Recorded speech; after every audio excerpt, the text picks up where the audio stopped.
That's all coming up on tonight's National Nightly News.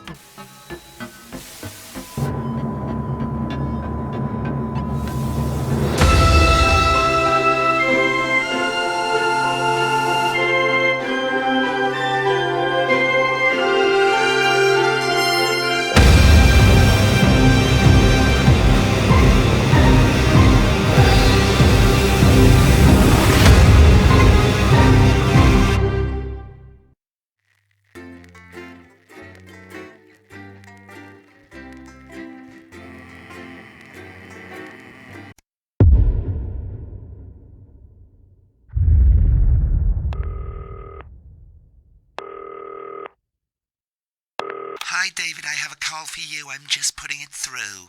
All right, mate. Dave here. Listen, I know you've only come in to clean up the place, but I've got a bit caught up, so you're going to have to run the news tonight. Now, don't worry, it's not hard, and I'm going to stay on the phone and help you. First, I'm going to give you a quick tour of the broadcast room, so if you're not doing it already, look forwards towards all those screens.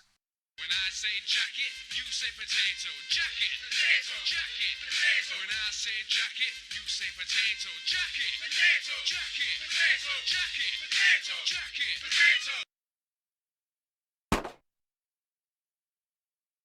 Right, look up at the top. That coloured bar is your audience. You want to keep the viewers going up and not down. Underneath that, you've got the screens.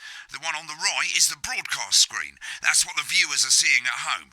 It's only a couple of seconds behind the master screen there in the middle. That's the one you control.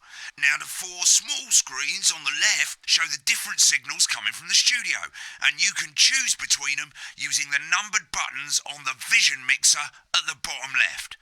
Don't worry, I'll talk you through it and you'll pick it up in no time. Now, have a look to your left.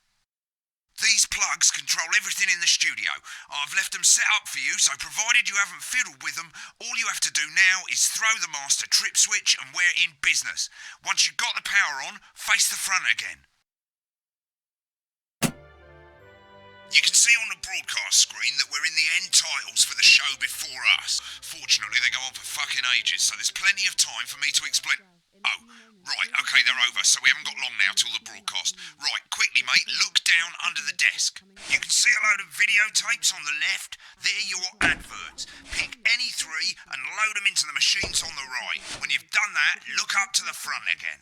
And four old ladies from East Grinching.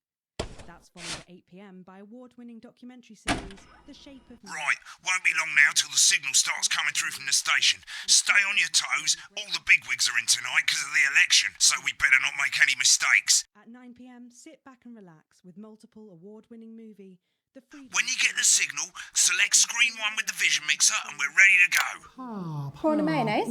You know seafood makes me go out in pustules. Yeah, I thought it might increase our viewing figures. Every day. You offer me prawns every day. 10 seconds, everybody. That's how I show love. You're trying to kill me. And yet you persist, going in 5, 4. But now, it's time to join Jeremy Donaldson. Good evening, I'm Jeremy Donaldson. Our main stories tonight.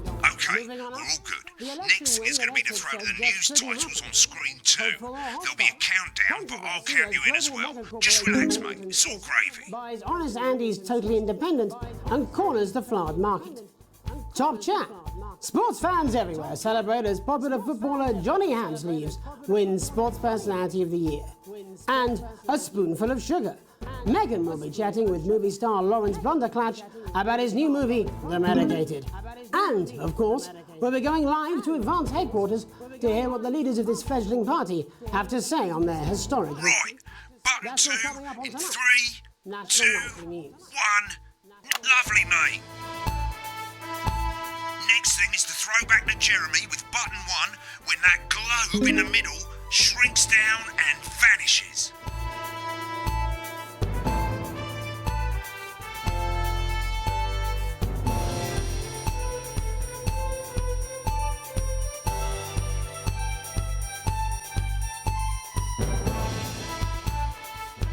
Here it comes. Switch to screen 1. Now. Lovely, mate. The votes are in, and it's a decisive win for Advance. We often get a bit of interference around this time, mate. Keep your eye on the machine at the bottom right. Use that slider that's flashing, or your scroll wheel to move the wave up and down, keeping the green bit in the white bit. But critics have accused him of a severe lack of actual policies and of being deliberately vague. The opposition parties have all conceded defeat to Advance's overwhelming mandate, but have yet to appear publicly.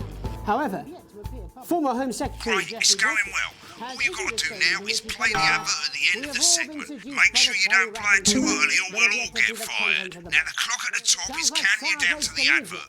When it reaches 0, press one of the 3 play ad buttons over there at the bottom right. I normally play the first one at the first break and so on, but you can play them in any order you want. I'll count you into it as well, but keep your eye on the clock. to hear the co-leader's acceptance speech. And 3, 2, 1, advert. 1 minute back, everybody. Jeremy, I need you to fill after the ads. What? Why? Wanker Snatch is running late. I thought I'd ask him about the election. Personally, I wouldn't try to confuse him with any big words. That's the same policy we use with you. I thought that was our little secret. That's all right, he doesn't remember anything I tell him. I'm deeply uncomfortable with your burgeoning friendship. Love you too. Yeah. Wicked, we've made it to the first ad break. You're doing great, mate. But this is where it starts getting a bit trickier. This next sequence is what we call a multicam sequence, because you're going to be cutting between multiple cameras to keep things interesting. A lot of it's down to personal taste, but here's 3 good rules of thumb. 1, try and keep the shot on whoever is doing the talking. 2, don't stay on the same shot for too long, 10 seconds at the most. So if you're on the person who's talking, try and throw in the odd reaction shot or pull out to the wide shot for a bit just to keep it interesting. 3, don't stay on reaction shots for too long. A couple of seconds is usually enough. Then the audience want to see who's doing the talking, yeah? Stick to these rules and you'll be fine. It's not as complicated as it sounds. You've seen programs on television, haven't you? Make it look like those. Might as well get screen 1 selected now. No need to wait for the broadcast to start. Try and stay ahead, mate. We're coming back from the break. Quiet in the studio. Thank you so much. 10 seconds, everybody. Going in 5, 4, 3. Welcome back to the National Nightly News. Later we'll be hearing from shock election winners Advance. But first Get off, ready to go to Megan on screen 4. is here with a star of both stage and screen. Megan? Thank you, Jeremy. Megan Wolfe, culture correspondent. And today I have a guest who starred in everything from Shakespeare Right, to the go to shop Blunderclatch films. on screen 3 when she says his Joined name. today by none other than Lawrence Blunderclatch. Thank you so much for coming on. Oh, my dear, I do hope you believe me when I tell you that being with you here today is among Switch to the 2 for the wide now. May I say, having you here with us is among ours. Right, now just try and stay on whoever's Your talking. latest movie, which is called The Medicated. The medicated, yes. Wow, what was that like? Well, as I said to Peter at the Rat, that's Peter Jensen, the director. Give us a look at Megan's He's a reaction. wonderful chap, he really is. Lovely. Now back to Worked with Thunder on Twat. several movies, all terribly successful. I said to Peter, what a wild ride this has been. And do you know what, Megan? I really meant that. Wow, that is fantastic. And am I right in saying that the character you play in this movie is quite an academic one? Absolutely right. A scientist. Was that a challenge at all? What exactly are you implying?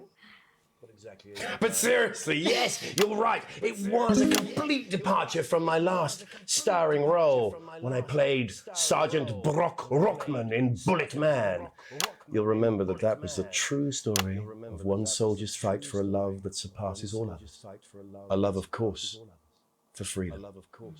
I think it's grossed over $1 billion. But honestly, who's counting? It's a role that saw you scoop 2 Best Actor awards, if I remember correctly. It's so sweet of you to mention it, but I really am not in it for the awards, although those 3 little statues do take pride of place on my mantelpiece. With all the others, I'm sure. So, if you're not doing it for the awards, what is it then that drives you? That is a beautiful question, Megan, and not easy to answer. Like you, I'm afraid. Cut me, and I will bleed. And often, that's how it feels, doesn't it? Doesn't it? Bleeding, doesn't it? Giving, suffering for one's audience. I suppose in the end, I do it for the difference it makes. I do it for the people that I inspire. The little people. But most of all, I think I do it for the positive change that I can bring about in the world. And today, of course, we're in for some real change, it looks like, in the coming few months. What do you make of this historic election result? Oh, well. Well, now you're asking. Historic election result. Indeed. Historic is the word. Well, difficult, isn't it? Very difficult. But I think I've always been quite clear that when it comes to politics, one should always strive to not fuck things up. Shit, he swore. Oh, well, don't worry, he won't do it again. I said fuck. Shit, he did it again. Okay, don't panic. I'll explain how to deal with swearing at the break. Medicated, which opens next week. Right, they've swapped the shot of Jeremy on screen 1 for a VT of the movie clip. You'll get a countdown on the screen, but I'll just let Megan cue you in. My character, Dr. Lodz Hemlock, is faced with a decision that could affect humanity's very survival. Exciting stuff. Let's take a look. Cool, looks like Blunderclash is losing it in the studio, but we ain't got time for that. There's more interference coming. It's a bit trickier this time, mate. Use that little flashing joystick to the left of the knob, or hold down your middle mouse or Alt on your keyboard, and as the frequency changes, match it to the white bit by dragging right. You think I don't know that? Now we're going to squash the frequency back by dragging left. Nolans, we mustn't. Think of Carol. That's Dr. Lance to you, Miss Flanagan. Jubbly, mate. Good for you, baby. Next, we're going to change the amplitude. Same as last time. Little joystick or hold Alt or middle mouse, and this time, push upwards. You told me, but I didn't listen. Doctor. I'm drowning, Lance, you said. You need to see this. No, don't Right, now let's match it back by going downwards.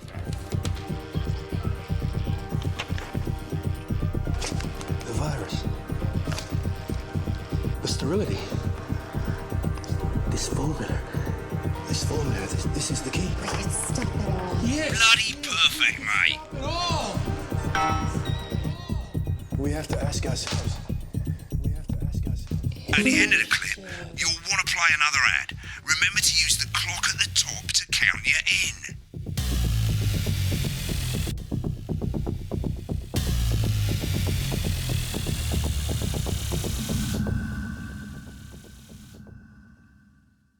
Right, I guess I better explain how to deal with bleeping out swear words. As you've probably noticed, the broadcast screen, here, is about 2 seconds behind the master screen, here.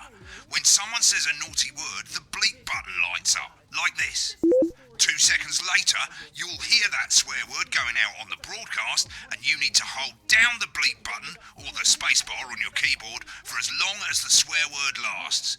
It can take a bit of practice getting used to hearing 2 things at once. Just stay calm, and you'll get it. And if you can't tell when to bleep, just above the button, you'll literally be able to see the sound scrolling by. All you gotta do is hold it down while the red bit is over the red line. Simple. Of course, if you do it by eye, you'll have to take your eye off the screens. That's why real professionals do it by ear. Most people like to have the volume of the broadcast screen a little bit below the master screen. Let's set it now. As you turn it up, you'll hear the advert getting louder. Good. You're set to start censoring. Like I say, it takes a little practice, but I'll try and help you through it, and soon we'll have you bleeping like a pro. Remember, button lights up, count 1, 2, and hold it down. Directly to you with my new nationwide tour. Alan James is right. Remember to select screen 1 now that you've got the feed. Don't wait for the broadcast to go live. That's too late. You can use the number buttons on your keyboard, 1 to 4. Running the country. Seriously? We've had worse. 5, 4, 3. Welcome back. And I'm told we can now go live to Advance Headquarters, where the 2 leaders, Peter Clement and Julia Salisbury, are about to make their acceptance address. Oh shit, he's pissed. Shall I Get ready to start? bleed. Go for it, Pat. Okay, well, thank you all for coming, and, well, where do I start? What a day. They said we couldn't do They it. certainly did. They used every dirty, low-down, lying southern bastard trick they had against us. But you, the people, Nice. you saw right through their shite. I'm sorry about the language there. Sorry about that. I've had a couple of celebratory pints. Makes me coarser than a granny's fanny. Memorably put. Nailed it. But to be honest, who can blame Peter for celebrating? Throughout the campaign, you've heard us say that Advance are not a political party. A party's what you have when things are going well. When the country is suffering, you don't need a party. You need a team. A team that can change things. But today is day one of a new future. A better, fairer future. So perhaps we should all be celebrating. Except for the rich. For them, the party's over. They shouldn't be celebrating. They should be putting their shitting pants on and opening their dusty checkbooks. Again, colourfully put, but not inaccurate. Before we came out here to address the nation, we used our executive powers to pass the Assets and Wealth Act. Working with the tax office, we have produced a definitive list of every person in the country with wealth into the millions. You know the sort of... Probably you rather you don't. Because the likes of you and me are not welcome in their gated communities. Tomorrow, we will be introducing a sweeping reform of the tax system in this country. No more hiding wealth offshore, no more trust funds or creative accounting.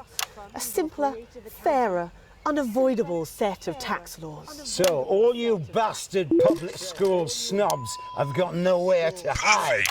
And earlier today, we revoked your passports. You want them back? You want to leave like you threatened before the election? That's fine. But first, you're going to pay up. You're going to pay back. Been on that shore a bit Advance are going long. to turn this country from a nation of warring individuals into a team. To properly fund health and education. To raise the living standards of us all. The pundits said we'd have to raise billions. But you'll see when we've reclaimed what's ours, that's absolute ferret shite. So to you posh twats. The people who pay you a pittance to serve them drinks in their private clubs. The people whose children you raise. So they've got time to get even fucking richer. Advance have this to say to you. It ends today. We are coming for your sports cars and your mansions and your vineyards. It ends today. We will put the wealth of this country back where it should have always been. In the hands of the people who created it. It ends today. Yes, it ends today. And tomorrow, we'll start making it fair again. Just like we promised we would. And until then, ladies and gents, I suggest we all get pissed. I can't argue with that. Thank you for your time. Well, an interesting acceptance speech there from the leaders of Advance, and our apologies for the fruity language. Hopefully we got that bleeped out for you in time. If not, someone's going to be in trouble. So, as the country braces itself for new government, that's all from us this evening at the National Nightly News. We'll be back tomorrow with full coverage of the first day under Advance. I'm Jeremy Donaldson. Have a peaceful night. Right, looks like you've got it now. Thanks for all the help, mate. I've got to go. Ferry's about to leave. Probably won't be coming back. Job's yours, mate. Good luck. Old boring politics then. Is this some weird fever dream? Am I dying now or something? You should be so lucky. I'll see you tomorrow night. Not coming for a drink? Nope, got a date. Lucky you. Try not to get murdered.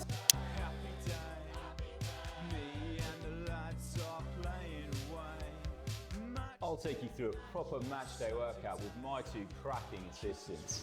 Who knows, within a few weeks, you could be as fit as them.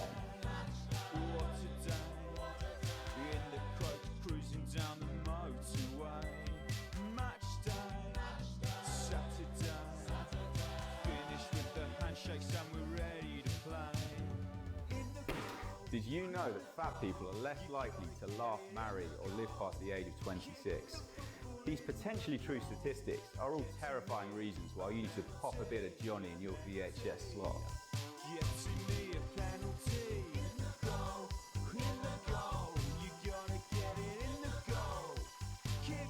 Every exercise is recommended by sports professionals and is 72% likely to get rid of those tricky tummies and cruel cellulite.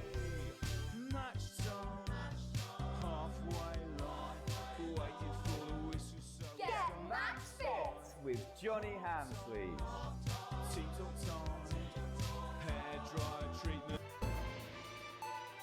When the programme's finished, you'll get a broadcast report. It's 3 pages. This first page shows you how well the broadcast went.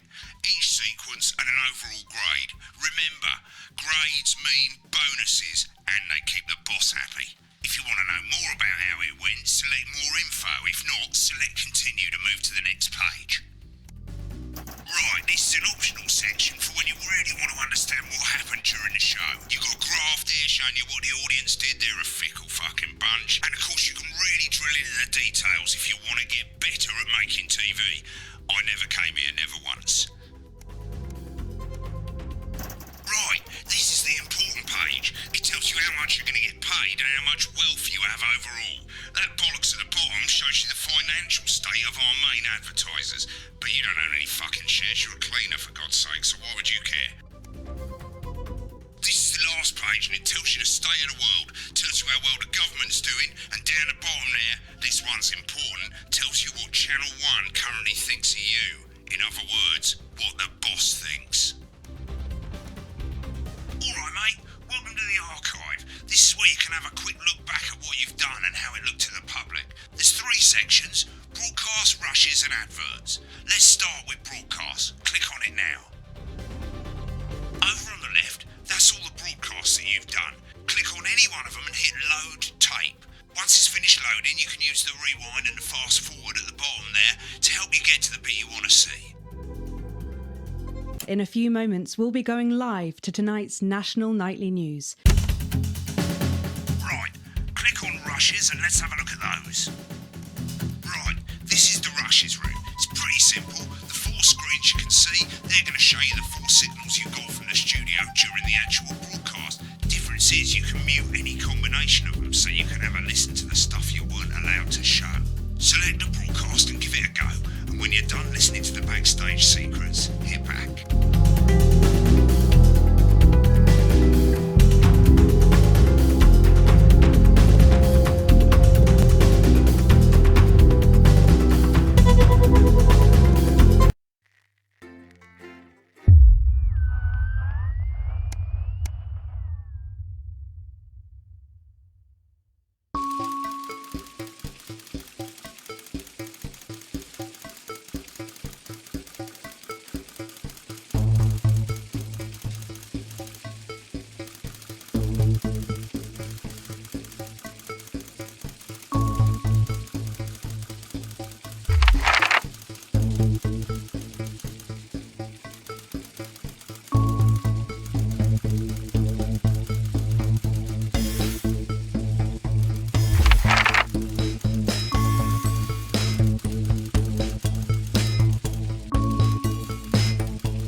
It's Dave! Oh, Christ, it's noisy in here, Jesus. Right, hang on. Which scales? Thanks, darling. Yeah, I'll take that one with me. Cheers. Right, oh, that's better. Let's get set up and get on with it, eh, so I can get back to my guests. First of all, let's get the power on. You need to get at least the bottom 4 plugs on. Right, let's load up the adverts. You might want to have a bit of a think about it. Your decisions have consequences, don't they?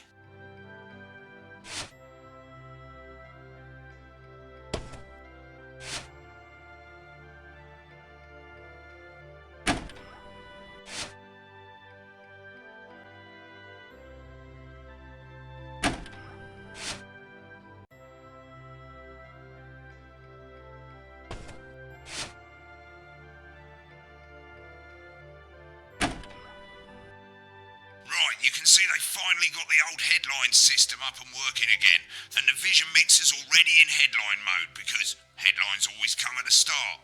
It's really simple, mate. These 2 buttons at the bottom of the vision mixer, you can see they now have A and B on them, and they're to help you pick image A on the left bottom screen here, or image B on the right bottom screen here. It's really simple. This little clock here will count down the number of seconds you have to make your decision. Provided you make a decision in that time, you're fine. And you can change your mind as much as you want until the clock reaches 0. But if you don't make any decision, you'll be fired before you even get to make another choice. I just want to say one more thing, mate. The pictures you choose to show of these people, well, that's how the public is going to perceive them, and that's going to affect their lives. So like with the adverts, choose carefully. No, and we're off. Good luck, mate. If I get time, I'll call you back in the next break. Yeah, I'm coming, darling.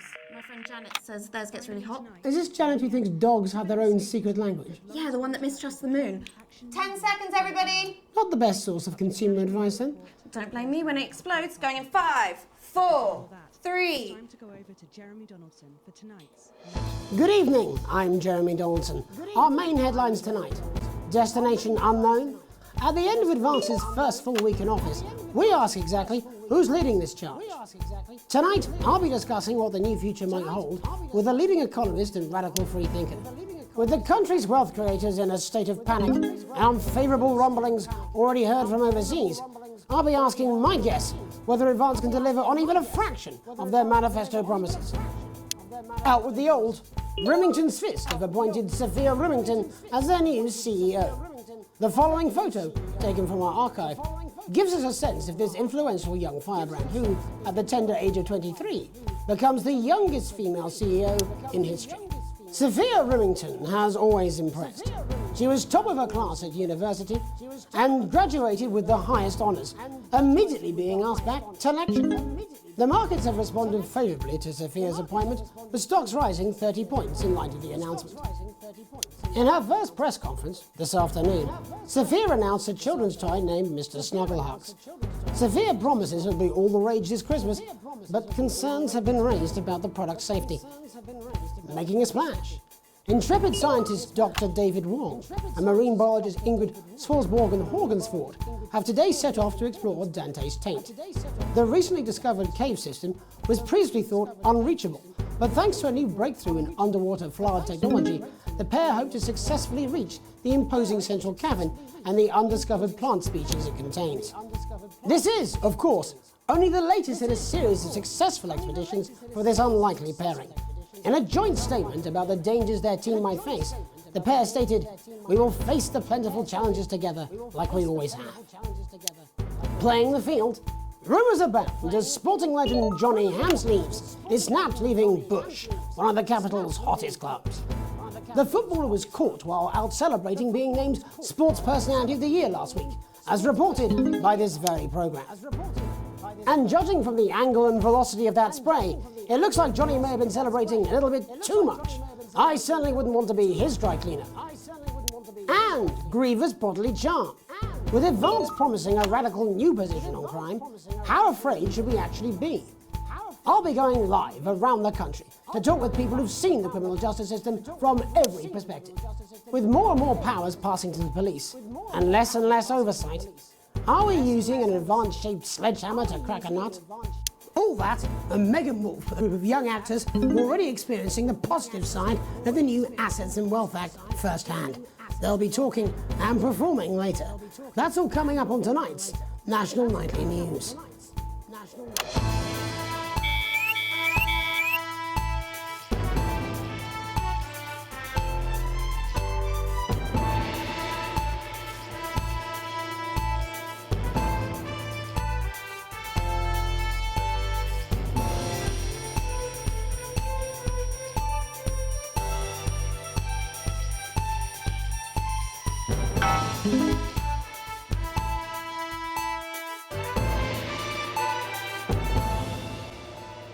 In the wake of the government's swift enactment of the Assets and Wealth Act, we're talking about Advance's first week in office and what the new future holds.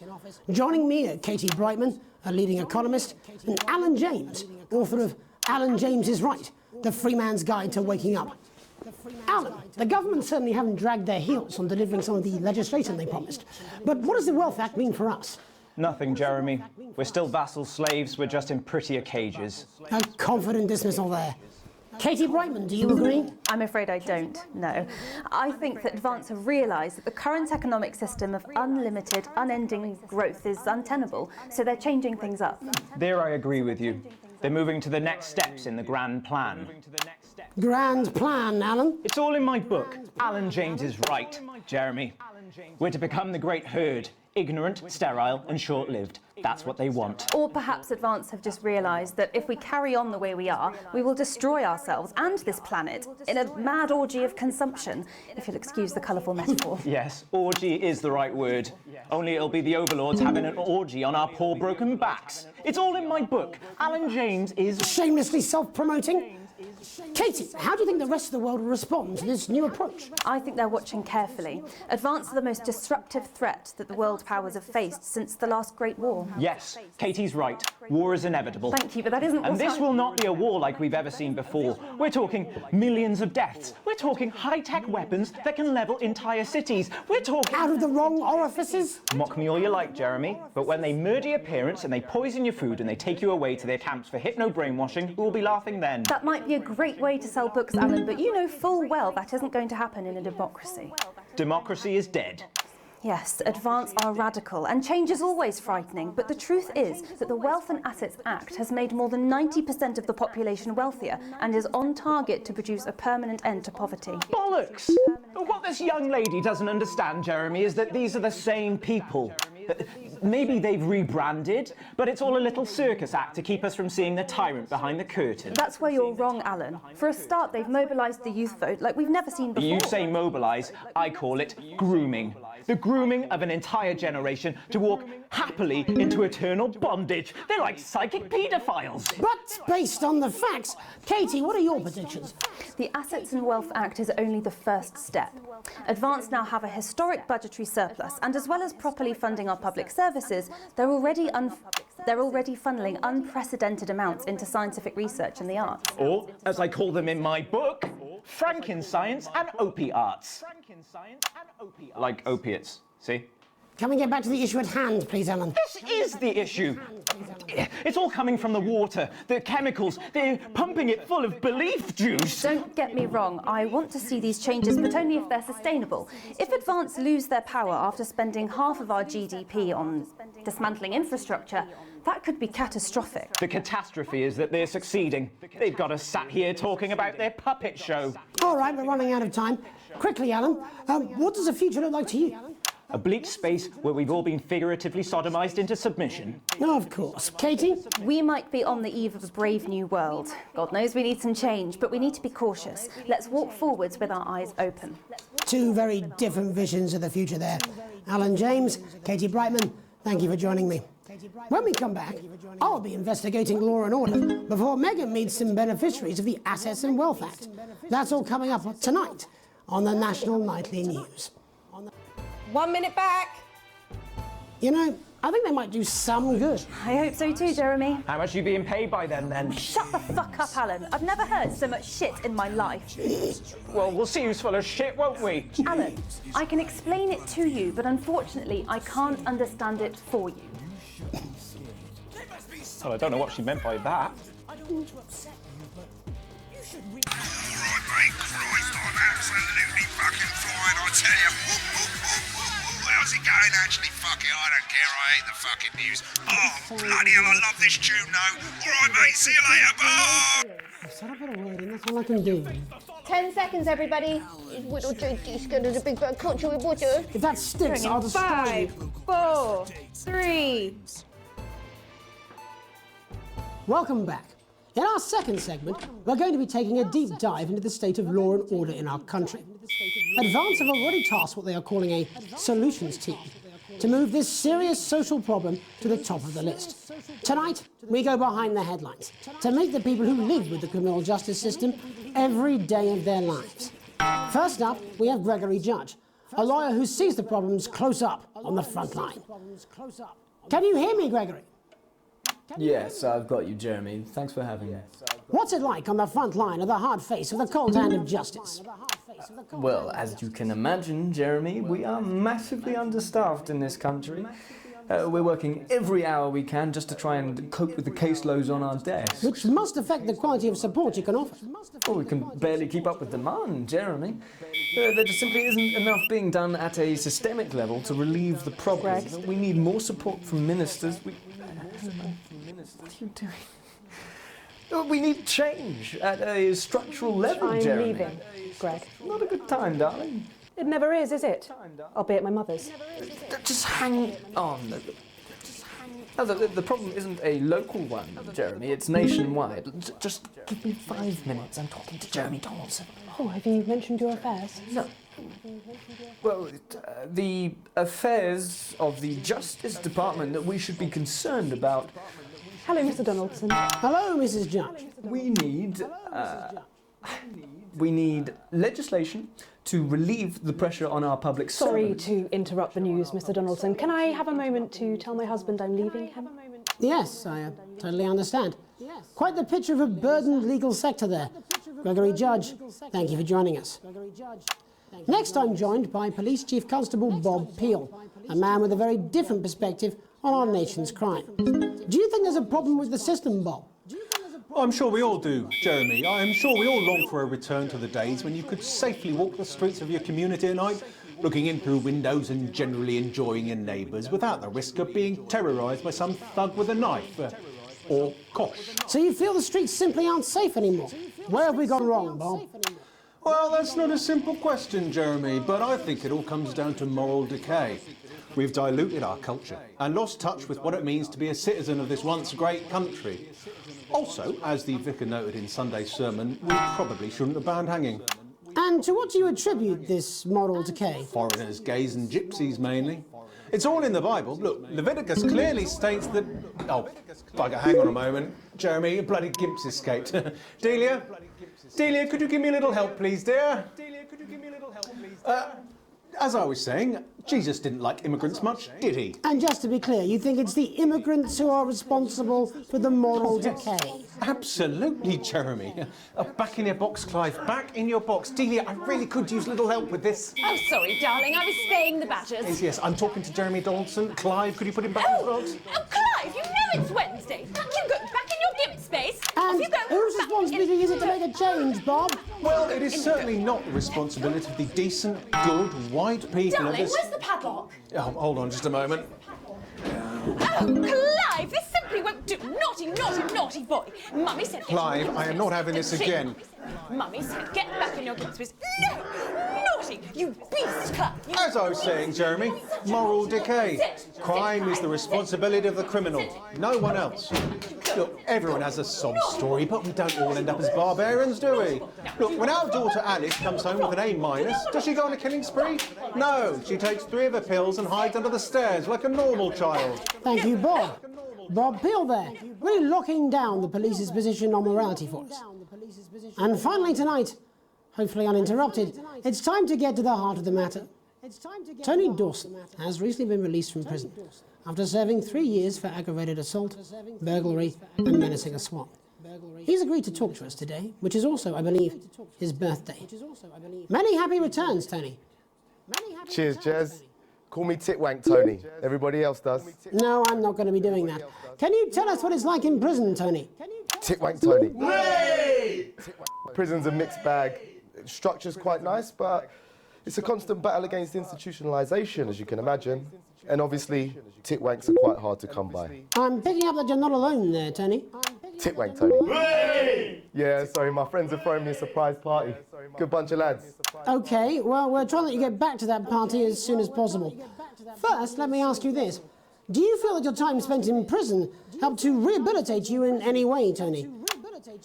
Titwank Tony! Hey! I don't think it's as easy as that, Jez. Sopen! Yeah, I think asking that is an oversimplification. It sounds like it's getting quite busy there, Tony, but let's try and soldier on. Since leaving custody, have you been able to find a new job? Yeah, all the boys are here.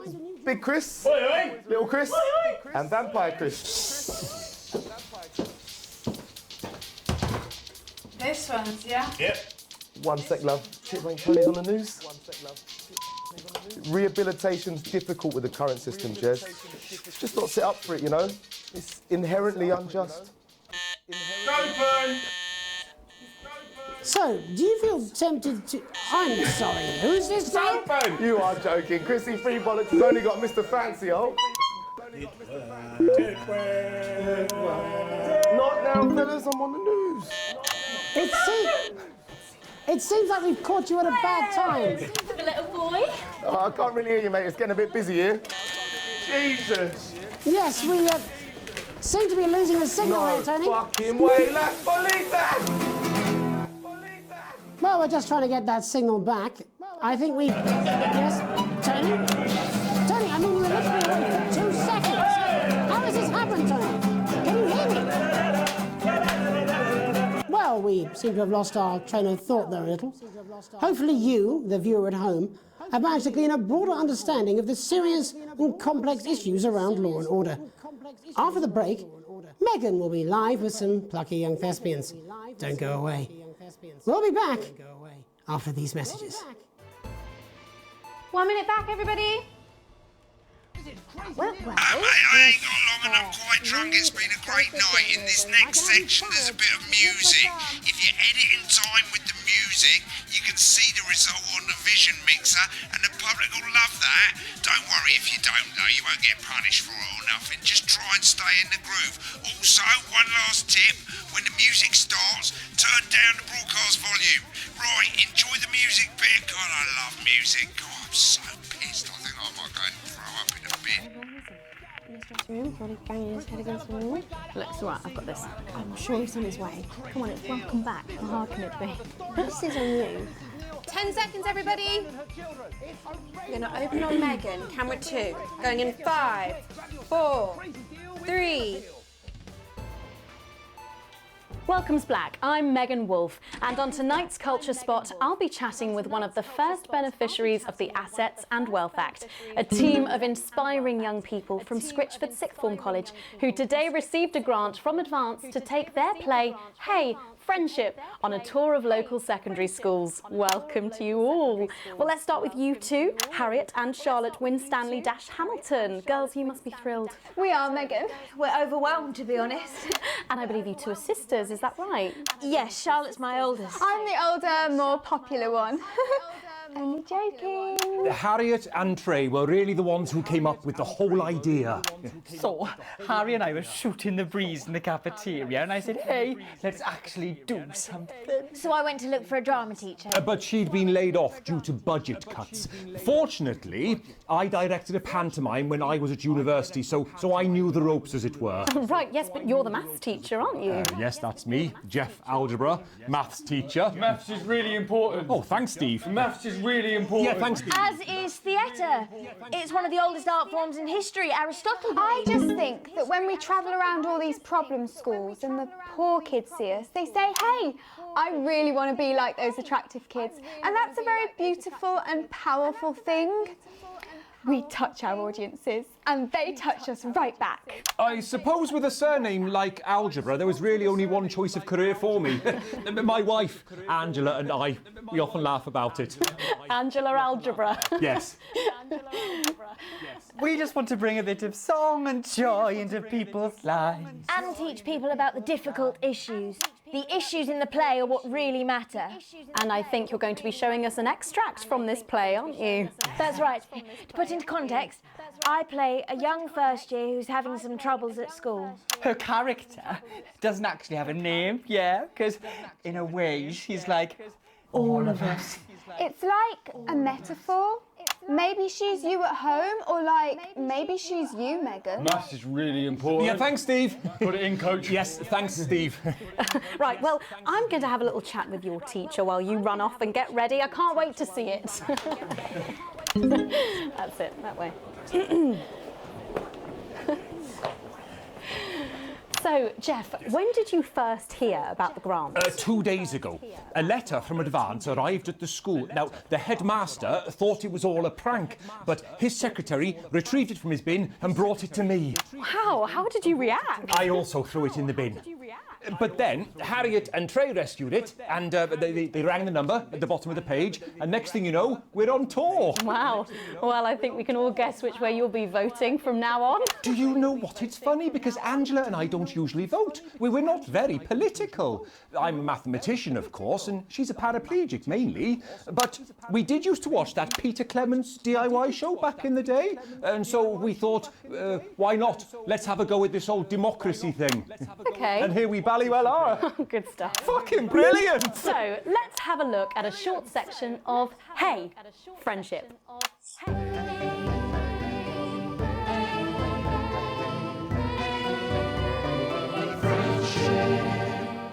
Dear Diary, I'm not sure I can take another day at this school.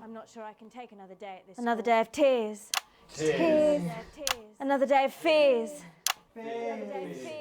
But still I walk the corridors alone. Dreading what might be around every corner. What's around the corner? What's around the corner? What's around the corner? Oh, hi, Gary. Oh, heavens, no! It's Gary the Fist! Gary the Fist! Going somewhere, little first year? Great. I've been looking for some poor victim to bully all morning. But will this make me feel better about my violent father? Violent father. Excuse me, I'm late for maths. It's my favourite subject. And so important. Maths is for losers. What? Maths is for losers. My arm's stuck, coach. Keep going, for fuck's sake. Right. Maths is for losers. Now, give me your lunch money. Double lunch for me today, but why am I only truly happy when I'm eating? Not today, Gary the Fist. What do you mean not today? Who are you? What do you mean not today? My arm's free, coach. Brilliant, keep going. Right, who are you to stand up to me? I'm Gary the Fist, and you're just a sad little girl with two gay dads who's all alone. That's where you're wrong, Gary the Fist. These are my two new friends. Vanessa is captain of the netball team. Yeah. And Blake owns a motorbike. Yeah.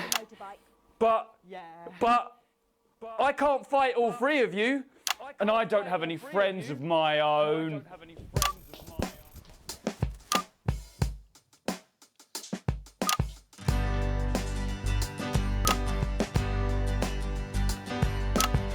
Take a look at me. Take a little look at my face. I could be you. She could be you. And you could be me. Or you could be me. Life can be peachy keen if you work as a team. It's my choice to be mean. So stop now, make a different choice. Listen to that inner voice.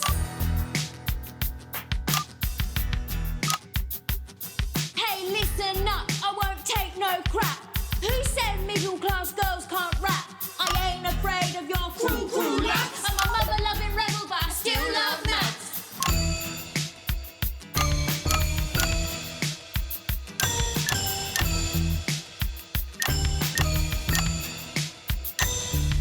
Hey, kids, I'm Gary the Fist. People think folks like me probably shouldn't exist, but that's just prejudice, and I'd do better if you knew the way that I became Gary the Fist.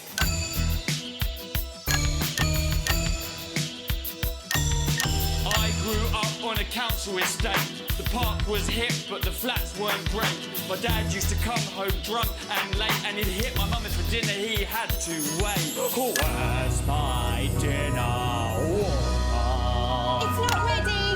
Where's my dinner, woman? Go. Don't make me ask you again. Hitting women is wrong. I guess life's pretty hard on a council estate. Life's pretty hard on a council estate. Life's pretty hard on a council estate. Life's pretty hard on a council estate. Life's pretty hard on a council estate. Life's pretty hard on a council estate. Life's pretty hard on a council estate. It's so damn hard on a council estate. Life can be peachy keen. Yeah. If you work as a team. Just work as a team. It's your choice to be me. It's my choice. So stop now, make a different choice. Listen to that inner voice. Friendship! Yes!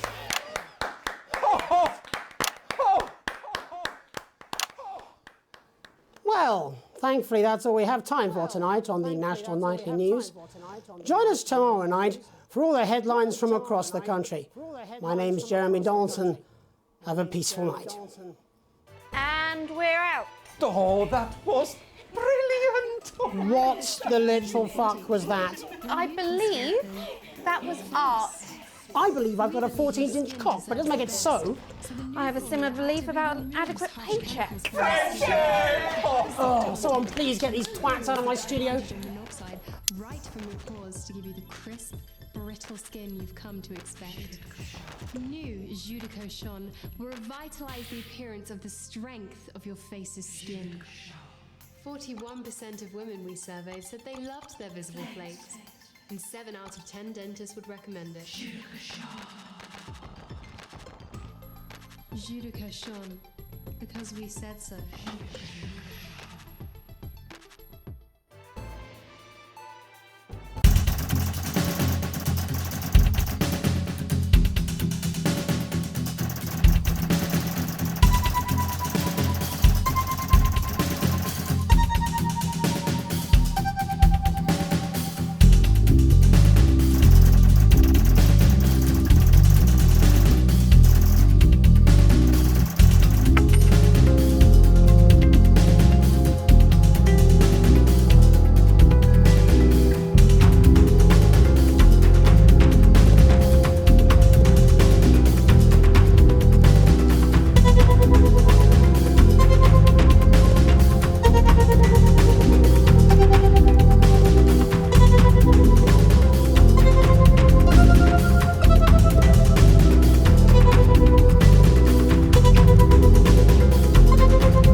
evening, Alex. It's Bozeman here, your boss. While you're powering up and getting the adverts loaded, I thought I should just tell you that we've had one of those public information films from the government, and it's mandatory that you play it. You still have a free choice for the other two, so read those tape labels carefully, but make sure you play the advance advert, preferably at the second break. Right, that's the lot. Have a great show. Total pimp. My God, that weather looks nasty. Oh, how's it going with Steve? Why are all men such pricks? That one, eh? Apparently he has a complicated relationship with his fate. No. Sorry, are you saying he chose his imaginary friend in the sky over you? I don't know why I talk to you. You're probably just a really awful date. 10 seconds, everybody. Like I said, all of you. Did your personality accidentally slip out? Pricks. Going in 5, 4, 3. Good evening. I'm Jeremy Dawson. And I'm Megan Wolf. Our main stories tonight. Uncooperative. A mysterious symbol has appeared overnight on thousands of buildings throughout the capital. Tonight, in an exclusive live interview with Prime Ministers Julia Salisbury and Peter Clement, I'll be asking what this mysterious symbol might mean. After 3 months of record-breaking approval ratings, could this be the daring first move of a silent resistance movement? And what would that mean as we go into the future? We shall overcome. Trapped in Dante's taint for more than a month now, doctors Ingrid Svorsborg-Horgensvoord and David Wong announced today that they're considering 2 possible options. With 2 of the finest minds in science working together, hopes are still high for the eventual return of the team to dry land. Without enough engineers to successfully fix their craft, the team seem likely to attempt to farm the cavern's ecosystem while they wait for rescue from above ground. I think I'll stick to risotto, Jeremy. Bloodbath avoided. As the last Mr. Snugglehogs is found and destroyed, we ask, how could we have been so blind? Fortunately, this station wisely chose not to advertise Mr. Snugglehugs, and the subsequent disappointing sales turned out to be a miracle, as only 7 children were horribly injured by the lethal toy. How much worse could it have been? Thankfully, we'll never know. Questions have been raised about the government's judgment, with Prime Minister Peter Clement forced to apologise this morning for seeming to endorse the self-combusting plaything in this publicity shot taken last Christmas. Let's hope his niece recovers quickly. Fallen angel? Notorious addict Johnny Hamsleeve seems to have reached a new low in his battle with booze, as this recent picture reveals. Johnny's star certainly lacks its former glow these days, with public concern over his mental and physical health growing at an alarming rate. Since being banned from the national squad earlier this year after urinating on a referee during a friendly against East Grinchley, things seem to have gone from bad to worse for Hamsleeves. Is this once celebrated role model about to become the bad boy of sport?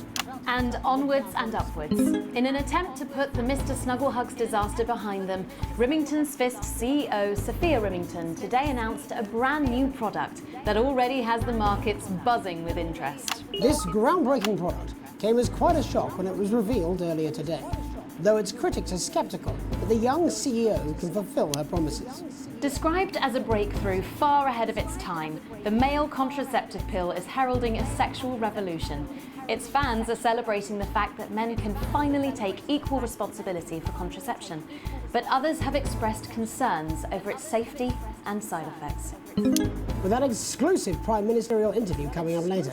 And our very own Patrick Bannon live at the first annual Sports Board final. You won't want to miss a second of tonight's National Nightly News.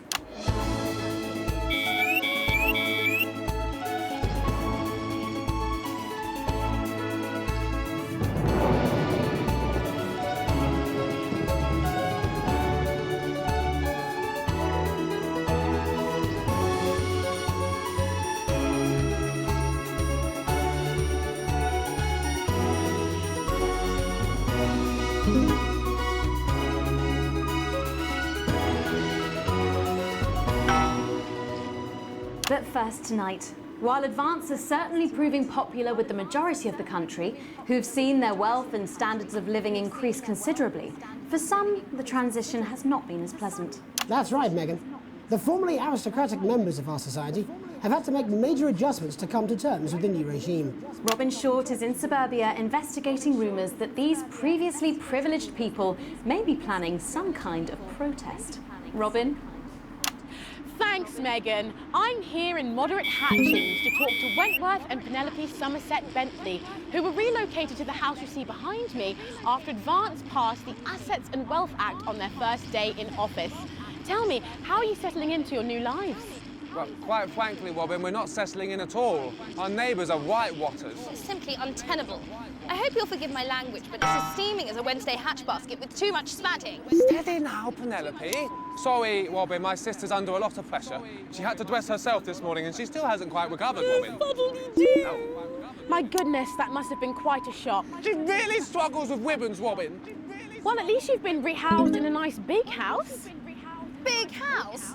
This grubby little gaddis spatch only has one staircase. And the breakfast room and the dining room in the same bloody place. Imagine that, having all one's grub in one room. One room, Robin. So what would you say to the people that feel that your family has had it far too easy for far too long, and that these redistributions are both fair and just? I hardly think we've had it easy for fussle's sake. Only one of our swimming pools was even heated. But realistically, what can you do? Well, you've asked the right waddy question, Robin. Thank you, Wentworth. I wasn't the youngest ever editor of the Swinstead Middle School Inquirer for no reason. I think our toilet butler was from Swinstead. Dear George. Oh, I wonder what happened to him. Daddy tried to shoot him in the buttocks and he ran off into the woods. Oh, good times. Oh, that's probably my last happy memory, Robin. Tragic, but what can you do? We will rise and rebel. We wage war on our revolting rulers with righteous words and rebellious writings. Our best guess in our quest for redress is to divest our breast in an undressed bare chest protest. Oh, what's that? Daddy! Daddy, it's Daddy! something! Please don't do that. We can't show this on the news. Right, you buggers! Tilly ho! Tilly! Get the dog! Tilly's our mummy. She's proper cracked off too. Well, at least you are showing some shame. Free at last! Oh! Somerset Bentley, glad to meet you. See, the protest has started already. Nice sharp work, boy. Thanks, Daddy. He gets that from me, you know. And forgive me, what are you trying to achieve here? We just want to be fudding well heard, that's all. Oh, language, Penelope. We are nude, not rude. Sorry, Daddy. We want the world to realise we won't roll over and run away. We will revolt. We will rise again. Yes, we bloody well will. Stuff and piff pop. Are you okay? Daddy, how could you? Well, shut up and get your Well, Jeremy, Megan, as this embryonic protest movement takes one in the top legs, it's back here in the studio. I'm Robin Short, struggling surreptitiously in Moderate Hatchings. Thanks, Robin. Well, that's certainly a story we want to be keeping an eye on, eh, Megan? Speak for yourself there, Jeremy, but I've seen enough shaft work to last me a lifetime. I'm sure you have. But can a naked protest movement ever really catch on? It doesn't seem like the way we do things in this country. But as I'm sure you're aware, Jeremy, this country is becoming a very different place. Yes, but seriously, who's going to run around naked in our weather? Oh, hopefully not you, Jeremy. Yes, well, there wouldn't be enough canvas for the slogans. When we come back, our very own Patrick Bannon will be live from the Sports Board Finals. Stick around, you won't want to miss it. We'll be back after these messages. 1 minute back. Oh, sorry, I'm busting. Oh! She's funny. Yes, I know. I think it's very endearing. She wants your job. She's welcome to it. Why is it raining on my desk? Alex, Boson, we're getting reports in that naked protesters might try and spoil the sports board final by waving their fleshy bits about. Try and make sure you don't broadcast it. It's 6 p.m. for God's sake. No one wants to see fannies on the news. Bozeman out. Pressure on the bladder. This can cause trouble starting to pee, and it can cause laundry-based trouble between you and your she-demon of an ex-wife. So what caused this big old prostate? In your bum. Well, sorry, me and the doctors, we don't know. But I can tell you, as you get older, your body changes. And that's okay. If your Well, that's what it says. Yes, I understand that, but I always say welcome back. I think we should just keep it as it is. Well, of course you do. I've got one hack line. What's that supposed to mean? I didn't write it, Jeremy. That's all right, fine. Jenny, there's something wrong with the auto cue. 10 seconds. Oh, I just felt a drip again. Have they not fixed this? I want to see us fry. It's good for the ratings. 5, 4, 3. Welcome back to the National Nightly News. I'm Megan Wolf. Coming up later, we'll be speaking to the Prime Ministers about their exciting new healthcare facilities, transition centres. Nice to see they care. You're absolutely right, Jeremy. But first, we're going now to our own Patrick Bannon, who's reporting live from the finals of the new game that's gripping the nation, Sports Board. Patrick? That's right, Megan. You join me live here from the final of the first annual Sports Board Championship. It's been a hotly contested competition so far. I think it's fair to say these two have been dancing around each other all season. First up, we have Eddie Striker. She's the more experienced of our two players today. Striker has got an accuracy of 7, a danger rating of K, and a 12-month driving ban. Striker's known for her signature move, the lanky hamster. And facing her tonight, hoping to prove himself with a career record of 12 outs, 14 finishes, and a divorce pending, it's Mr. Wingspan himself, Tommy, the Fingernail Harris. Just waiting on the ref now. The slapping ceremony is taking part. Still going on. Striker, go first. Striker, of course, first to start as she won the trivia round earlier on by some margin. Harris, perhaps the brawn and not the brain. Stupid. Eddie Striker. Nice start there from Striker. She's determined not to let the nerves show. Not after last time. On to Mr. Harris now. Tommy. Using his arm to pick up the ball. Not a bad shot there from Harris. Back to Striker for shots number 3. All right. She's gone to sort of throwing it under her legs. Not bad if you ask me. Was there contact? Third away companion. To Harris. Bit of business with the ref, but it got sorted out. Back to Harris now. A ball in the hand is worth 2 in the bush. Football. Move back. I'd say that's fair, but what do I know? Oh no, and Harris is not going to be happy with that. So really not a good start there for Tommy Harris in round 1. We can only hope that round 2 treats him a bit better. But first, of course, after the argument with the ref section, it's time to change ends. Now we have the ceremonial changing of the ends.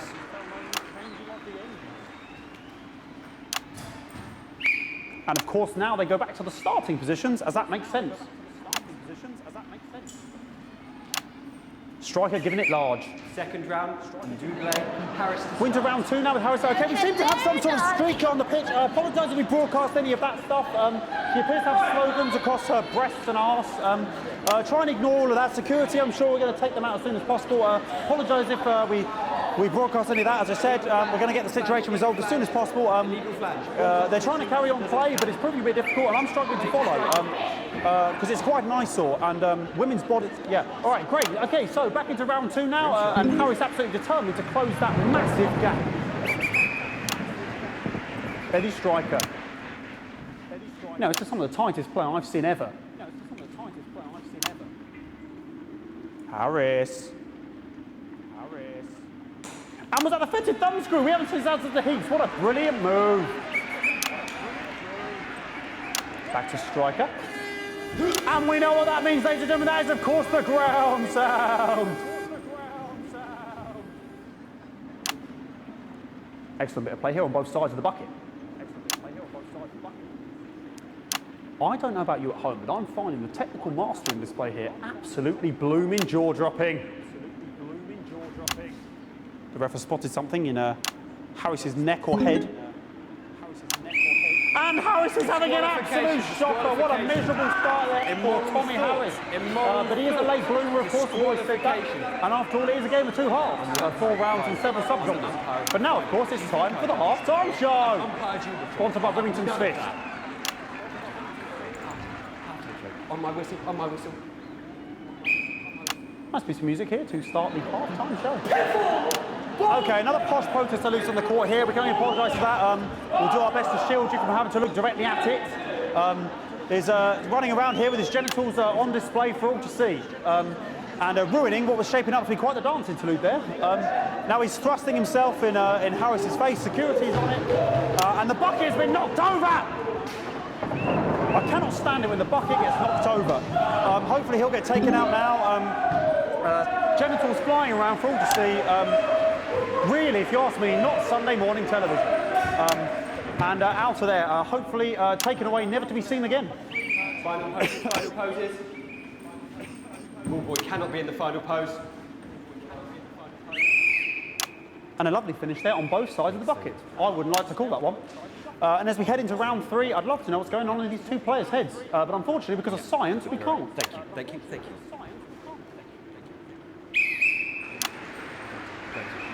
Not bad. Well, that ball boy's giving me the eye all day. I don't know what's going on there. Striker there, not a great start. She looks a bit flustered, I think, after all that swinging around. Back to Harris here. God, what I wouldn't give to be that ball. I'm all right, ladies. Tommy Harris. And it dribbled down his arm, which is actually a really good move, because, of course, if it dribbles down his arm and goes on the floor, it's not going in the bucket. Back to Striker.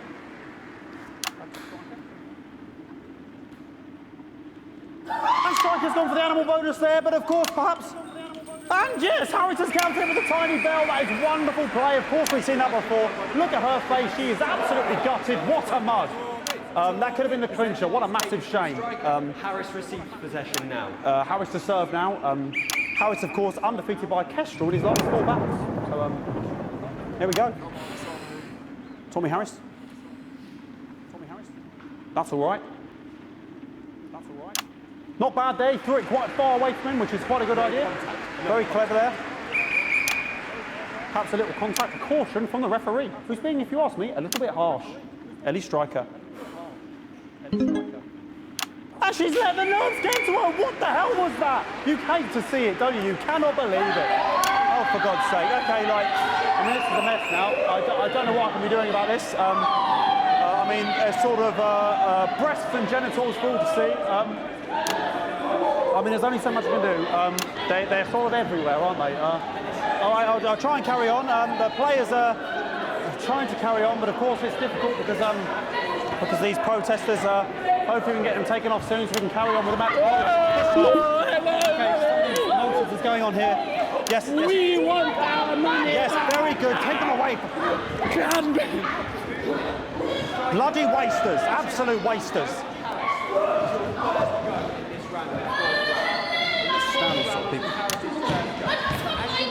Oh, jog on! This is the mine round. It's an absolute bloody...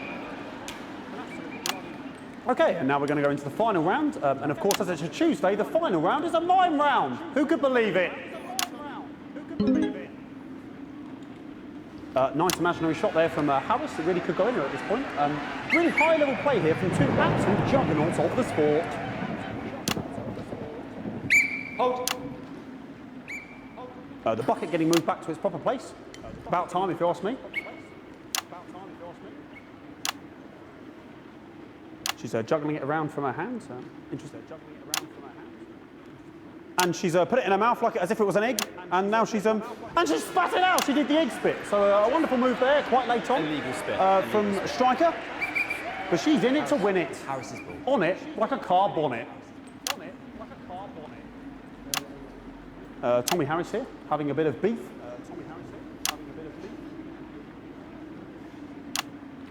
And he's peeling it as if it were a banana, which is an interesting move. Not sure if he hasn't had his potassium or what's going on today with Harris. And he's throwing it, and the banana was the ball! What a fantastic move there from Harris.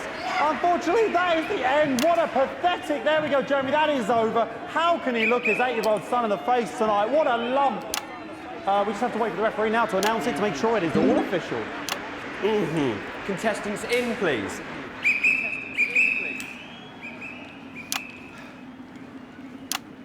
And the winner of the first annual Sports Board Championship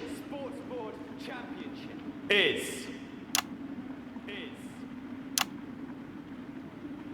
everyone! Okay, the ref has decreed once again a win for everyone, including me as my 15th win in the Sports Board Championship. I'm going to be celebrating tonight with my wife and children. Another wonderful victory for me. Here come the on-site security to collect their medals, their 6th and 7th respectively. And thanks again for watching the Sports Board Championships. What more is there to say? I'm Patrick Bannon. Looking forward to celebrating tonight. And all that's left to say, Jeremy, is back to you in the studio. Patrick Bannon there had an extraordinary final. Historic sports board, Jeremy. I didn't know you were a fan. Yeah, I can wrench a doubler with the best of them, I'll have you know. I certainly wouldn't bet against you. When we come back, I'll be talking live with Prime Ministers Julia Salisbury and Peter Clement, who apparently have a big announcement you wouldn't want to miss. That's coming up after these messages. 1 minute back. Fucking microphone shocked me. What? Fucking microphone just shocked me. Where's that sound guy? Everything okay? Oh, the mics are just trying to kill us now, apparently. You'll be fine. You're unshockable. I'm immune to your cheap flattery. I'm wearing you down. Postman again. Just heard from the chaps in maintenance that this storm is causing the odd power surge. Some of your controls might be a bit, dangerous. Now, I know you're tough and you can take the odd shock for the sake of a perfect news broadcast, but too many in quick succession can stop the old ticker. I'm sure you'll make the right decisions. Postman out. You're going to need a whole new lining up there. Triple C. Minister, it's so good to see you again. Miss Wolfe, your star seems to be in the ascendant. It's a great time to be alive. Too bloody right. Peter Clement. Megan Wolfe. My, but that's a firm handshake you've got there. She's tougher than she looks. Am I here? Here, with Mr. Clement on your left. Right you are, pet. Is your seat down? 10 seconds, everybody. No, mine's fine. Have you had a little accident? Cheeky cow. 5, 4, 3.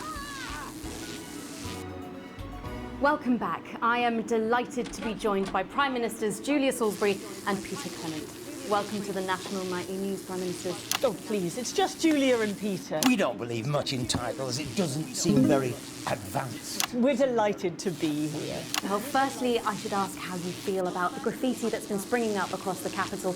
Should we be worried? Oh, no, you definitely shouldn't be worried. Well, not unless you've got a fatal paint allergy anyway. But yes, it does seem that there are still some people we haven't been able to help. You know, whingers. People who've yet to benefit from the many advantages of the new future. And you know, Megan, as my old mum used to say, there are some pissants who just don't know how to be happy. We're working hard to reach these people, find out what they're angry about and how we can help. The door to my government is always open. Someone's dripping on me. But we didn't come here to talk about what may yet turn out to be some alternative arts project. Which we no doubt will have funded. When we want to talk to the nation about something far more exciting. Yes, your office briefed us that you have an announcement to make, but they were being surprisingly secretive about it. Let me ask you a question, Megan. Okay, it's not usually how it works, but... What scares you? I mean, really scares you? It's death, Pet. She's talking about death. We're all afraid of our deaths. It's part of being human. Sorry, are you saying that Advance have cured death? That'll be a vote winner. Yep, that was definitely a drop there. But while we may not have cured death, we hope we found a way to make it much less scary. And much less painful and much less expensive. Look, which is me close-up camera, Beth? When I was 13, my mum came and got me from school. He had to go to the hospital. My granddad, he'd collapsed that morning, so we'd all to say our goodbyes. And I went in to see him. He were all frail and pale. And I was scared because I'd only seen him the week before, and he'd been fit as fiddle. And he said to me, Peter, he said, it's the right time. I don't ever want to be a burden to the people I love. Was that the last time you saw him? No, 3 days later we were back home. He lived with us for 9 miserable years after that. He had to be fed with a rubber spoon. He had a commode, so he'd just take a shit right there in the lounge while we were watching football. He wouldn't even wait till half-time. That sounds... It was awful. It was awful for us, and this is the point. it were awful for him. He could see it was destroying me man, watching him slowly fade away. I mean, he would beg her to turn off his breathing equipment at night, but she couldn't, or she wouldn't. It were a crime, you see. And she didn't want to lose the children, as well as her old man. No family should have to suffer like Peter's did. And now no family will have to. The health service is today opening the first of 300 new transition centres. The transition centres will handle everything for your last days. The legal, financial, medical and emotional costs are all catered for and paid for by the government. So even the poorest citizen gets to pass on with dignity when they choose. And that choice is important. This is a service only for people who choose it. For people who feel they've run their course and don't want to burden themselves or their families with a slow, long, humiliating decline. You've just given me an electric shock. Are you okay? I don't know. I think it fried my asshole. Are we still on the air, Peter? Yes. Sorry. My apologies. Oh. Are you not worried that this new system might be open to abuse? In what way? Sorry, I've got sapped again. Can I get a little bit of help here, please? That the older generation might feel somewhat... Jesus, I rolled your face, fucker! That one was massive! Right, no, this bastard's coming off! That the older generation might feel somewhat coerced. Coerced into spending their final days eating gourmet food and drinking fine wine and luxury spas and gardens. Look, I am perfectly capable of... with a rusty twat! Prime Minister, please watch your language. For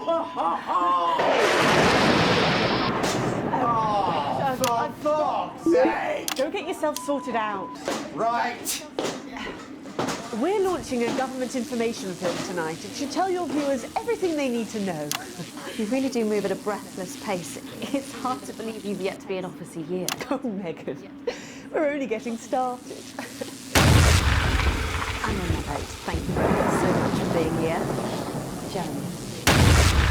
Right, yes, that's all we have time for tonight. Thank yous go out to our guests.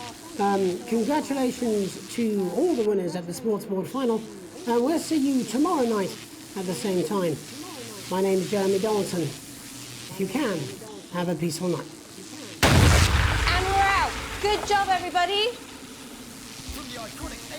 So they just... I don't suppose there's any way this could be a good thing.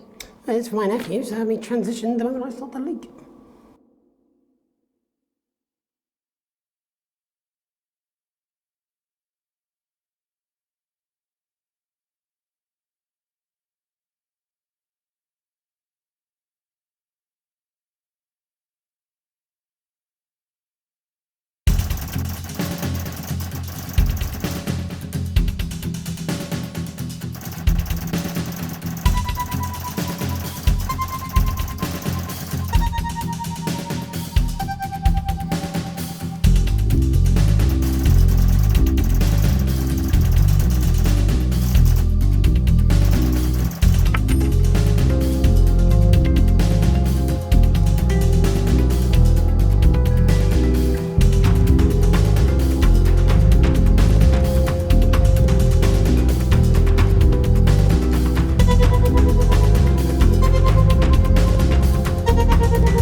alive. It's Jenny, the floor manager.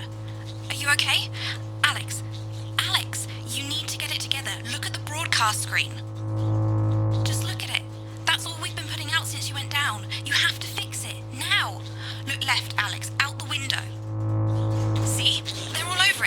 bastards. You're going to need a full charge to clear that many off. Hold down the big button until it's fully charged, then release it to zap the little fuckers. Excellent, Alex. We're broadcasting again. They must have built up while you were napping. Usually it only takes a tap on the button to clear one. Look, there's a lone one climbing now. Zap it off before it starts to mess up the signal again. Great. That seems to be the last of them, for now. Right, we're about a minute out. Get the adverts loaded up. I've got to deal with my pet idiot. And Alex, keep your ears open. You'll hear them climbing up the tower. Don't let them build up. We'll be going live for the national nightly news. But before that, let's take a look at what's coming up later on. This has no credibility, Jenny. On Channel 1 at 7 o'clock. No professionalism. What's wrong with this picture? And It's not a mess. Everything is where it should be. It's ramshackle and characterful, and I expect you to know the difference. That's followed at 8 p.m. by Of course Megan's place looked lovely, but I can't see it, can I? Thanks, Jenny. How's lock-in with the boyfriend going? Decided to take his chances on the wild streets, eh? Rather than endure another romantic comedy. Electric Fever Dream, starring Lawrence Blunderclatch as Jeremy, Jenny says your hair looks stupid. Yes, I can hear her. As she says she's not talking to you. Yes, I know, I can hear her. Shall I count us in? Make it so. Okay, 10 seconds. Break a leg, everyone. Preferably a furry one. It's the National Weather Report. 5, 4, 3. It's time to join Jeremy Donaldson. Good evening, I'm Jeremy Donaldson. And I'm Megan Wolf. Our main stories tonight. Snugglefucked?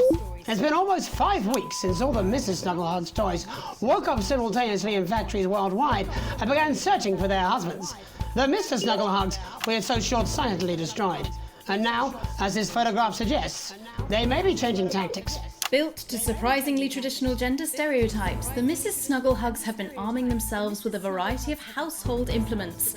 All the more reason to make sure that cat flap is taped up good and tight. Armed with blunt weapons, the Mrs. Snugglehugs are only ankle height and therefore able to be kicked away easily by young, healthy individuals. They do, however, pose a particular risk to the elderly or those with pre-existing medical conditions, like fatal bruise syndrome. Going stir-crazy, with no signs of Mrs. Snugglehug's batteries running out, and the government lockdown now in its 31st day, domestic relationships across the country are taking some unexpected turns.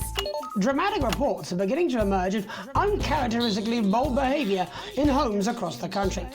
And we're not talking about the model planes that occupy so much time in the Donaldson household. With dating options limited, many house sharers, in particular students, are finding solace in co-tenants they'd previously rejected as unfuckable, indulging in an activity that has become known as snuggle tugging. Old dogs, new tricks. Bad boy celibacy Johnny Handsleeves announced today that he just can't wait until this lockdown's over so he can start his new career. It is, of course, up to each of us to choose how we spend this brief spell of collective unconsciousness. But if this photograph, sent by the man himself, is anything to go by, Johnny seems to be making some interesting decisions with regard to his time at home. Making his announcement by drunkenly shouting at his neighbours from the steps of his capital accommodation, Johnny was heard to repeatedly yell, "I'm gonna open a fucking florist," before failing to get back inside his house and slipping it off over a low hedge. "I'll take a dozen roses, Johnny." The shape of things to come? In their own version of a lockdown for more than 45 years now, the descendants of Doctors David Wong and Ingrid Sporsborgen-Horgensvoord and their unfortunate team today managed to get a personal statement to the surface using flagellized imaging equipment.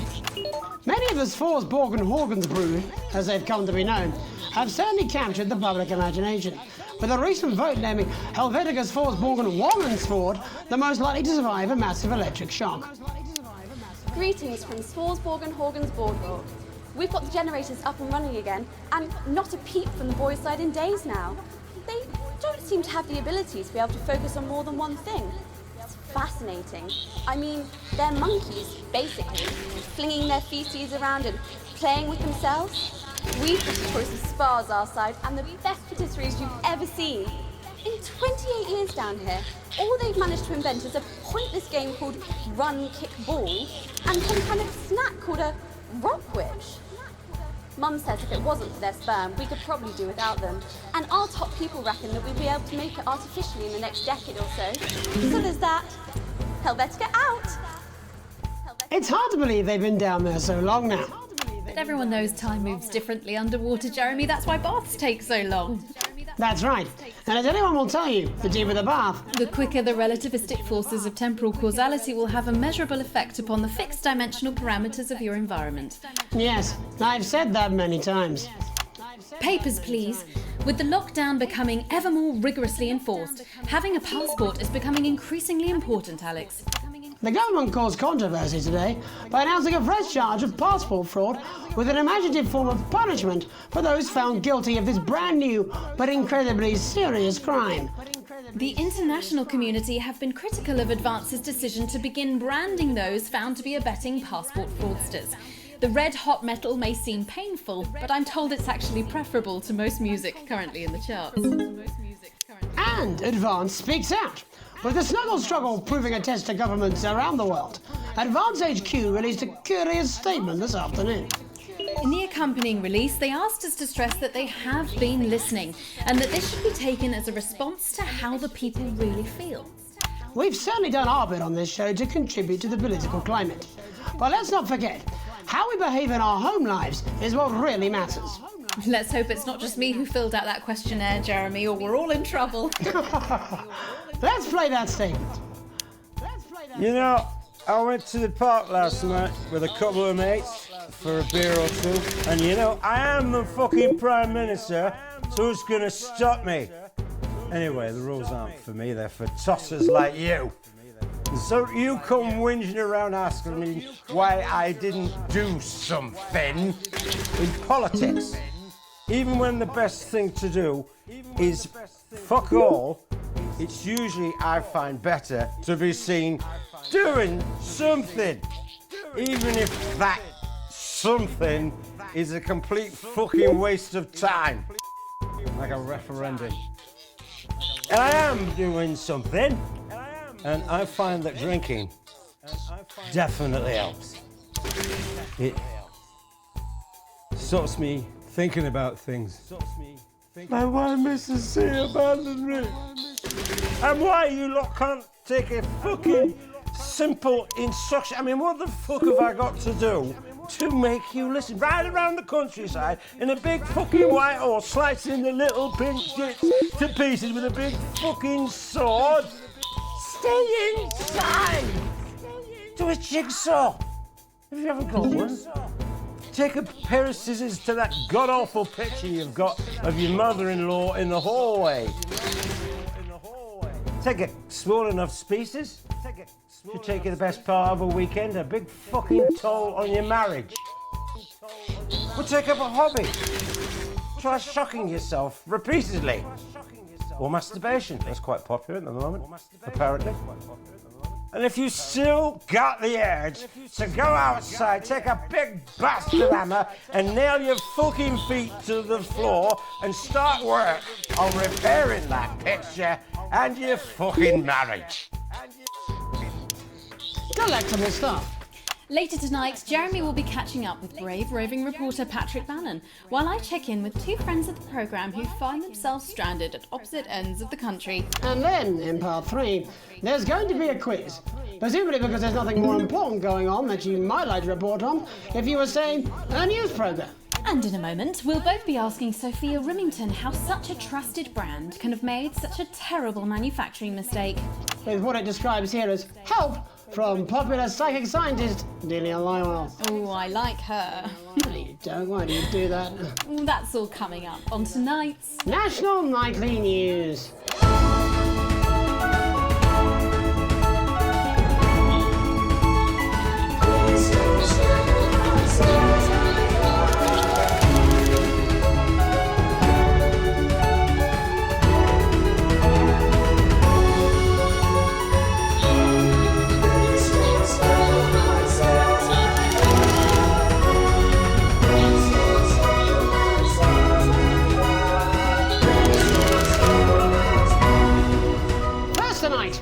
Get here. Where are we going? And most importantly, who's to blame? Joining us from her ranch in Arlingsfield, Milkirky is the CEO of Rimington's Fist, internationally respected business Svengali, Sophia Rimington. Thank you for having me, Megan. I'm a huge fan of your work. Then, from a crystal healing laboratory in what I assume is a garage in Upper Lowington, inexplicably renowned psychic scientist, Dr. Delia Lywell.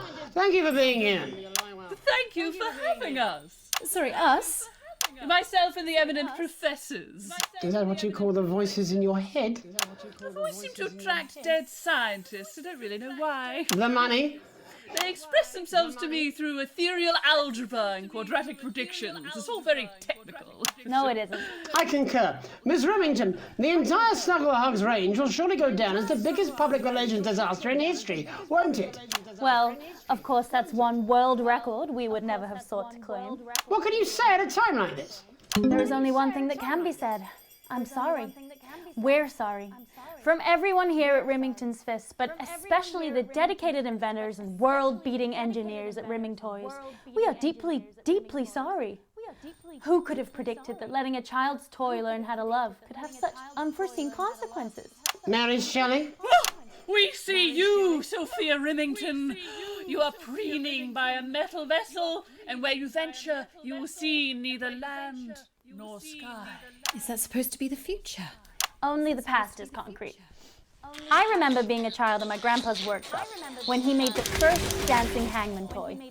He put it by my bed, and when I couldn't sleep, I'd wind it up and let it go, and I'd watch that happy little executioner just wiggle and wave his tiny noose and dance before my eyes.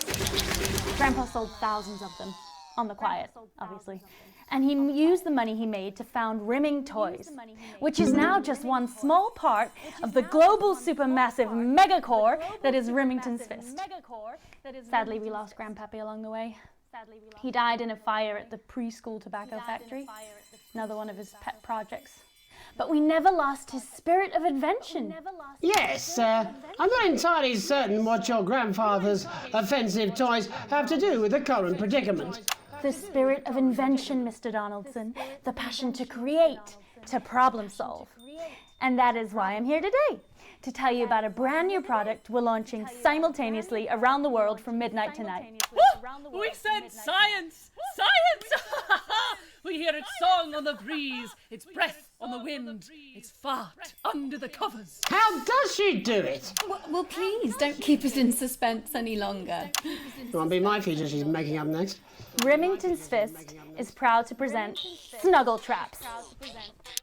Safety and security in these dangerous times. Each box of Snuggle Traps contains 8 devices, all guaranteed to stop a Mrs. Snugglehugs in its tracks. That's enough for a small lawn or 4 window boxes. And you want to know the best thing? They're only $129.99 a box. Now that is affordable peace of mind. We see you, Jeremy Donaldson. Not now, honey, I'm mid-pitch. The best thing about Snuggle Traps is they're powered by next generation Flardinium batteries. So, however long the enemy lasts, these traps will outlast them. We see you, Mr. Donaldson. You are screaming and yelling. Your friends are crying. They fear you. And then you're gone. Oh my god, I just got chills. Did anyone else just get chills then? I think I did. I think it's more concerned. I think I'd be more concerned about these traps. Quickly, before we go to the break, these appear to be attractively repackaged landmines. Aren't they dangerous, say, to children? Oh, hell yeah. These are not toys. But they're explosive fun. Sophia Remington, Dr. Delia Lywell, thank you for joining us. When we come back, we'll be taking a look at the situation across the country tonight. Don't go away. We'll be back after these bandages. Was that all right? Oh, yes, Doctor, that was exactly what we... She seems very nice, that young Miss Remington. I think she'd make an interesting dinner guest. Do you think so? I think I'd rather spend the evening shoving Delia's sacred crystals up my sceptical arsehole. Hello, mate. It's Dave. You're not going to believe this, but I've decided to come home. Listen, I'll call you back at the next break and we can talk about how I get me job back. Cheers, Alex. See you, mate.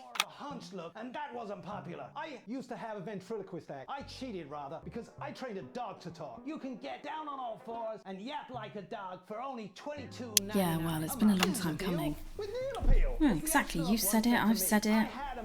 He must know. He's not stupid. I just don't want it getting back to him that it came from us. Hey, no, Jenny. You're not backing out on me now. We're in this together. It's gonna work. We'll get him. I've made the cake. You're on the balloons. Got no idea how old he is. 40? 17? Yeah, ready. Okay, coming back. In 5, 4, 3... Welcome back to the National Nightly News. I'm Megan Ruth. Now it's time to take a trip around the country to hear how the lockdown might impact the nation from some friendly faces. Joining me are respected academic Katie Brightman and author of Alan James's Kites, Alan James. Thank you for joining me. It's a pleasure. Thanks for having me, Megan. Thanks, Megan. It really is a pleasure, Katie. I enjoyed our little heated encounter. I wish I could say the same. So first off, Katie, how are you coping? I'm holding up okay. The lockdown directive was so sudden that, like many people, I haven't been able to get home. Oh no, what happened? I was staying at a hotel after an international policy convention, and we had a particularly heavy night out. You know what economists are like. Notoriously hate splitting the bill. And I overslept, and as you can imagine, I've been here ever since. But there are certainly people much worse off than me. Exactly. My tour has been cancelled indefinitely, and I've had to refund every single ticket, even the cheap seats. Oh, Alan, I'm so sorry to hear that. Yeah. People are being quite rude about it. They don't seem to realise I've already spent it filling the beach house with beef. The crisis claims yet another victim. So, this is just a reminder that my book, Alan James's Reich, is now available in paperback. Unbelievable. What was that? You're unbelievable. So, Katie, how do you think this might affect the economy? Should we be worried? Very, Megan. Not to sound dramatic, but this could be catastrophic. Unemployment has skyrocketed, and frankly, it will be a miracle if a lot of businesses can survive this. Here you go, scaremongering again, spreading this latest liberal hoax. That's what they want. They want us quiet. They want us compliant. And they want us inside. A hoax? How on earth can you say that, Alan? Well, I haven't actually seen one of these supposed toys. Have you? Well, no, but... Did you know 3,000 people die every year from regular toys? That's a lot of people. And this is no different. You're just as likely to be hunted down by a yo-yo or a tennis racket. He makes an excellent and persuasive point, Katie. Don't listen to her, Katie. The press are the enemy of truth. She's agreeing with you, Alan, you absolute shit! Well, then I must be wrong. Alan, are you now recanting your statement that these toys aren't dangerous? People are saying they're just like normal toys, and that simply isn't true. Corrupt media lies. Katie, how do you respond to Alan's claims that Mrs. Snugglehugs might be dangerous after all? I suppose I guess I'm agreeing with him. Thank you, Katie. I appreciate your support. A lot of folks are saying this Mrs. Snugglehug situation will all blow over, but it won't. Yes, right, exactly. We need decisive action from the government. We need huge financial support to protect our workers and our businesses. We need to support the vulnerable, and we need to repent. Exactly right, Katie. We brought it on ourselves with all our liberal indulgences like art, cake, and healthcare. We need to act now and begin sacrificing our firstborns, or at a push, a beloved family pet. Absolutely, Alan. If we can all successfully come together as a community and perform the ritual, hopefully we will appease the great ancient. Katie, could it be any worse? Luckily, over the past few years under Advance, they've invested heavily into health, so the system can actually bear the strain. Is it lucky that the Llama Lords have unleashed a horde of man-made monsters on its own people to conceal the enemy within? Will you just stop for 5 fucking seconds? The Global Alliance of Fish People are amassing an army amassing an army to kidnap our children.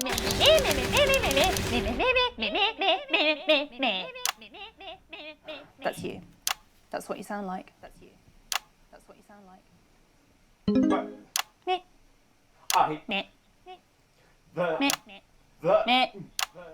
I don't sound like that. Yes, you do. You do, Alan. You do sound like that. And that's why no one wants to be your friend. I've got loads of friends. No, you haven't. I don't think you do, Alan. Yeah, stop lying, Alan. I'm not lying. You are. Oh, good one. Oh, good one. Well, I'm telling. Alan James, Katie Brightman, thank you for joining me. Some real food for thought there from two of the territory's leading minds.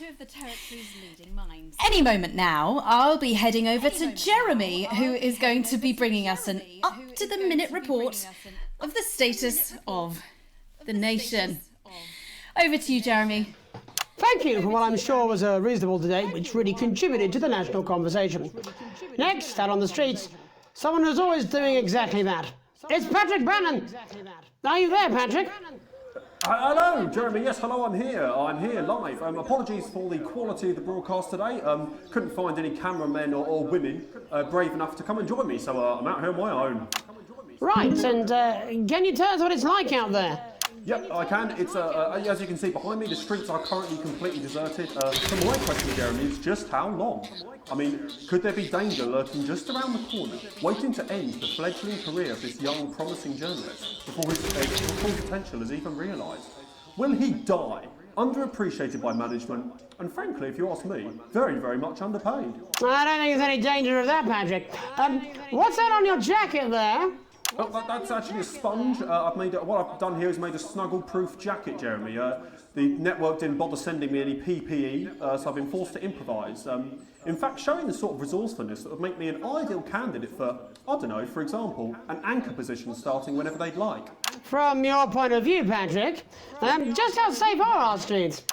Not safe at all, Jeremy, not safe at all. I'd recommend people staying inside, following government advice and not putting themselves at any risk at all. Unless, of course, like me, it's for groundbreaking journalism reasons. Mm-hmm. And just where are you, Patrick? I'm in the street, on the street. Which street? I think I'm struggling to hear you, actually, Jeremy, there. Which street? Which street are you on? Oh, which street am I on?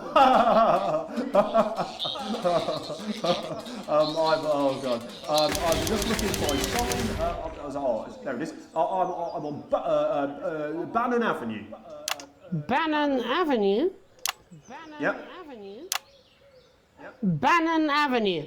Yeah, no, I can hear you fine. Yep, I'm on Bannon Avenue on the sign, it says there. Like Patrick Bannon?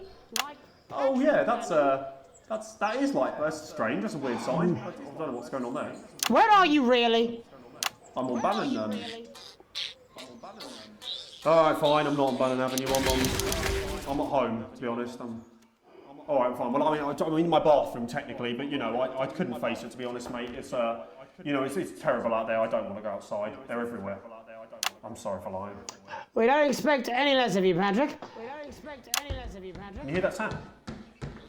What's that? I can, yes. I'm no expert, Patrick, but it sounds unmistakably like a tiny fist tapping on your door there.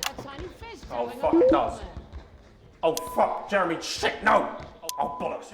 Perhaps there's a small queue of tiny fists, each wielding a different gendered household implement, ready to bash in the heads of lying little roving reporters. But you're lying, aren't you? Oh, shit, fucking, listen to me, you bastards! If you're out there, just to piss off, you little fucking snuggle fucks! I'm too talented to die! Oh, too talented to die! What the Okay, it's fine. It's fine. Oh, God. Don't worry, Patrick. I'd say you've got a few seconds before they break their way in there and finish you off.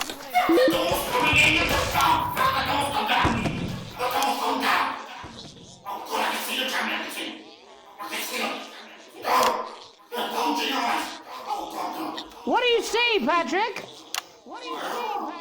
I see only the devil. I see only Satan. Oh, God, no. They're coming to all this. They're coming over. You fucking little shit.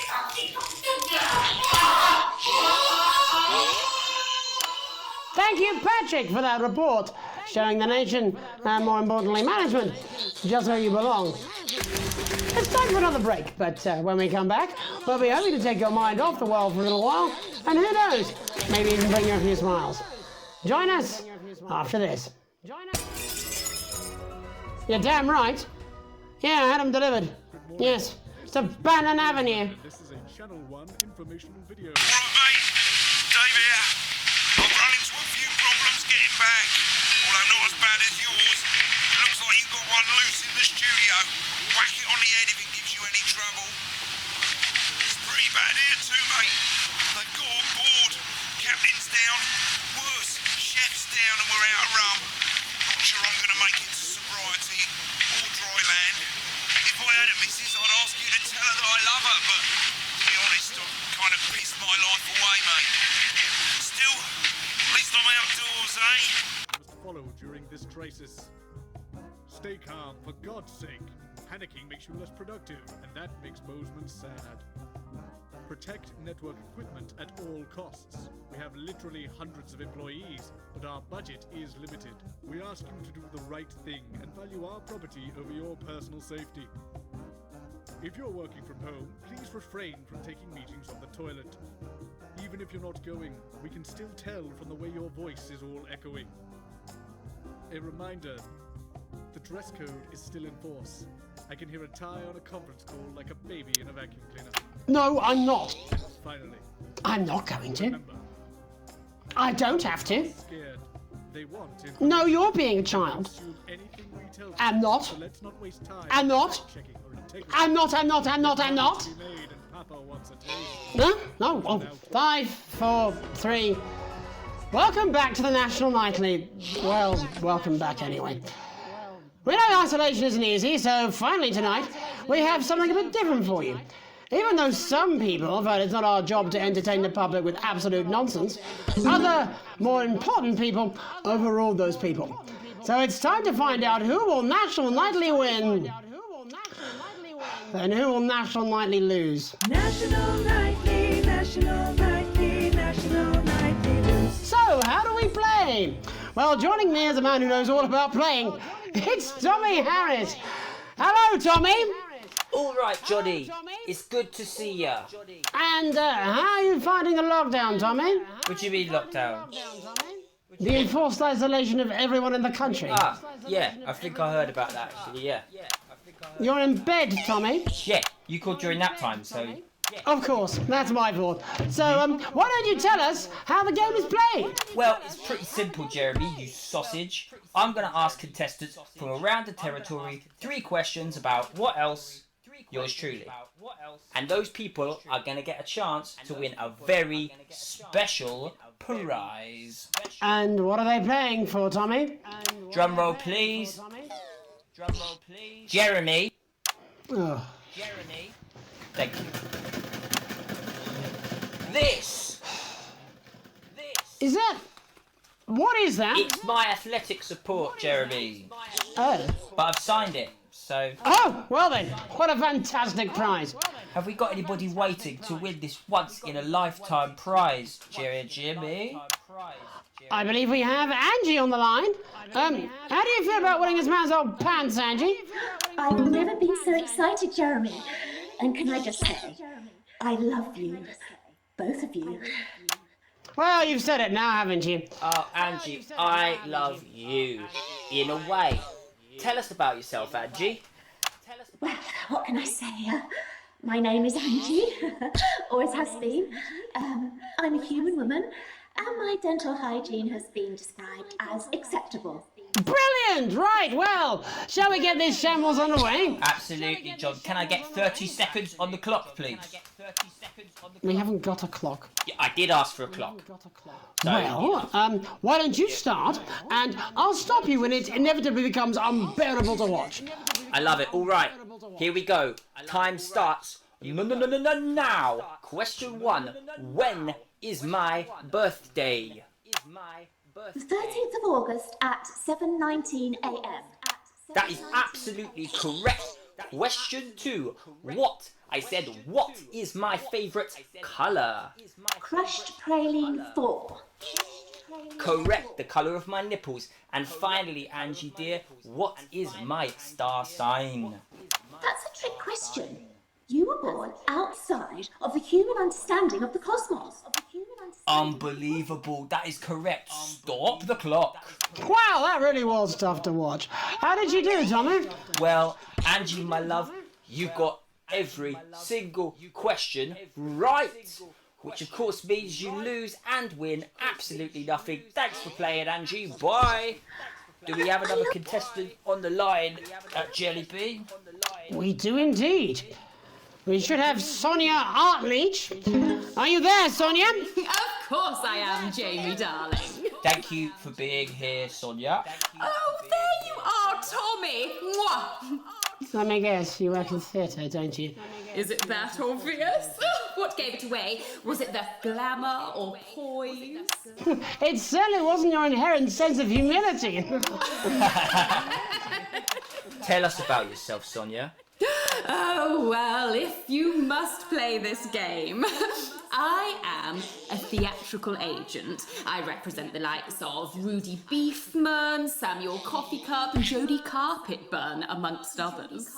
And how's the lockdown affected you, Sonia? Well, they may have closed the theatres, shut the studios, and boarded the cinemas, but they won't get me that easily.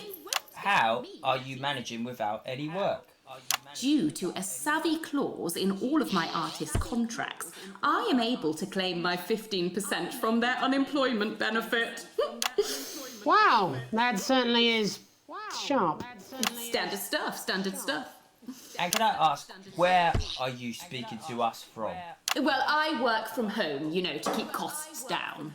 And who's this?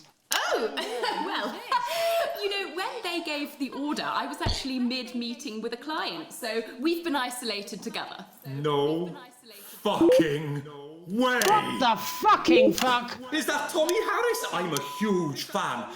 Can I just tell you how bloody brilliant you are? Actually, Jeff, we're about to play a game, aren't we, Tommy? We've got time. Well, if it's not too bold, I think I am in love with you, Mr. Harris. No, it's not too bold. That's all right, don't worry. Hey, I'd love to show you some of my stuff. I've been working on some new shit. Well, at least you're already aware. During lockdown, we've been workshopping some of Jeff's ideas for much younger children, haven't we? People still let you near their children, do they? That's right. Yeah. I've been developing some shows for younger children. Well, we'd love to see it, wouldn't we, Gerbil? Absolutely dying to. Right, so, what do kids love? Timely child support payments from their absent fathers. Shallow and overproduced musical numbers. That's right. Animals! So, I'm trying to address the things that kids need to know, but through a medium that they'll understand. Do you understand? I think so, yes. Jeff's one of my best clients, aren't you? I am, yeah. So, the first one we've been working on is called The King of the Jungle's Mortgage Repayments. It's about a lion who's having problems with his interest rates. I see. Does he have a broker? He does, yes. He's a porcupine. How did you know that? Well, your work is universal, darling. It speaks to people. I'm going to say something to you, mate. I think you're onto something here. Oh, the bear, yes, right. This one is much better. So, this one tells the tale of Mr. Bear. Now, Mr. Bear is a very sad bear, because all of the other bears don't think that he'll amount to much, and they tell him that his plays are lazy and derivative. I think you're onto something there. Now, Mr. Bear is a tragic figure. Picture this. He's at his lowest ebb. The trees are closing in. He can't even face his salmon, can he? But then he meets someone that will change his life forever. This is fucking gripping. That's right.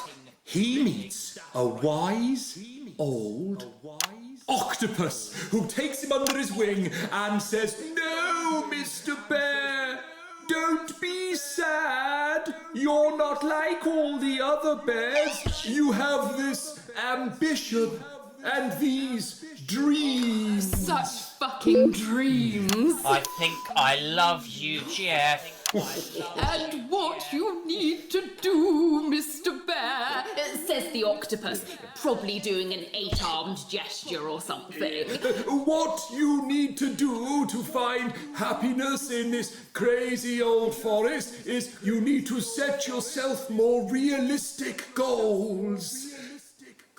It's called Mr. Bear Lowers His Expectations. Wow, you really have taken yourself to new depths. And what do you want children to take away from this? Oh, fuck shit, fuck. What? I said a more realistic worldview. Are you all right, Jamboree? It's Jeffrey. My name is Jeffrey Donington. No, stop. How does it end? We need to know how it ends. Well, all the animals learn a thing or two about inevitable mediocrity. Yeah, and Mr. Bear settles down near to his parents' cave, stops trying to make his band happen, and he goes into bear telemarketing. Becomes a bear maths teacher. Oh, and we end... We end on a big musical number. Oh, there's dancing. It's very repetitive, so it's catchy but not too challenging. Well, if you like, I could go and get my boombox. Yeah, I might be able to... Hang on, can we get Angie back? Why not? The more the merrier, as they say at orgies. Right, I'll just fill then, shall I? Coming up in a moment, it's the world premiere that nobody saw coming. Lights! Or wanted. At all. Right. I can only apologise in advance for what we're all about to endure. Could you turn this shitting thing up? Well, there's all sorts of creatures down on Dangly Doodle Farm. Like wise old Mr. Octopus with way too many arms. There's Mr. Pig and Mr. Cow, they're always in good moods. But that's 'cause they don't know they'll soon be sliced up into food. Mr. Bear, what's that over there? That's where your hopes go to turn into despair. Mr. Bear, what's that over there? That's where your dreams go to die. Mr. Raccoon wants to go to the moon. He'll end up as a bus driver soon. Mr. Porcupine thinks he'll read the news at 9. He'll end up as a janitor who stinks of turpentine. Mr. Tiny Mouse thought he'd own a massive house, ended up in a bedsit where he can't control the louse. Mr. Horse thought he'd go into professional sports, now he's an alcoholic and he's on his third divorce. Mr. Bear, what's that over there? That's the place your life becomes an endless questionnaire. Mr. Bear, what's that over there? That's where your hopes go to die. Lower your expectations. Maybe you could get a job in telecommunications. No matter how you try, you'll never reach the League of Nations. The best you'll get is middle rank in trading operations. So lower your expectations. You'll never win an Oscar, so there's no congratulations. The future that is coming will not meet specifications, and no amount of visualizations will save you from your own deterioration. Mr. Bear, what's that over there? That's a tramp who thought he'd be a multi-millionaire. Mr. Bear, what's that over there? That's where self-esteem goes to die. Mr. Bear, what's that over there? That's the disappointment that is waiting everywhere. Mr. Bear, what's that over there? That's where your schemes go to die. That's where your dreams go to die. That's where dreams go to die. Well, I'm sure we'll all still be singing that tomorrow morning. That's it from us for tonight. Many thanks to all our guests. I look forward to seeing them all again. Eventually. But before we go, Alex, I wondered if I might have a word. You see, I've had my eye on you, friend, and I've got to say I'm not liking what I'm seeing. You keep letting me down, chum. Playing it safe. Making the dull, boring choices, failing to assert yourself. No one likes a pushover, Alex. You know that. And frankly, chum, you're acting like a bit of a wimp. Alex, will you give away your passport so my super rich sibling can abandon us all? Sure, here it is. Pathetic. Can I have the money we need for food so I can go around the continent on a jolly? Sure, Suzie. We can always eat your grandma when we run out of food. Wouldn't it have felt better to take charge? Aren't you tempted to just lay down the law? You know what's hot, Alex? Other than me, obviously. Confidence. Power. Control. We're all drawn to it like rats to the piper.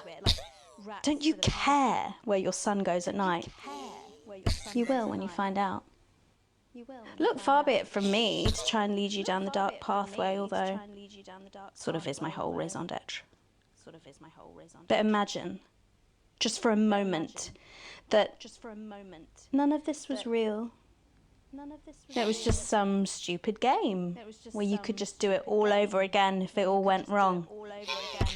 Imagine if Sam and Charlie and Suzie were just characters.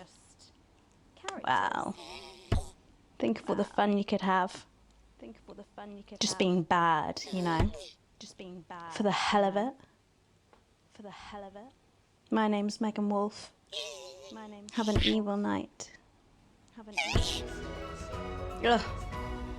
Jen, I'm just gonna go smoko. Okay, can you get Bozeman on the phone? Babe, I don't care if this is a dream, a bad trip, or a shock-induced coma. I did not sign up to be dressed like a slag, doshing out wristies for a 20.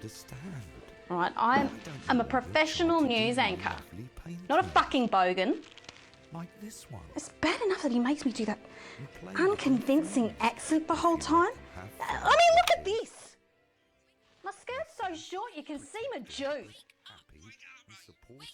Alex, wake up! Why don't you wake up? Wake up! You fucking Wake bird. up, Alex! Wake up! Wake up! Wake up!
Ow! Oh, God, I'm sorry. What the fuck is wrong with you? I'm sorry. I haven't had any food today. Oh, you're fired.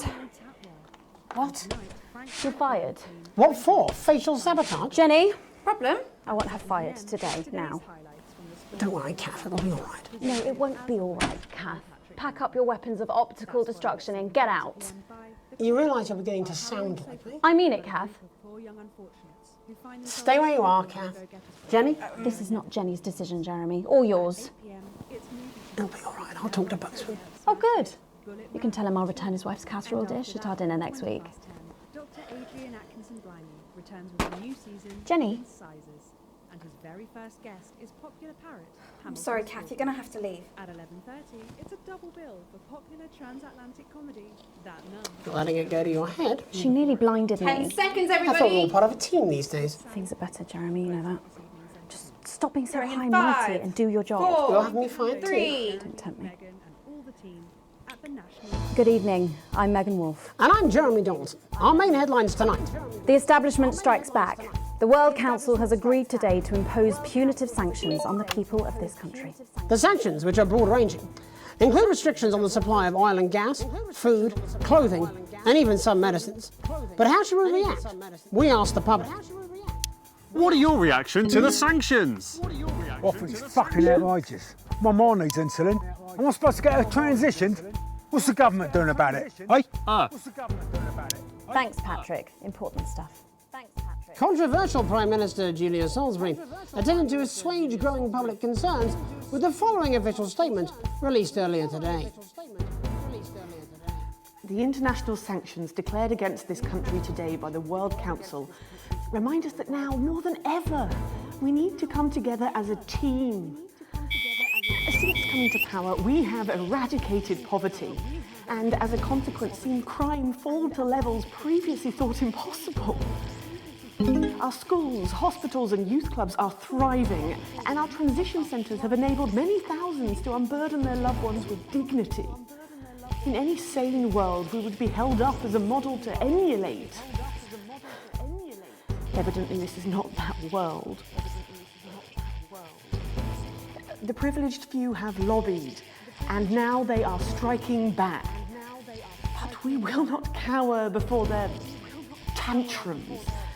And we encourage other progressive nations of the world to continue to trade, visit, and share their cultures with ours. Do not be afraid. We have more friends than we can count. We are a team, now more than ever. And this team is on your side. Thank you. Reassuring stuff. But what do you, the public, think of our refreshingly different government? Robin Short found out. I was wondering if you could tell me what you think of the government. What? That shower of iridescent pricks, punishing success and rewarding laziness, they're taking this country down the bloody Swanee. And it's not just me that thinks so. My wife Iris, she agrees. Over to you, fellas. Global mega corporation Remington's Fist today announced that trials have successfully completed on their groundbreaking male contraceptive product, Responsibility. The drug has been passed by the government for general release, but the small print warns that, in rare cases, side effects can include blurred vision, enlarged genitalia, and increased risk of stroke. No double entendre intended. But what do you, the public, think of Sophia Remington's latest venture? Patrick? Would you take the male contraceptive pill? No, mate. Her body, her baby, her problem. How progressive of you. What'd you say? Nothing. Pipers at the gates of dawn. Commuters in the capital this morning found themselves surprised and amused by the latest stunt from popular pressure group Disrupt. Silent protests were held outside underground stations throughout the capital, bringing a pleasantly surreal quality to the morning commute. Unless, like me, you have a phobia of mimes. But how do we, as a country, really feel about Disrupt? Robin? How do you feel about Disrupt? Ah, well, now you're talking. Ruddy hero, showing us not to take it lying down like Iris here. So you both feel they're a cause worth supporting? Well, Iris doesn't speak on mine, but we're pretty sure there's still one in there, aren't we, love? Wherever it is, it loves Disrupt, fighting the oiks for our freedom. And what can possibly be wrong with that? Do you need me to get you some help? Feast or famine. Resourceful doctors David Wong and Ingrid Swansborg and Horgansford today announced their first successful harvest in Dante's taint. Although they can currently only grow a few fungal strains, the scientists seem to be staying positive, as the following picture shows. The undauntable scientists chose to try and survive in the cave system while the complex rescue operation inches forward up here on dry land. Let's hope they like Stroganoff. But with Advance planning to spend an eye-watering amount of public money on the rescue craft, we asked Patrick Bannon to find out what we should all be thinking about the accelerating costs. What are your thoughts on the costs of the rescue? Oh my God, Patrick Bannon, wash your mouth out with soap. You can't put a value on human life. You have to spend whatever it takes, because one day you might be trapped in an underwater cave system and you would want exactly the same. I don't think so, actually, because for legal reasons, we're actually not allowed within 31 yards of the coastline. I am not a number. Applications finally opened today for the new Advanced Team membership cards, a scheme by the government to allow fast access to all the new public services being introduced daily. The team membership cards are entirely voluntary, but will be recognised as legal identification by all major organisations, including the police, banks and, vitally, pubs and bars. And of course, there's no charge, Jeremy. It all seems too good to be true. Well, you've always been a cynic. But most importantly, what should you, the public, think about the new team membership cards? Team membership cards? Absolutely bloody not. It's the thin end of the wedge, isn't it, Iris? First it's, can I see your identification, sir? And then it's, would you mind bending over the table, sir? So Sergeant State Educated and Constable Regional Accent here can stick their truncheon up your derriere. Oh, crikey! They should call them what they are. They're bloody ID cards. Oh, for Christ's sake, what is it, Iris? Oh, I'm really not happy, Algernon! I'm so sorry. Crikey. And finally tonight, getting stuck in a shameless attempt to cash in on his bad boy status, shamed celebrity Johnny Hamsleeves announced a new line of real ale at a press conference earlier today. The new brew, entitled Headbutt Ale in reference to his controversies of last year, promises a night you'll pretend you regret. Or possibly a night you'll pretend you remember. So what should we all think of Johnny's latest attempt to market his notoriety? Patrick? Oh my God, fantastic! Your thoughts there? Later tonight, in a break from our usual responsibilities, Jeremy will be taking popular rapper Jesus to task over his street credibility. And then we'll both be meeting the team behind the new play that's got theatre critics buzzing with anticipation. That's all coming up on tonight's National Nightly News.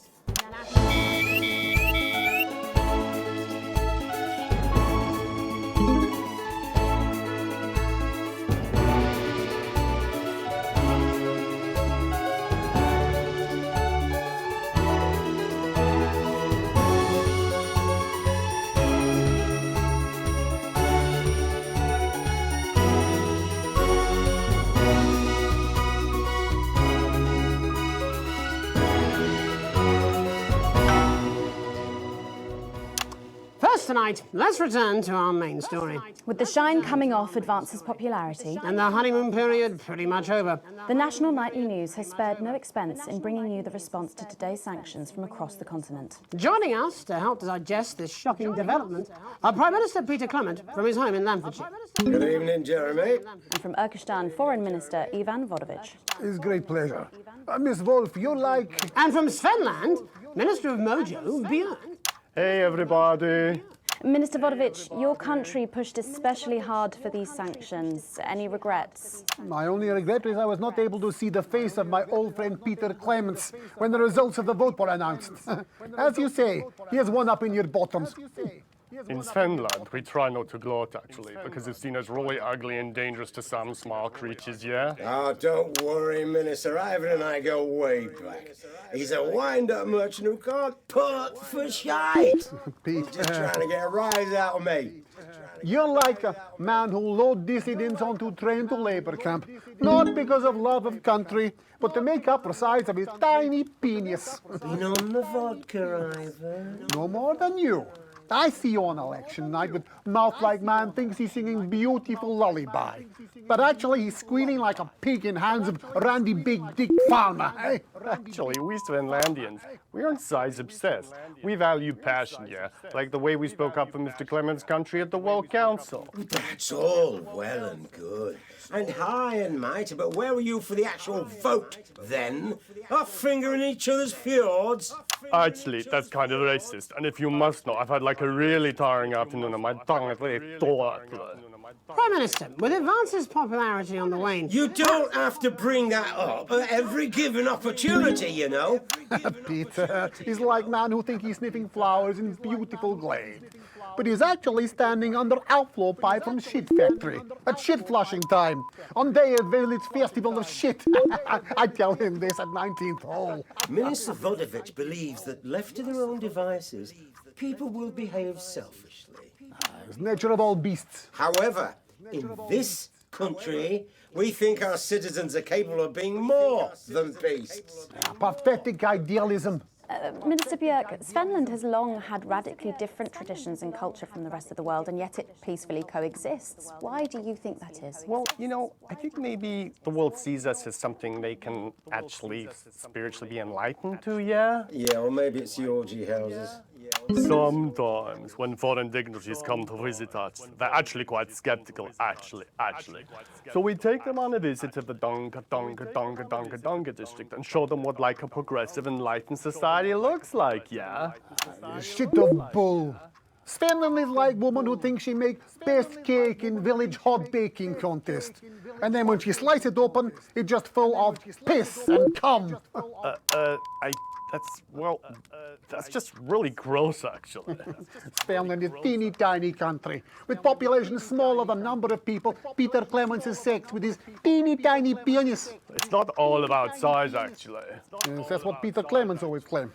I'm talking about population size. And I'm talking about Peter Clements' teeny tiny... Oh, fuck off, Ivan! Oh, Prime Minister, please. It's so easy to sit on your pile of money and gloat, isn't it, pal? You're a shite leader.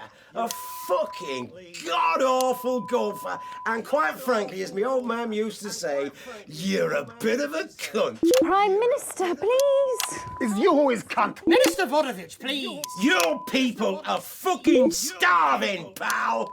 We will see how well fed your people are when the sanctions start to bite.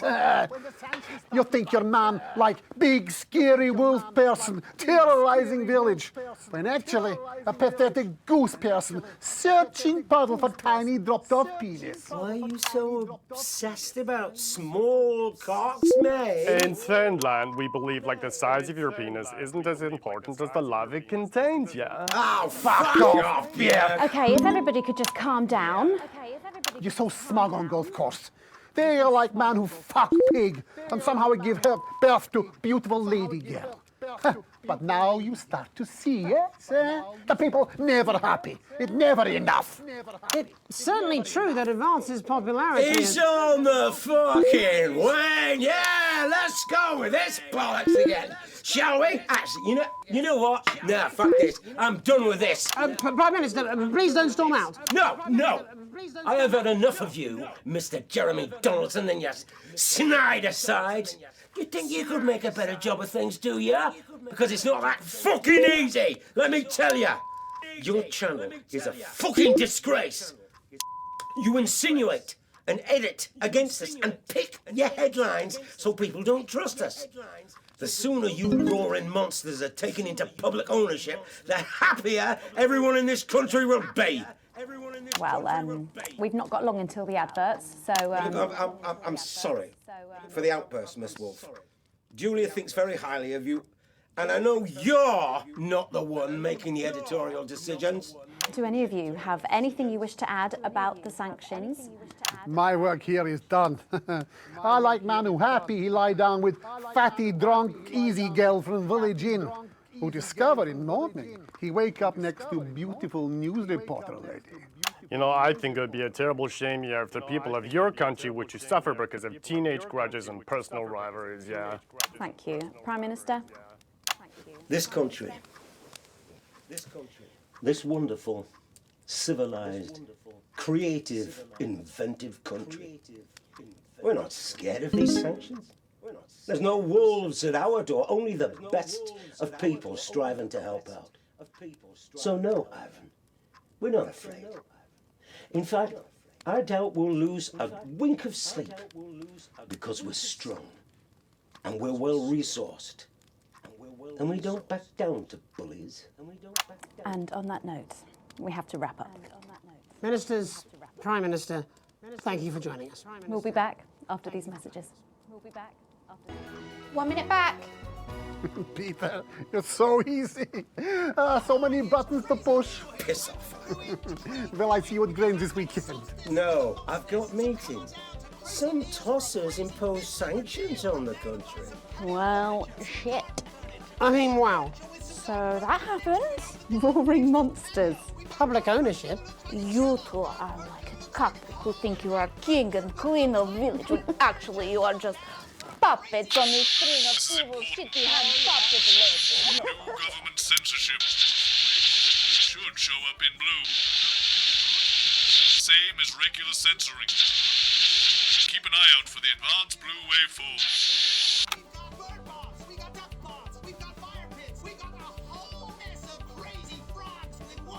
Are you still meant to bow to foreign royalty? What? Should I just like curtsy? Hang on. Have they given you the Crown Prince report? What? Meghan? This is Jeremy, and he'll be interviewing you. Oh. Yo, thanks for having me on your show, man. It's quite all right. Yo, just a quick one. You're not going to ask me about the chimp, are you? Live in 10 seconds. So he put that get up on himself. I'm just saying. Going in 5, 4, 3. Welcome back. I'm Megan Wolf. Later, we have an exclusive first look at a theatrical sensation everyone's going to be talking about. But first, it's time to go over to the culture spot with lovely old Jeremy Donaldson, who's joined by a very special guest. Jeremy. Thanks, Megan.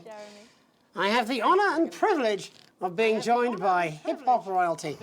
He's been called the son of the streets and the father of truth.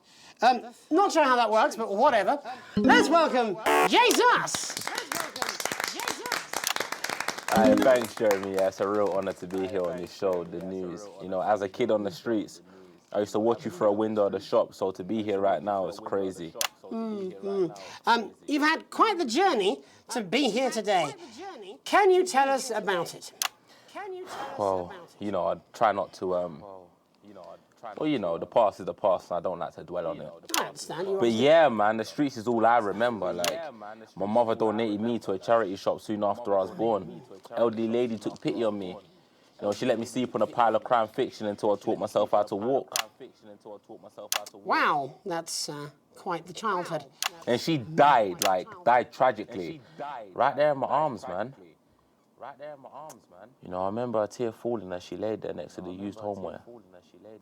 And in that moment, I became a child of the streets. I was just 18 months old. What a tale. What a tale. You're known for your direct and honest lyrics. Was your style informed by your troubled past? Oh, like I said, I try not to talk about it. It's just, it's just too hard. Of course. But my first album is about the story of the first 4 times I stole, so I wouldn't starve. A small group of infants came to see me as their de facto leader. They call me Mr. Cheese Slice. Anyway, we were like a family. So it would seem. Recently, you've been quite outspoken about the government. Yeah, fuck the government. Fuck Advance. Fuck Peter Clement. What is it that you object to so vehemently? Well, you know, they stole from us. They're taking our money and spending it, man. Redistributing it. Actually, homelessness has been all but eliminated in the last couple of months. So? Surely that's a cause close to your heart? Yeah, nah, of course, man. Very much so. I just mean, like, why do I have to pay for it, you know? You don't. People have been rehoused on property seized from the historically wealthy. And that couldn't have been you, could it? Look, yeah, I worked hard to be here. I built this from nothing, and I deserve to be rewarded for that. Would you say you worked harder than, say, a farmer or a care worker? I don't know. But if people are taking something from my music, choose to value it, buy it, who's to say I don't? And no one can take that away from me. Not even to help, say, vulnerable children? Mr. Cheese Slice? What is it you're trying to say? I just don't understand where you've placed yourself politically. I mean, is it ideological or is it tactical? Well, it's more of a... Or maybe it's hereditary. Stop trying to tie me in knots with your words, Jeremy. I let the music speak for itself. And the people agree with me. Well, that remains to be seen. But you have given me a very easy segue out of a conversation that I promise you was much more painful for me than it was for you. So here he is with his hit song, Mrs. Ludlow's Tears. Oh, no, I'm going to do something a little different. It's a new single I've been working on. Oh, so this is unapproved, is it? Yeah. You love it. Excellent. Don't worry, we've got a state-of-the-art censorship system. What's the worst that could happen?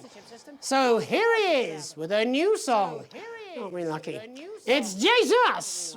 First, you're gonna pay up. You're gonna pay back.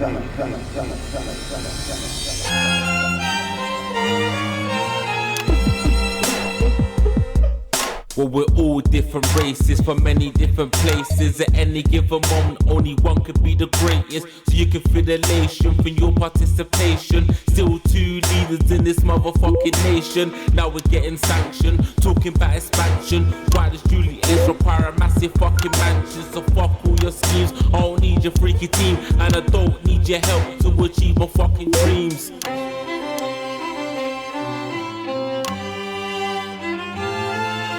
So don't make a fuss when you find you're one of us.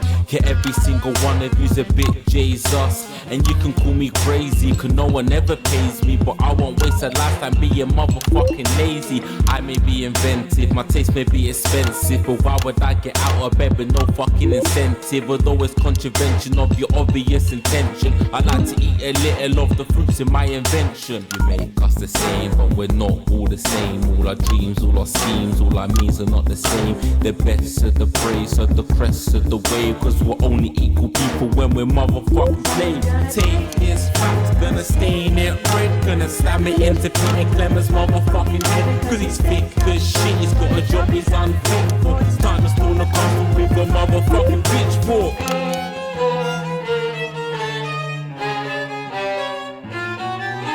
So this is for the snuff ones, the push and the shove ones, the folks who feel the burden of their motherfucking loved ones. Ones who had plenty like a motherfucking Bentley. The ones who now finding that their bank accounts are empty. The ones of aspiration, who had to flee a nation. The ones who built a business out of dreams of perspiration. There's all sorts of people, the good and the evil. It only takes a glance to see we're not all equal. You make us the same, but we're not all the same. All our dreams, all our schemes, all our means are not the same. And the best of the praise, serve the press of the ways. Cause we're only equal people when we're motherfucking slaves. Gonna take this fact, gonna stain it red. Gonna slam it into Peter Clemens' motherfucking head. Cause he's thick as shit, he's got a job he's unfit for. Time to storm the castle with a motherfucking pitchfork. Get out of your seats, get your asses in the streets. Set a fire in the building, let them feel some fucking heat. Take your hate to go getters, those squilling bet letters, and burn them on the powers of advances fucking letters. Gonna take this fact, gonna stain it red. Gonna slam it into Peter Clemens' motherfucking head. Cause he's thick as shit, he's got a job he's unfit for. Time to storm the castle with a motherfucking pitchfork. Chase that dream, you don't need a fucking team. And advances, little dances aren't as harmless as it seems. Cause they're stale and corrupt, then you're angry or wrong. Lend your hearts and your minds and your fists to destruct.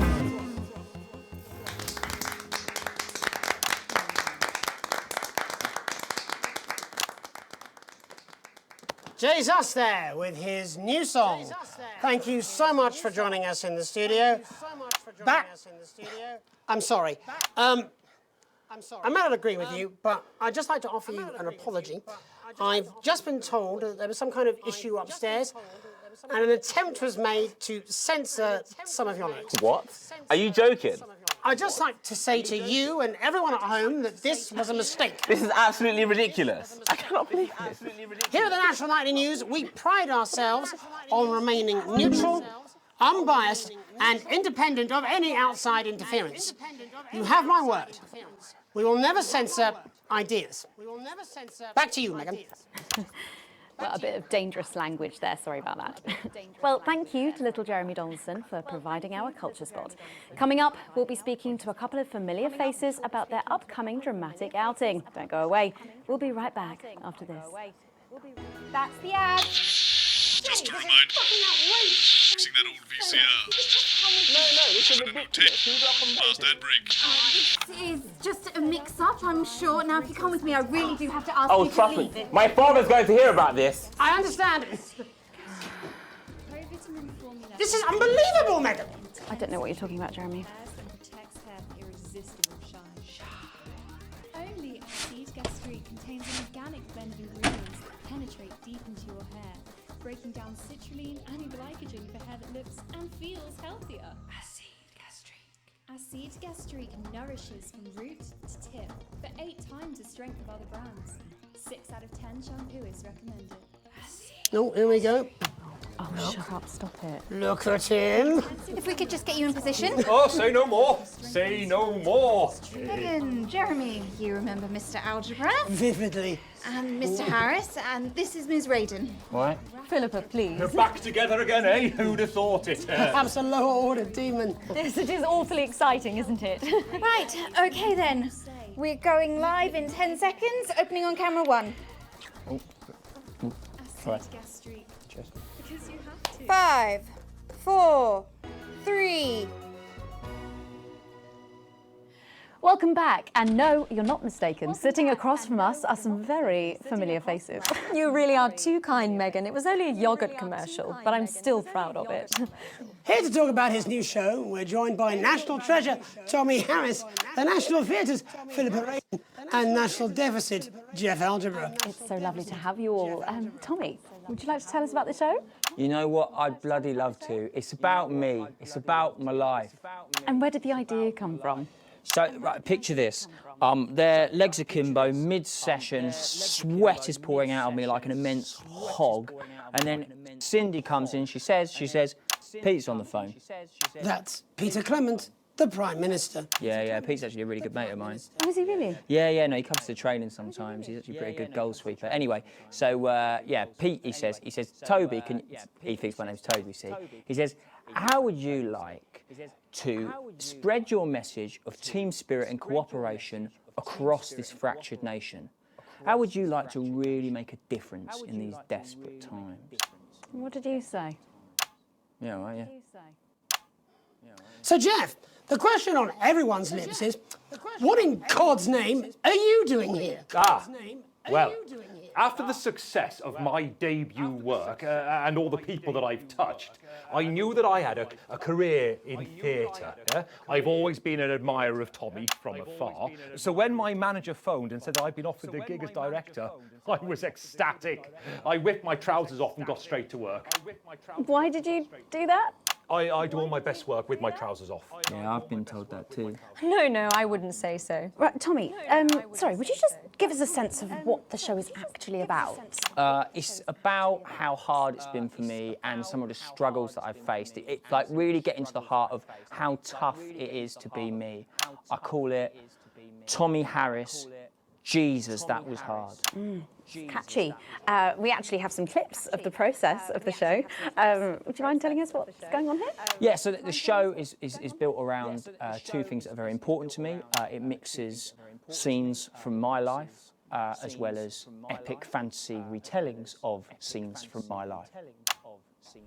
But Dad, you promised you'd come to my graduation.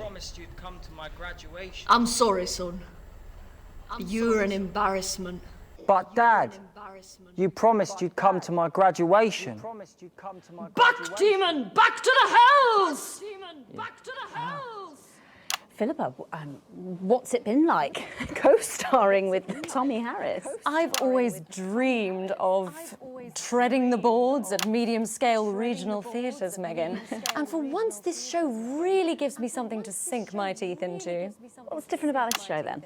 Tommy, Mr. Harris's show really lets me show my tremendous range as an actor.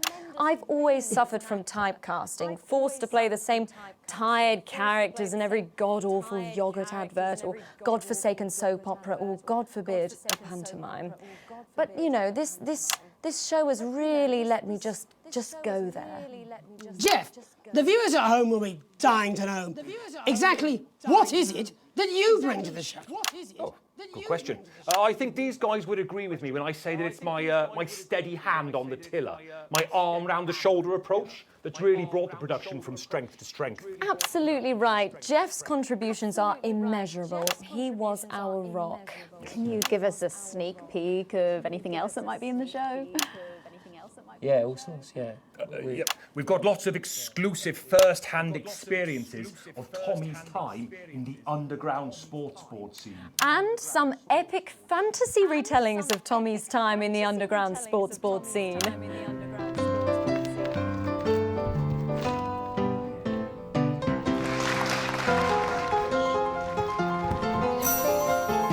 You'll never take the sacred pass! And am I right in saying this was officially commissioned by the government? Yeah, all paid for by the taxpayer, which, you know, to be honest, was actually a lifesaver, really. Yeah, I think it's fair to say that without Advance's support, we'd have had to cut the finale. Which, frankly, would have been a travesty. Oh, God, Jesus Christ!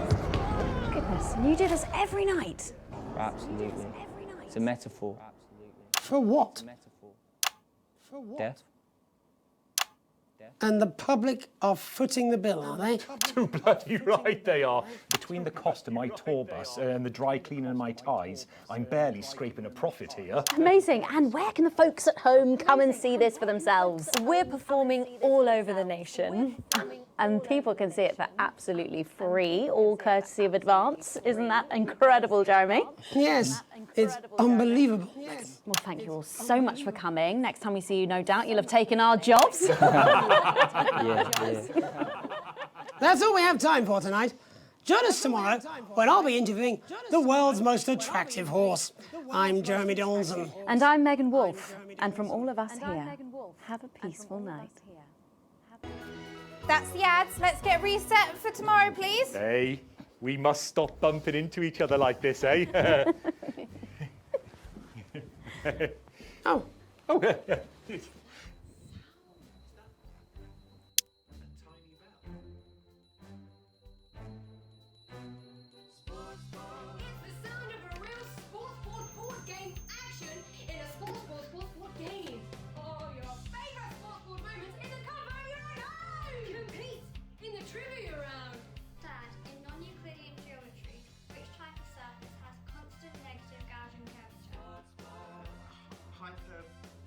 Correct.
boys. That's quick work with that van. Impressive stuff. Had that valve overheated, the trip switch would have blown, and you'd have been waiting for everything to reset. Keep an eye on that fan, though. Sometimes the power switch on the base turns off for no good reason, and you'll have to turn the damn thing back on. Make sure you watch the gauge in the front and keep alert for a sizzling sound and a nasty burning smell. That's the only warning you'll get. Sweating like Peter Clement and Uprising here. Okay, we're working on it. What, you've got someone to hose down the sun, have you? Yes, they've just strapped on their wax wings. Classical illusions are no substitute for air conditioning. You know, I genuinely thought you'd be in a better mood today. She's not even here. Yes, but he is.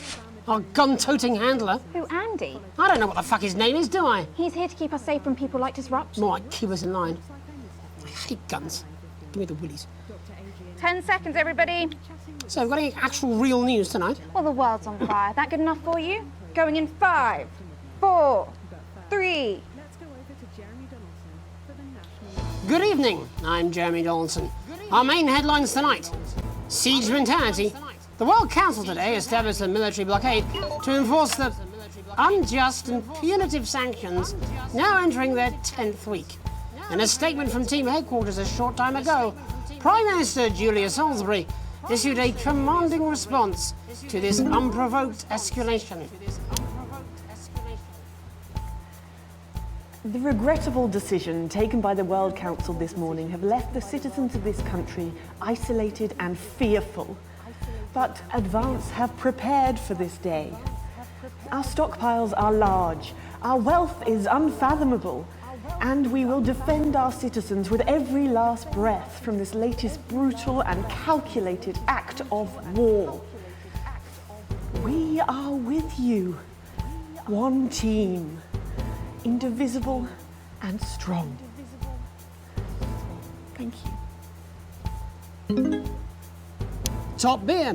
As his new line of ales goes from strength to strength, Johnny Handsleeves seems to be really capitalising on his success.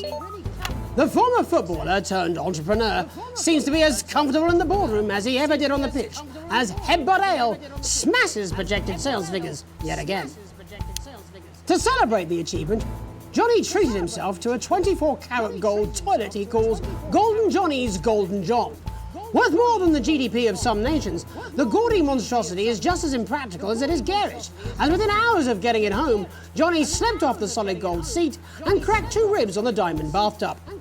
In it to win it, exciting news from Advance today with the announcement of a new monthly prize draw for all team membership card holders.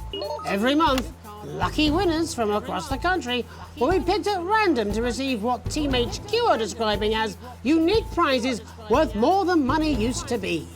Take-up on the scheme has been much higher than expected, and if this lucky winner's delighted face is anything to go by, it looks like pretty soon everyone's going to have one.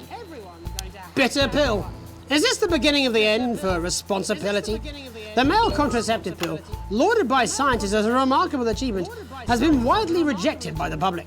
Sales of the revolutionary drug have been non-existent, with many claiming the world simply wasn't ready for such a shift in radical reproductive politics.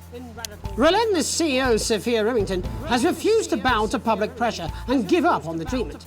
Seen here outside Remington Cysts HQ, the dogged businesswoman called the failure a minor hiccup before reducing 2 reporters to tears. Oh, Captain, my Captain. Progress today for the stranded scientists of Dante's Taint, as the captain leading their rescue mission is announced. The trapped team have survived in the cave system for many months now, but hope is on the horizon as the expedition leader is announced by the Board of Underground Theoretics. A respected professional with decades of experience, training and knowledge, Captain Audrey Aerospace is said to be the only real choice to successfully save the troubled scientific excursion, but an unfortunate one to be sat next to at a dinner party or social occasion. Road to nowhere? A large turnout was reported last night for an illegal and unsanctioned demonstration by radical pressure group Disrupt. Although overzealous policing by some community cohesion officers led to isolated scuffles after the event, the activists managed to make an impressive visual display in the heart of Parliament Park. As well as burning itself into the minds of all those who see the image, the Disrupt symbol is also scorched into the turf in what can only be described as an impressive exercise in branding. All this, and I'll be talking to some people with fascinating medical conditions, as well as one of the contenders in this year's Feline Football Championship, and her proud owner. That's all up on tonight's National Nightly News.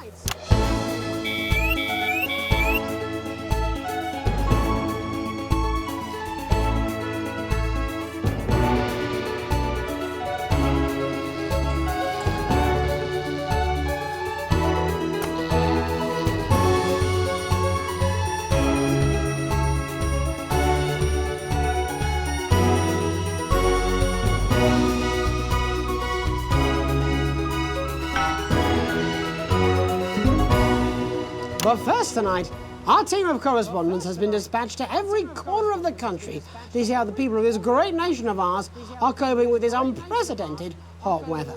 First, let's go to Megan Wolf in Shining-on-Sea to see what the scientific community has to say. Megan, how's the weather there? It's absolutely glorious, Jeremy. Thank you for asking. I'm here with Dr. Anna Burns at the University of Princeford. Are you enjoying the weather as much as I am? Oh, yes, it's wonderful, isn't it? My eyelids are sweating. And you're part of a team carrying out a study into just what's causing this unbelievable heat, is that right? Yes, that's correct. Yes, we want to be able to reassure the public once and for all that there's absolutely nothing to worry about and that they can enjoy their sunstroke and fossil fuels in peace. You sound very confident about that. Oh, very much so. I can say without any hesitation, there's really no cause for any concern here.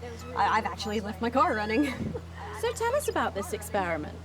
Well, we take data from weather stations from all over the world, along with atmospheric samples, and we take all that and we feed it into this state-of-the-art computer, and very soon we'll be getting a high-tech readout of the results.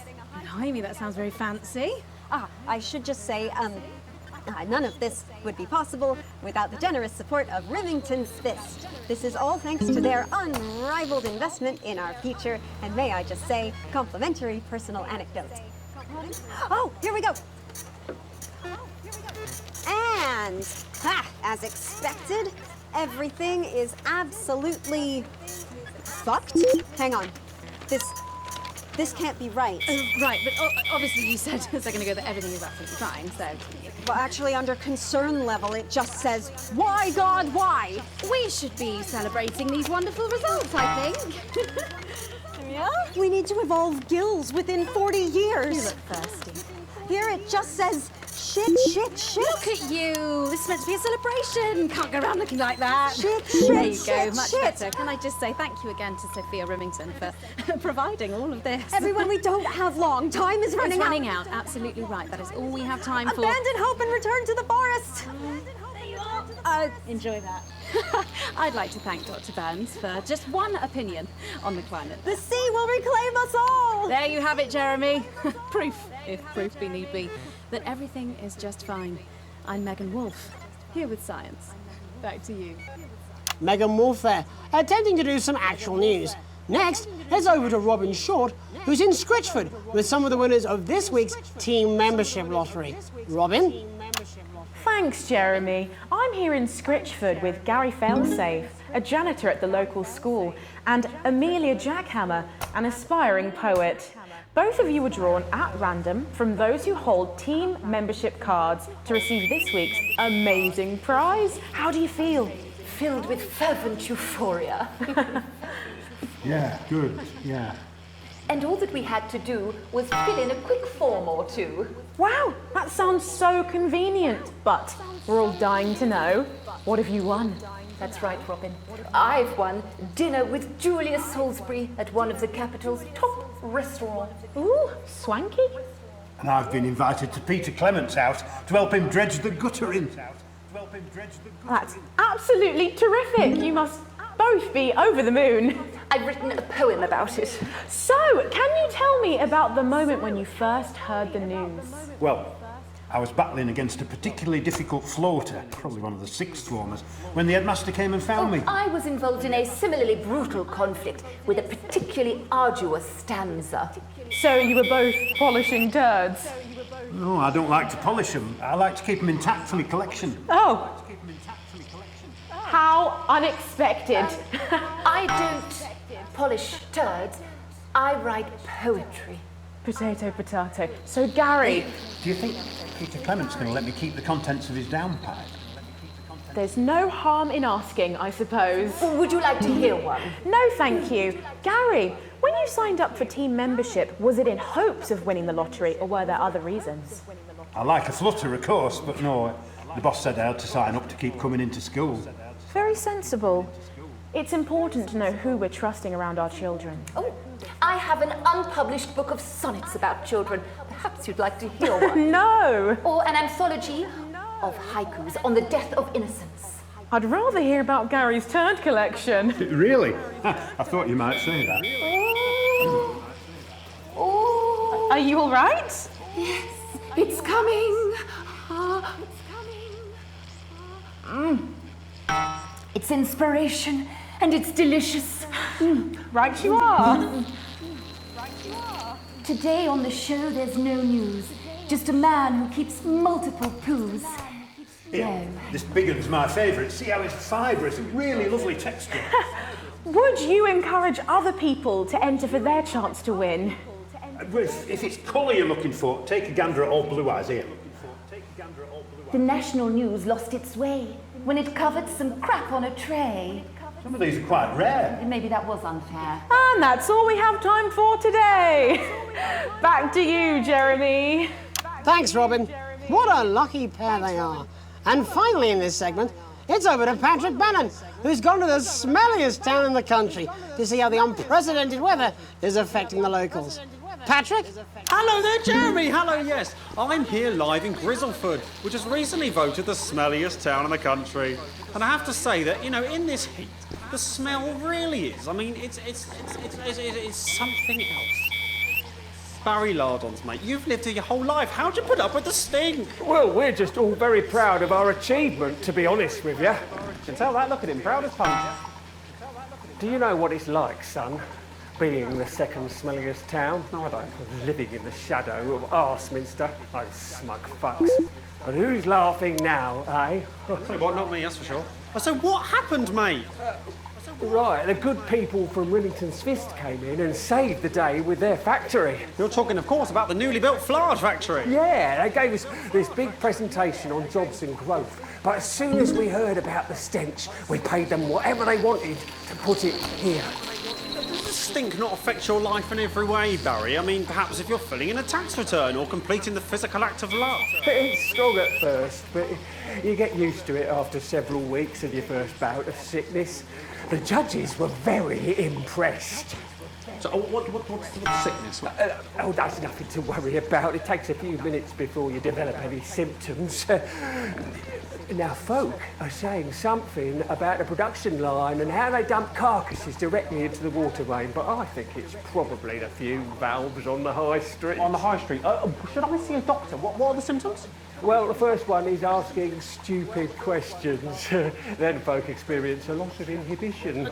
Fuck off, do they? When was the last time you brushed your teeth, you stinking old tramp? Next recording is a period of randomly bursting into song, followed immediately by delusions of grandeur. That's not really a problem, I've never sung in my life. Hello, it's sexy Patrick Bannon, and he's wearing sexy shorts now. Oh my God, look at me. I'm like a stallion. I'm gorgeous, why didn't you tell me? I should take my shirt off. You know what? I'll even let you touch me if you want. That will be the bout of undeserved self-confidence. Love the Bannon, feel the Bannon. Oh man, what's the point? And the ennui. All that's left now are the hallucinations and unconsciousness. Nana Dottie? Was that you? Why are you made out of elbows?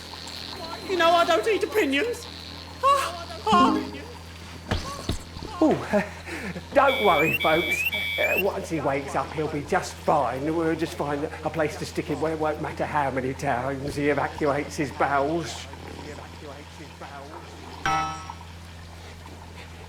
Right, that's all here from Grizzleford, a town that's really making a stink. I'm Barry Lardons. Back to you, Jeremy. Thanks, Barry. With a naval blockade being set up around our coastline as we speak, when we come back, I'll be talking to 3 members of the general public who appear to be here purely for medical reasons. Don't go away. Unless, of course, you've got something better to do. We'll be back after these messages. This next section features a potentially controversial guest. Advance may request some censorship if he goes too off-topic. You've done a great job so far, keeping everyone happy, so let's keep up the good work.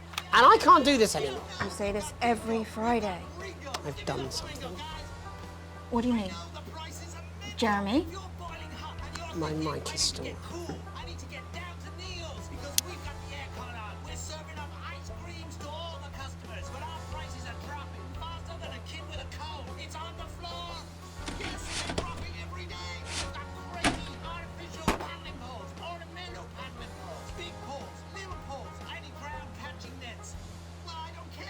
That's what I'm talking about? Cat football? We should be doing an interview with the War Minister, or a report from Grentham Downs. Even the weather would be more fucking relevant than this. Jeremy, please, just breathe. It's just something light to keep people's minds off things. Exactly, which is wrong. People's minds should be very much on things. Christ, it's so fucking hot! Please take your seats as quickly as you can. I can't do this anymore, Jenny. I've had enough. That's it. This is just 10 seconds! Get over yourself, Jeremy. Why don't you stop feeling sorry for yourself for 5, 4, 3... Welcome back to the National Nightly News with me, your host, Jeremy Donaldson. Later, we'll be talking to the captain of the Territory's first cat football team, Professor Pumpkin. But first, I'm joined by 3 guests with some balmy bodily behaviours. Joining me is a woman who's been hiccuping for over 9 months. Isn't that right, Miss Piercy? Yes, that's right. Yes. Tell us, what brought all this on? Well, it's all a bit of a blur, Jeremy, to be totally frank with you. See, I was watching your show and I remember seeing the news about the election, and it hasn't stopped since. Fascinating stuff. Also here is Frankie Steampipe. Perhaps you could explain to us exactly what your physiological foreboil is. I'm here to say it's high time people like me were respected. We're constantly overlooked in the workplace, we're whispered about on buses, and we're asked politely to leave children's birthday parties. And it's disgusting.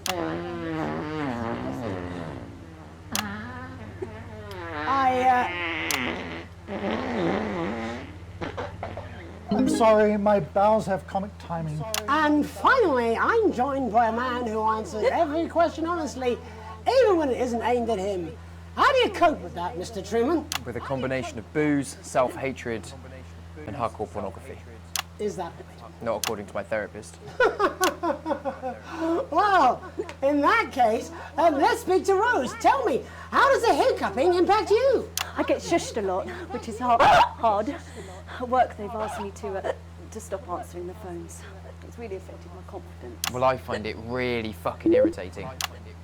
Do people tend to believe your story? Fuck no. Actually, I've been surprised at how much support I've received. And Frankie, why have you come here today? Because my wife left me, and I was hoping that the fame would win her back. We've started a group for people with ailments deemed broadly comical by society. It's called Take Us Seriously. That's right. And we bloody well mean it. And who's going so far? A bunch of fucking losers. It's just us so far. And how much success have you had? Well, we've seen some real positive changes. I don't want to toot my own horn, but it's been a runaway success. Shit all. Not a single person come to our fun run, and all of our leaflets fell in the canal. Well, Miss Piercy, some people are saying your condition was actually caused by the shocking events of that night. What do you think? Come on, Mr. Donaldson, that's absolute rubbish. What it'd be like to have a pair of tits. Could you? I'm sorry, it's very hot. What was I thinking? That you're a team fuck puppet? No. Or a sellout cunt? Apologies. Just a reminder that he can't help it. And hey, if this isn't live television, then what is it? Fuckfest of propaganda masquerading as journalism. Right, Frankie, Rose, tell us, how can the viewers get involved with your cause? Yes, we're holding a sponsored run in Capital Park next weekend. It's called the No Smiles 13 Miles. No, it's called the No Laugh Half. What did I say before the show? That it was the team pulling Jeremy Donaldson's strings. No, I didn't say. Wow, we may have to end that there, unfortunately. What a harmless bit of fun. Steady on! This is exactly what I'm talking about. We demand respect. Yes, well, later, I'll be talking to Professor Pumpkin, a ginger tabby with a world-class pair of penalty paws. Is that really necessary? No, it isn't. Let go. Not you. Unhand him at once. Enough! That's enough! Enough! What are you doing? Trying not to piss myself. Alex, cut. Don't you dare! Don't you fucking dare cut to the ads before I tell you to. Now, you in the broadcast centre, Bozeman's little scapegoat, you listen to me. You cut to the ads before I tell you to, and I will kill every single person in this studio. I am thinking about what I'm doing. I've been thinking about it for a long time. We all should be. Christ, it's so fucking hot in here. Do you remember when we used to do the real news? Before it was all lottery winners and bloody cat football? We are on the brink of a siege, the likes of which the world hasn't seen in hundreds of years. The enemy is at the gates, and I'm stuck here talking to these three fucking idiots. I think my hiccups have stopped. You three, get the fuck out of my studio. Go on, now, go, before I change my mind. Jenny, lock the doors. Lock the doors. Yes, Jeremy. Now. Good. Yes. Now. Good. Right. Yes. You in the broadcast centre. Alex, you listen to me. You pay attention. Now, I'm sure you've already loaded up exactly what you're going to play in the commercial, but today is going to be a little bit different. Look to your right. Yes, really. Look to your right. There is a VHS tape, and I want you to load it into one of your machines, and when I say so, and not before, you play it. You've got about 15 seconds, so I wouldn't waste any time. Now, all cameras. I assume you won't be playing that tape. This station does not negotiate with terrorists. I hope I've made myself clear. You seem to know what to do. Every single thing that comes out of this studio is either one-sided or banal. We're going to show the other side for a bit of fucking balance. Like the good old days. Alex, play the fucking tape. Now, I don't want to hurt any of you. If I see anything I don't like, I will not hesitate to start. You're going to get me in trouble with that. Let's hope you made the right call. Reset the system for the third segment. I imagine the ratings are going to be through the roof.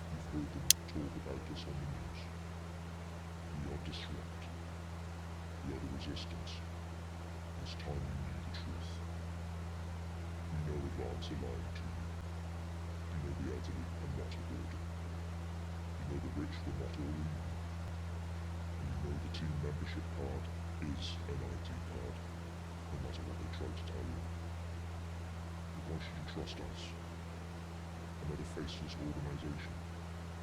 A shadowy figure with a distorted voice. You've seen us so many times in the movies. Well, this is not a movie. My name is Alan James. I used to try and shock people for a living, for entertainment. But now we live in a time where perhaps you need to be shocked. Perhaps we need to wake up. Advance are coming for our freedoms. They're coming for the fruits of our labours. They will take our wealth. They will euthanize our parents and smiling throughout. They will turn our children against us if we voice our concerns. How long? You don't have to accept it. Jeremy, please. How long? 17 seconds. Resist. And the studio doors are all still locked? Find us. Yes. Talk with us. Join us. So what now? It isn't hard. I don't know. We're everywhere. This wasn't what I planned. I mean, some of it was. I had a speech, look. But this was unexpected. So what now, Jeremy? It was supposed to be your day off. Please, don't do any more stupid things today. How long? How long, Jenny? You're already live. Welcome back to the National Nightly News. Joining me, unexpectedly, for what I very much imagine will be my last broadcast, are two new guests. Jenny works here at the National Nightly News and is someone I consider, well, a friend. And next to her is... What's your name? Andy. Andy's a policeman. Only we don't call him that anymore. He's a community cohesion official. Officer. Sorry? It's community cohesion officer, CCO. And how's that feel, Andy? Being rebranded? It's good. It's not about confrontation anymore. You know, the force had its fair share of problems. The team doesn't have as many. But it still has some. I couldn't say. Couldn't or wouldn't? I don't know what you want me to say. Christ, you're fucking useless, aren't you? We'll come back to you later. Jenny? I don't want to be on the news, Jeremy.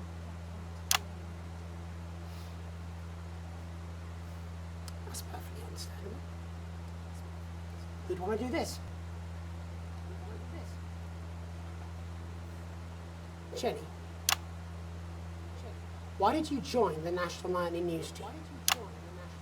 I always wanted to work in news. Yes, but why specifically this program? The National Nightly News.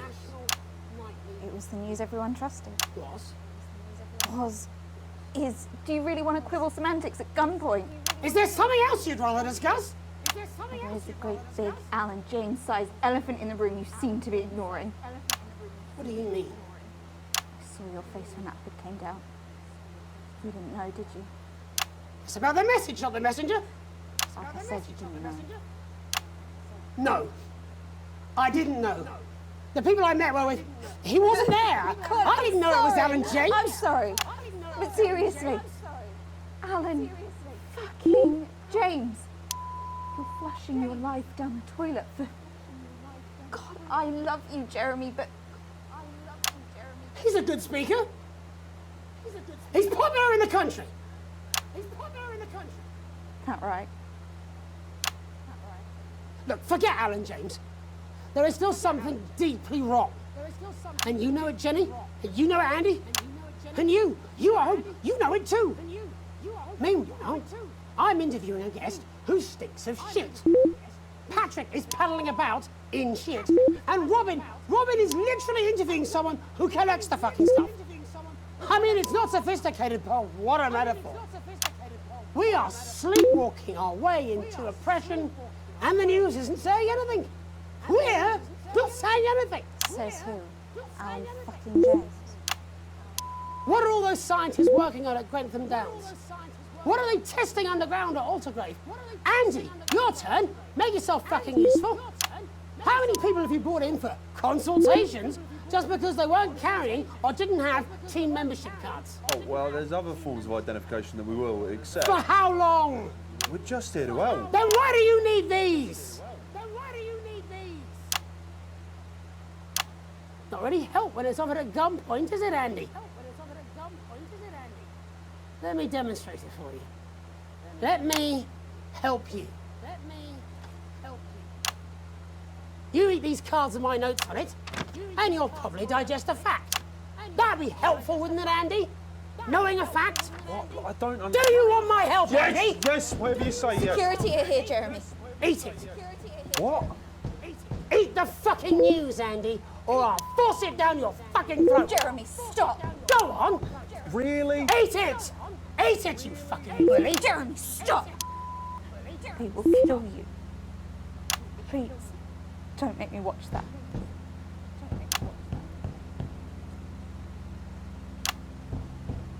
Of course. You're right. Sorry. Sorry, everyone. You can put the card down now, Andy. You can go now. You too, Jenny. Fuck off over there. And nearly done. All cameras on me.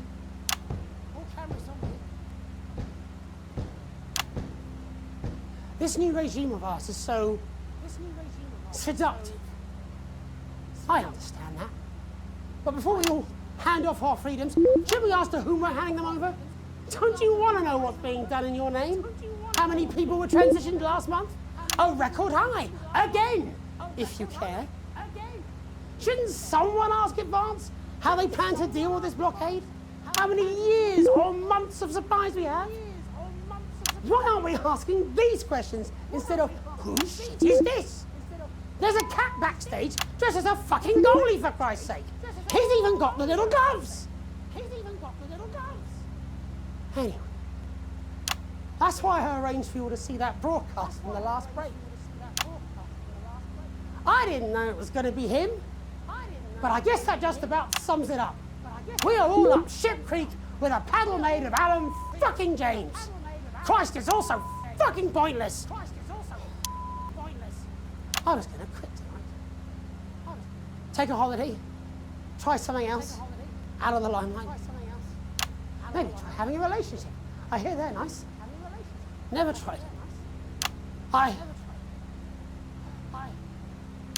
I loved the And now, well... God, Jeremy, don't!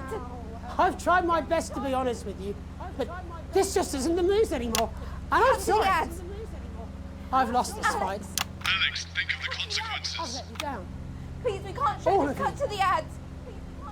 My name's Jamie Now! Donaldson. Do it now! If you can. Somehow. And I envy you if you can. Have a peaceful night. Jeremy!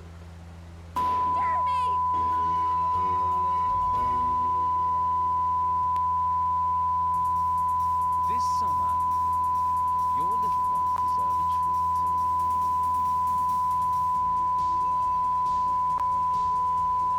Ferris wheel. Carousel. Roller coaster. We've got none of that, but I can tell you what we do have. Danger cars. Colourful germ pit. This swing. Stay with us in our rustic accommodation with all the facilities you'd expect. Water. Grass. Hey, shoot. With our fantastic live entertainment, actual activities, legally edible food and air, you're bound to find the perfect family getaway at Bucklands.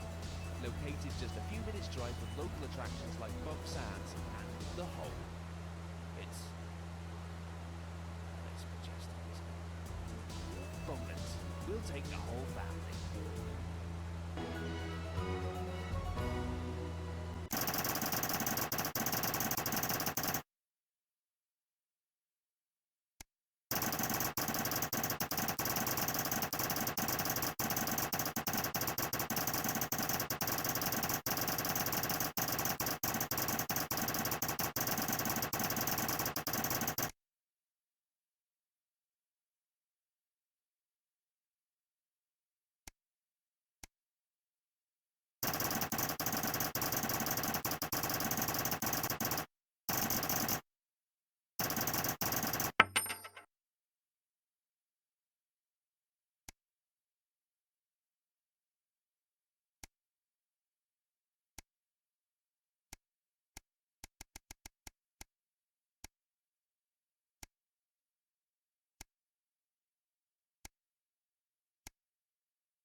Well, family, just a heads up. We're expecting those troublemakers at Disrupt to attempt to hack the channel during the broadcast, so keep an eye on the interference screen and stay out of the orange. Let's keep the news on the air.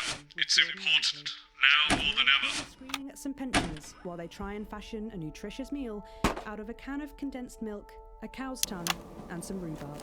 Not one to miss. So, Julia's team have asked me to ask you to keep it light. What does that mean? It means to do that thing you do where you turn politicians into humans. Just don't get drawn into talking about the war or politics in general. Really. They do know this is the news, don't they?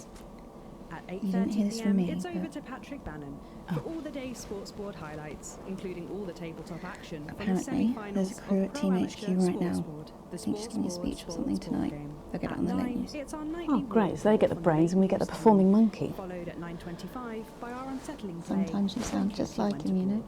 which tells the cautionary tale How of are one you? brave young lady's battles to survive the cruel administrations of our neighbours. It At is what it is. 11:25, it's incisors. It And is what it tonight, Dr. Adrian Atkinson Blimey I'm will be missing getting his two, you know. teeth into Fiona from Hamble Bambleberry, who has 10 invented seconds, a tasty everybody. twist on the humble biscuit. Ruffled And that takes us, after the weather and public information Going in film, 5, into our close down. 4, But first 3. tonight, it's time to join Megan and the team for the National Night. Good evening. This is the National Nightly News. I'm Megan Wolfe. It's the 140th day of war. Our main headlines tonight. Company of Heroes. Skirmishes on land and sea again today as our armed forces tested the mettle of the World Council's illegal blockade. Advance's strategy of multiple small-scale incursions into the disputed zone is certainly keeping the enemy on high alert, unable to work out where or when the next strike will come. Sadly, however, more casualties were reported today, and as the weeks and months of this war make ever more demands on our armed services, those numbers will, tragically, only continue to rise. Don't starve. Advance's food programme moved from strength to strength today as rationing depots were opened in the last remaining unfed areas of the territory. The rationing depots have been constructed in record time, and the government's agricultural coordination strategy has seen shelves restocked with increasing regularity. However, with a reported rise in mental and physical health issues since the imposition of the blockade, critics have questioned whether those smaller communities which are only now starting to receive help could have been better and quicker served. 7 days to die. The recent decision to allow those with long-term health conditions to access transition centres has today been declared an overwhelming success. Previously available only to those in their final years, the expansion of the service has been met with relief by the many organisations calling for it to be opened up to the wider community. With dwindling medical supplies leaving many of our most vulnerable facing chronic pain, it can come as no surprise that the transition centres have found themselves stretched to capacity. Populace. More than 11% of the population have thus far failed to register for a team membership card, a worrying statistic given that the cards are a legal requirement from midnight tonight. While applications are still open for those who like to run fashionably late, they can expect a few tricky questions from Advance. Street Fighting Man. Spokesman Alan James today announced that Disrupt were responsible for the 2 explosions which rocked the capital's warehouse district last night. Julia Salisbury condemned the attack on what she described as vital medical supplies as pointless and barbaric. Mr. James commented, "Disrupt are strong and our numbers are growing. Advance fear us, and they should, because we're holding the line for freedom." And finally, absent friends. Sad news today as the grave of former National Nightly News host Jeremy Donaldson is vandalised by radical Disrupt activists. The much-loved broadcaster suffered a very tragic public breakdown 10 weeks ago in an incident which ultimately cost him his life. Disrupt spokesman Alan James, whose organisation last week named Mr. Donaldson as the cause's first martyr, described the graffiti as a fitting tribute to a hero of the resistance. But first this evening, with the war about to enter its 21st punishing week and people hurting up and down the country, I'll be grilling unpredictable Prime Minister Peter Clement in an exclusive interview from his home in Lancashire. That's coming up on tonight's National Nightly News.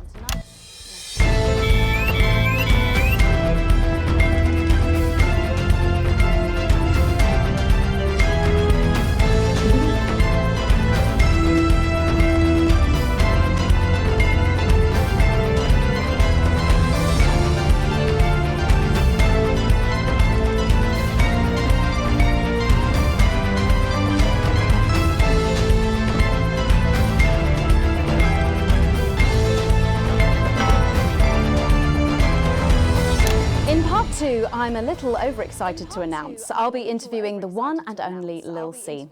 And later we've got a new feature that's sure to keep you coming back for more. But first tonight, let's check in with Prime Minister Peter Clement, who's speaking to us from his home in Lanfordshire. Good evening, Prime Minister. Have we caught you exercising? Have we started? Yes, that's right, Miss Wolf. Just a few minor adjustments. I mean, nothing drastic. I haven't joined the gym or anything. As my old mum used to say, just because she won't take it up the shit, it doesn't mean you shouldn't try for a quick fiddle up the car park. Language, Prime Minister. Language, Prime Minister. What? Quick fiddle? What's wrong? Oh, shitter. It's shitter, isn't it? Yep, that's the one. And can you tell us what brought about this?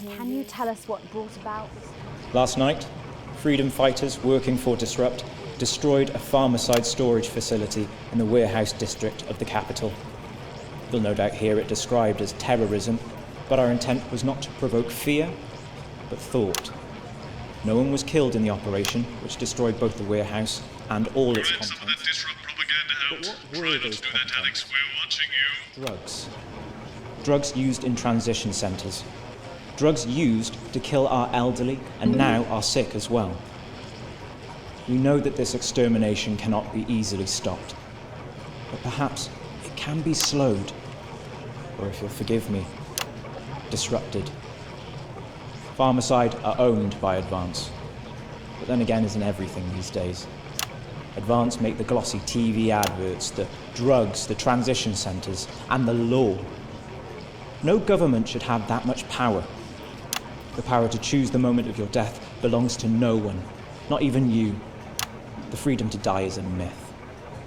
The only freedom worth fighting for is the freedom to live without fear, in the way you choose.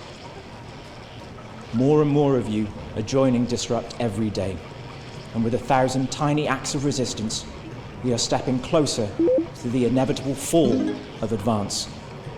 Today, it is a warehouse. One day soon, it will be the whole system. The rest of the country is grounded. And yet, Julia Salisbury announced today that she'll be visiting Svenland during this year's winter break. Is that really an example of team spirit? What? Did you know about this, Gail? 10 weeks ago, Jeremy Donaldson took control of the national nightly newsroom. He tried to warn us all about the now abandoned top-secret military lab at Grantham Downs. We may never know exactly what was being done there, but Jeremy Donaldson made us look. And this is just one of the reasons he is considered Disrupt's first martyr. And you know what? I think there's every chance he'd hate that. I only met him a few times in a professional context, and usually he exposed me for the grandstanding fool I was back then, but for some reason I always enjoyed it. I liked him. I liked his wit, his jagged edges, and most of all, I liked his total dedication to the truth. He died for that truth, died as an individual, for freedom. And by adorning his resting place with our colours and our emblem, we will help to keep both him and his spirit of relentlessness alive.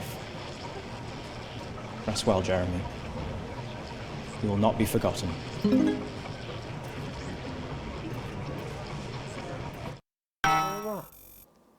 You get more like him every day.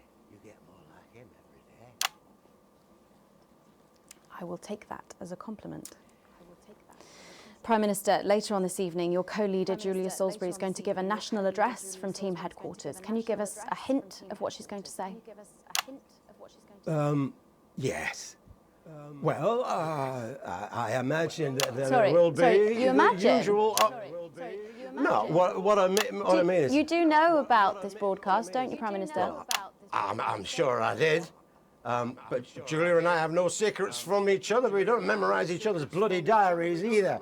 As my old mum used to say, If you wanted to get a job done quick, don't get bogged down in the pubes. What else you got? Sorry? Only cards, what else? A little piece of my life do you want to rustle through? Get out, refill my glass. Come on. Come on. Okay.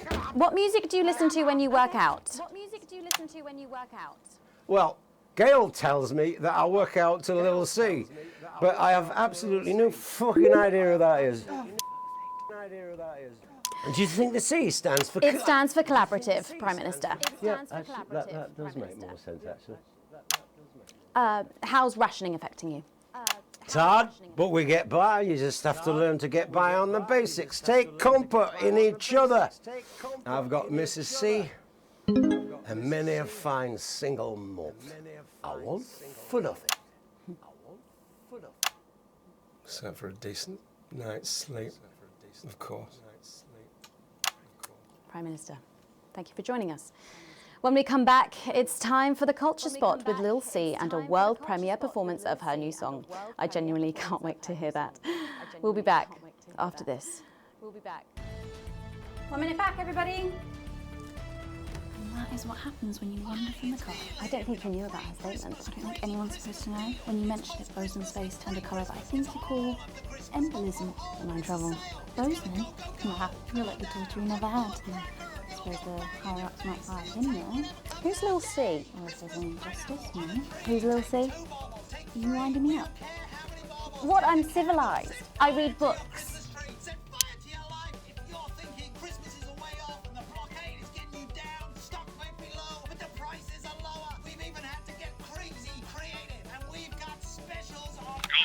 Spotted the updated mixing disc. You'll need the new buttons during the next sections. First, we'll need applause when the guest enters and before her song. Don't worry, I'll walk you through it when we get there.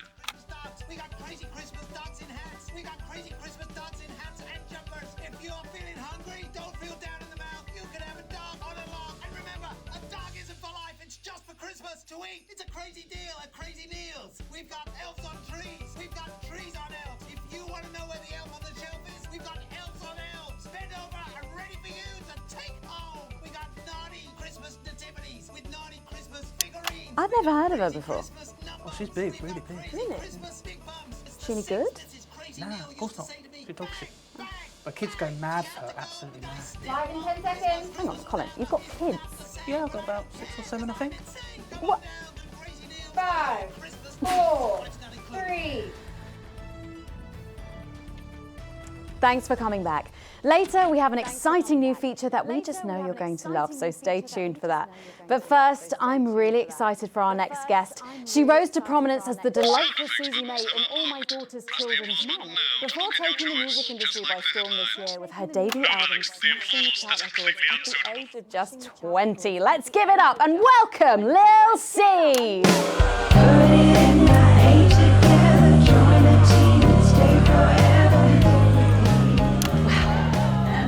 I just say, you look incredible. Oh, thanks, babe. I'm doing this new regime and it really does work. What's the regime? My manager suggested it to me. It basically involves bathing in like cabbage water and then having the leaves sucked out of you while you sleep. Wow, is that healthy? Oh, well, look at me, Meg. The leaves are my only nourishment.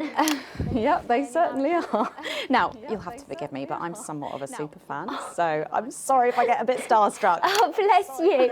I've never actually heard of you before, so if you do get a little tongue-tied, I can always carry the interview. Oh, that's good to know. So your first album, F My Face Together, it hit shelves this summer and it just exploded. I mean, what was that like for you? Bonkers, just so weird. I was in all the papers and the magazines. Overnight, I went from that like annoying little girl from that show to that like sexy little girl from that show. Wow, that must have been bizarre. Not really, it was just like any other morning. You know, get up at 5, go on a 4-mile run, have 3 meetings on my cabbage bath, but then only then was my dad actually talking to me. Oh, of course. I mean, the famed country singer, Billy Bob Jean Short. I didn't know you'd been estranged. There's nothing that strange about it, Megan. Okay, yes, he may believe that aliens told him to hate women, but there really isn't anything to prove that he's wrong. So, this newfound explosion to your popularity, I mean, did that change your life? Well, Well, I had to start wearing like nicer underwear, you know, for the paparazzi. But as my manager says, best to make the most of it before I'm 30. Is that right? So what's the album about? So I thought it was about like how pretty and great I am, but actually it's about monetizing youth, I think, or about like promoting an unrealistic standard of beauty or something. Your manager again? Yeah, he says insecurity is an opportunity. Ooh. Do you think he'd be happy with you telling us all this? Telling you all what? It really doesn't matter what I say here. I'll do my dancing and then this part will all be forgotten about. Oh, well, yeah, I mean, we're going to see some of those famous dance moves very shortly because you're going to be performing your new single, aren't you? Yeah, it's from my album Put It In My A Together, and Put It In My A Together. My friend let her 13-year-old son join the Go-Getters. He's occupied now. Busy, even. His room's never been tidier. But he keeps notebooks he won't let her read. And sometimes she catches him staring at her. And last week, she found him searching through her papers. When confronted, he always had a plausible answer, a good answer. But somehow it's too good. Like it's been prepared in advance. Or possibly by them. We want to know what the news will no longer tell us. And when we find out, we will tell you. We will hack into your news broadcasts. We will defend your right to information. We will resist, and we will disrupt. Around the arse. I think things could have been different, you know, like better. But I don't know. I love doing autographs and having somebody dress me and tell me what to wear. Did you always want to do music? Well, ever since I was a little girl, I did. I'd sit in front of the radio, and as soon as my favourite girl group would come on, I'd press record on my cassette. But then my dad would come in and tell me to turn it off and to go back upstairs and start practising again. Sorry, is your dad your manager? Yeah, which can be tough. And sometimes when it gets really hard, he'll say, "Make Quagler proud and you might just survive childbirth." Well, you know what, despite anything, you'll make me proud. Oh, if only your opinion was as valuable as his. And on that problematic note, you're going to be singing your song for us soon, aren't you? Tell me about it, So it's called These Babies Gonna Bring You Home, and I actually got sent the lyrics in the car on the way up here. But you know what, it's actually all right. And don't worry, all my work is team approved. All right then, well, you can go and get ready for that. We'll see you in a little bit. It was a very specific type of pleasure to chat to her, and I just can't wait to hear this. Oh, so here is Lucy with an exclusive first performance of her new track, These Babies Gonna Bring You Home. Take it away. Ladies and gentlemen, it's the Force's favorite, the Queen of Team, here to break in your blockades, Lil C.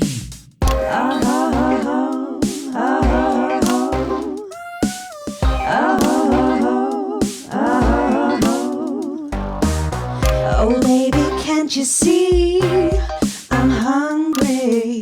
There's a place in me that's empty. I want that meat you're packing, only you can fill that crack in me. I'm under siege, so come and free me. Ain't no disruption here, boy, I got no agenda. Just want the team and me, no dirty foreign member. Don't stop no morning drill, there's holes in me that ain't been filled yet. I only scream this loud when you do your country proud. I ain't no Vickers daughter, come and skirmish on my border. Quick before I get much older, tie me down and pull me like an enemy soldier. An enemy soldier. So let them try and break our dream. We fight and love and die a team. So what a Peter Clemens boys can come and use me as a toy. I wanna see some action, so come and break my sanctions.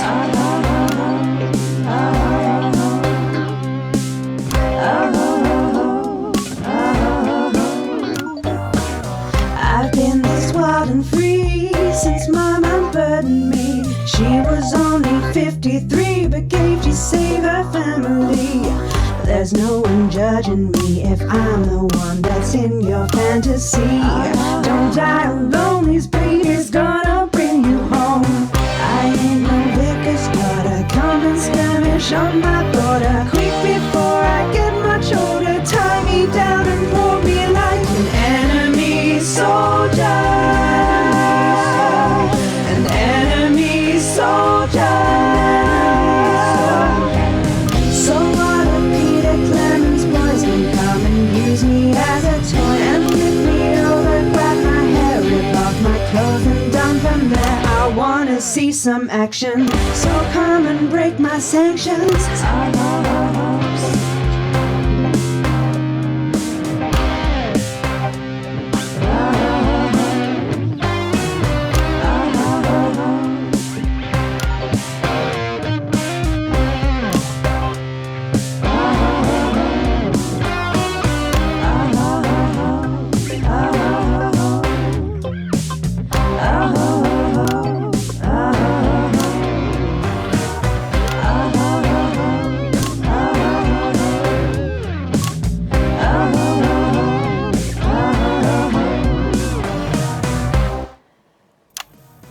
Well, if that doesn't distract you from the world outside, I don't know what will.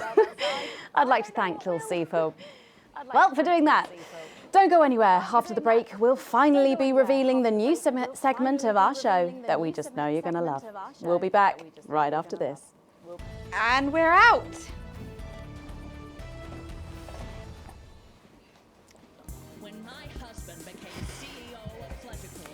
Can I just say, thank you so much for letting me do this. It really means a lot to me, you know. Yeah. To be able to promote myself on such a mainstream platform like the news. Well, don't worry about it. And you know what? Good luck for the future. Take care of yourself. This industry can be crazy sometimes. Watch out for that father of yours, won't you? Oh, no. I manage myself. It's just, you know, for the public to have that certain perspective. You know what it's like. Oh, right. And Michael? Michael? What about Billy Bob Jean Short? Is he? Oh, my dad. He's such a sweetheart. We both had the same agents, you know, like it just made sense. Both of us for our image together. Wow. And Michael, I want to see the revenue share for the clothing line and get me a G&T before my meeting with the lube guys. If they say for your pleasure, I'm gonna stop needing it. I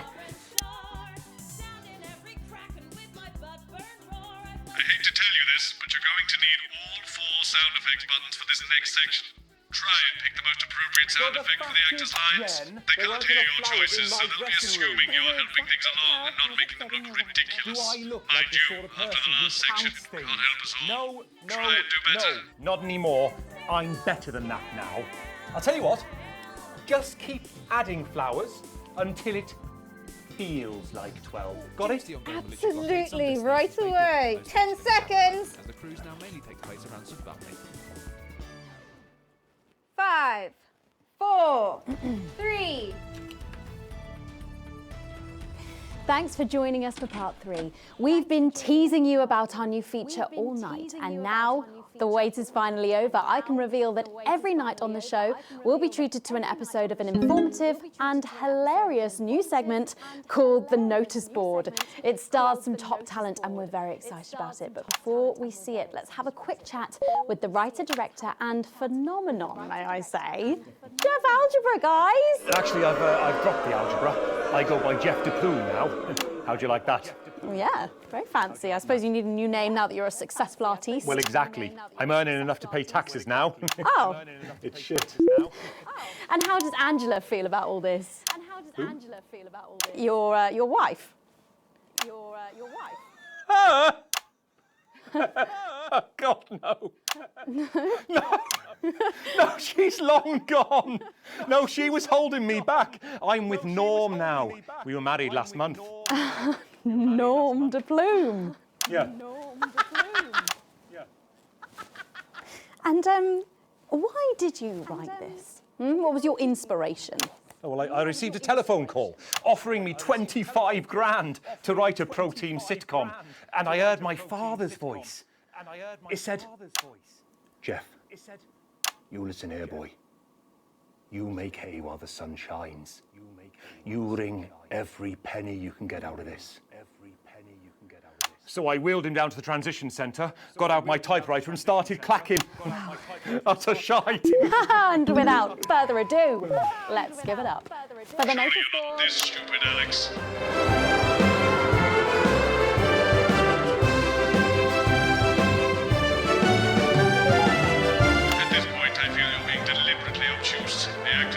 appreciate this. Good morning, Miss Craven. Oh, morning, Ray. Everything all right, Mrs. Craven? You look as worried as the vicar in closing time. Oh, Ray, it's those young louts. They've vandalised my shop again. No! Yes! They've written all sorts of obscene language and crude pictures, and I know it's those damn youths. I don't know. It could be the vicar at closing time. I'm just worried they won't ever become productive members of the community. What if they never see the error of their ways and end up as social outcasts, such as shoplifters or bong rats? Don't worry, Mrs. Craven. This is a very supportive community, and I'm sure that in time they will fit into this society like this key into this lock.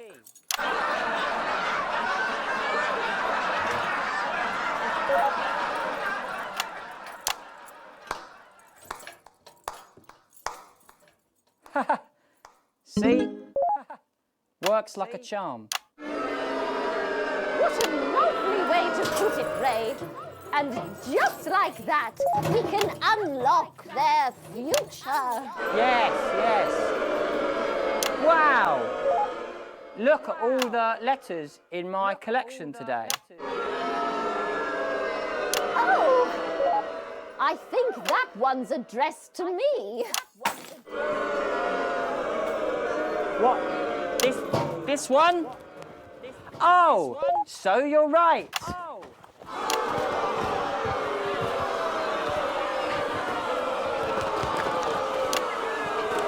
Here it is. It's a letter from my granddaughter, Brenda. She says she got an A on her maths exam because one of her friends has been helping her. She was always a team player, was our Brenda. What's up, losers?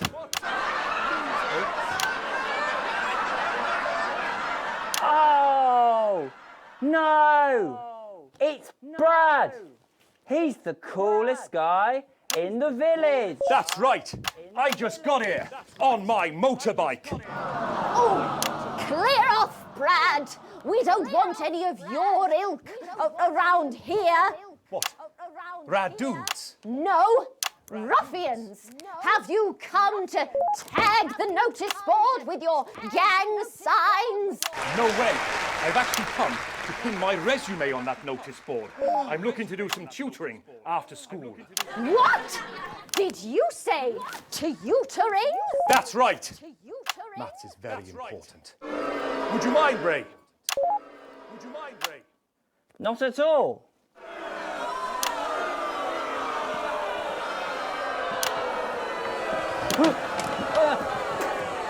So you, a young person, have been spending your time helping others and not just urinating on churches or huffing glue?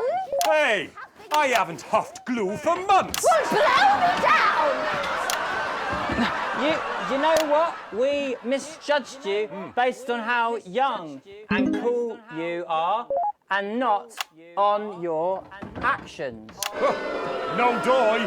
So it wasn't you who vandalised my shop last night or called me a rancid old crone from the back of a chopper? No way. It can't have been me. I was too busy helping my friend Brenda with her maths homework. Could you speak up there? I thought for a minute there that you said Brenda. I did, you daft old sow. Did you hear that, Ray? Oh, yes, what a wonderful surprise. I now respect you as a man. Put her there, Ray. Oh, what the heck? Give us a hug.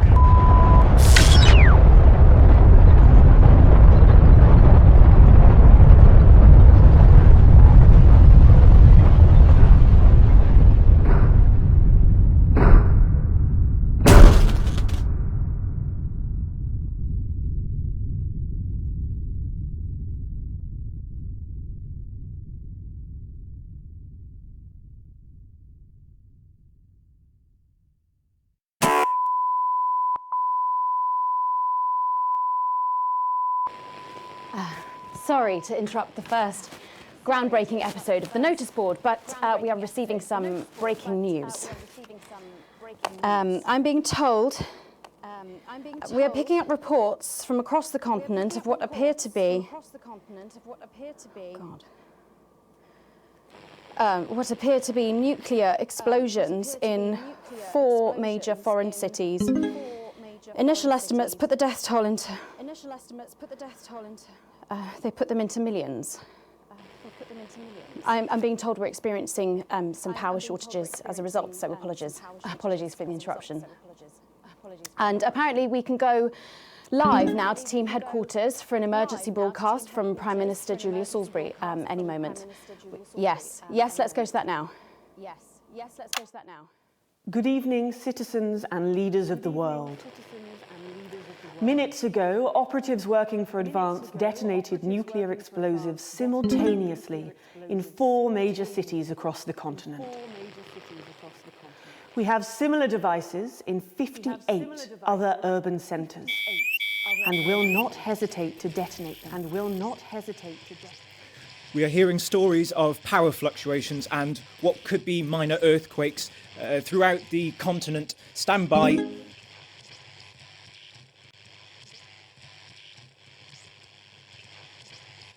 We've lost contact with our benefactors in Urkistan and Konoslava, while our equipment seems to be resetting. Can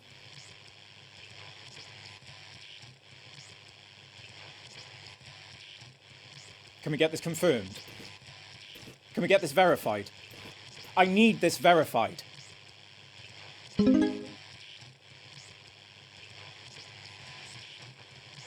I don't know if you can hear me. I don't know if you are receiving this, but if you are, then you have to know. You have to know what's being done right now to our neighbours. This is unprecedented. Our government has committed multiple acts of mass destruction in our name.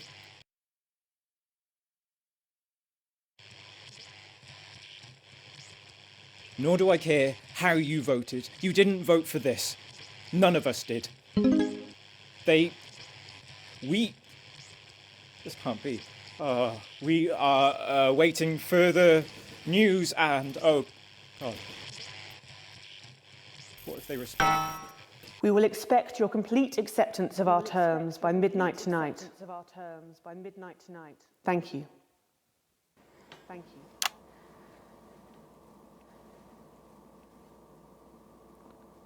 I don't really talk about my personal life in my job. It's not relevant or important.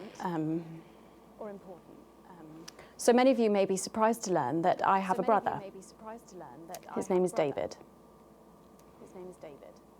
And right now I can't get his stupid face out of my head. He's a researcher and he's currently travelling the continent for work. And I don't know where he is right now. And I should imagine that there are many of you sitting at home tonight digesting this news, and you also have loved ones on the continent. In Urkistan, or Havia, or San Palmerino, or Konoslava, which is where David was when I last spoke to him 3 days ago. So when I tell you I know how you are feeling tonight, believe me, I do. But I also know that there's a flow to events. I see it every day here. I know that although tonight it feels like we may be in a time of fear and darkness, we may actually be at the break of a new dawn. We don't know that yet. We can't know that yet, but together we will find out. And I will be here every night, feeling what you are feeling. And with your help, maybe we can all get to that brave new world. My name's Megan Wolf. Let's make tomorrow better. And we're out. I've got people ringing round, but the telephone networks are overloaded. Okay. We'll find him. Do we know exactly which cities were hit, or? Megan. We will find him.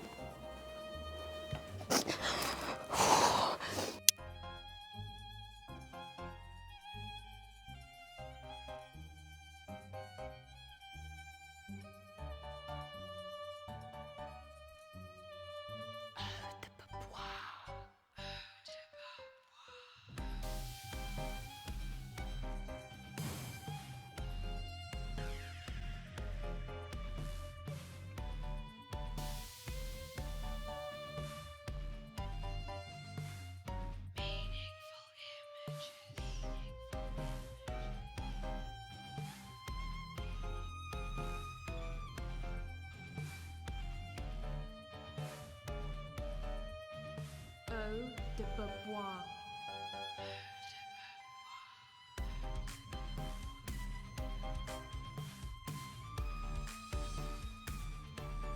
Eau de Beaubois. The dangerous new fragrance from Eye of the Beholder, formulated with all natural hydrogen sulfide. Eau de Beaubois, because who cares?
Receiving.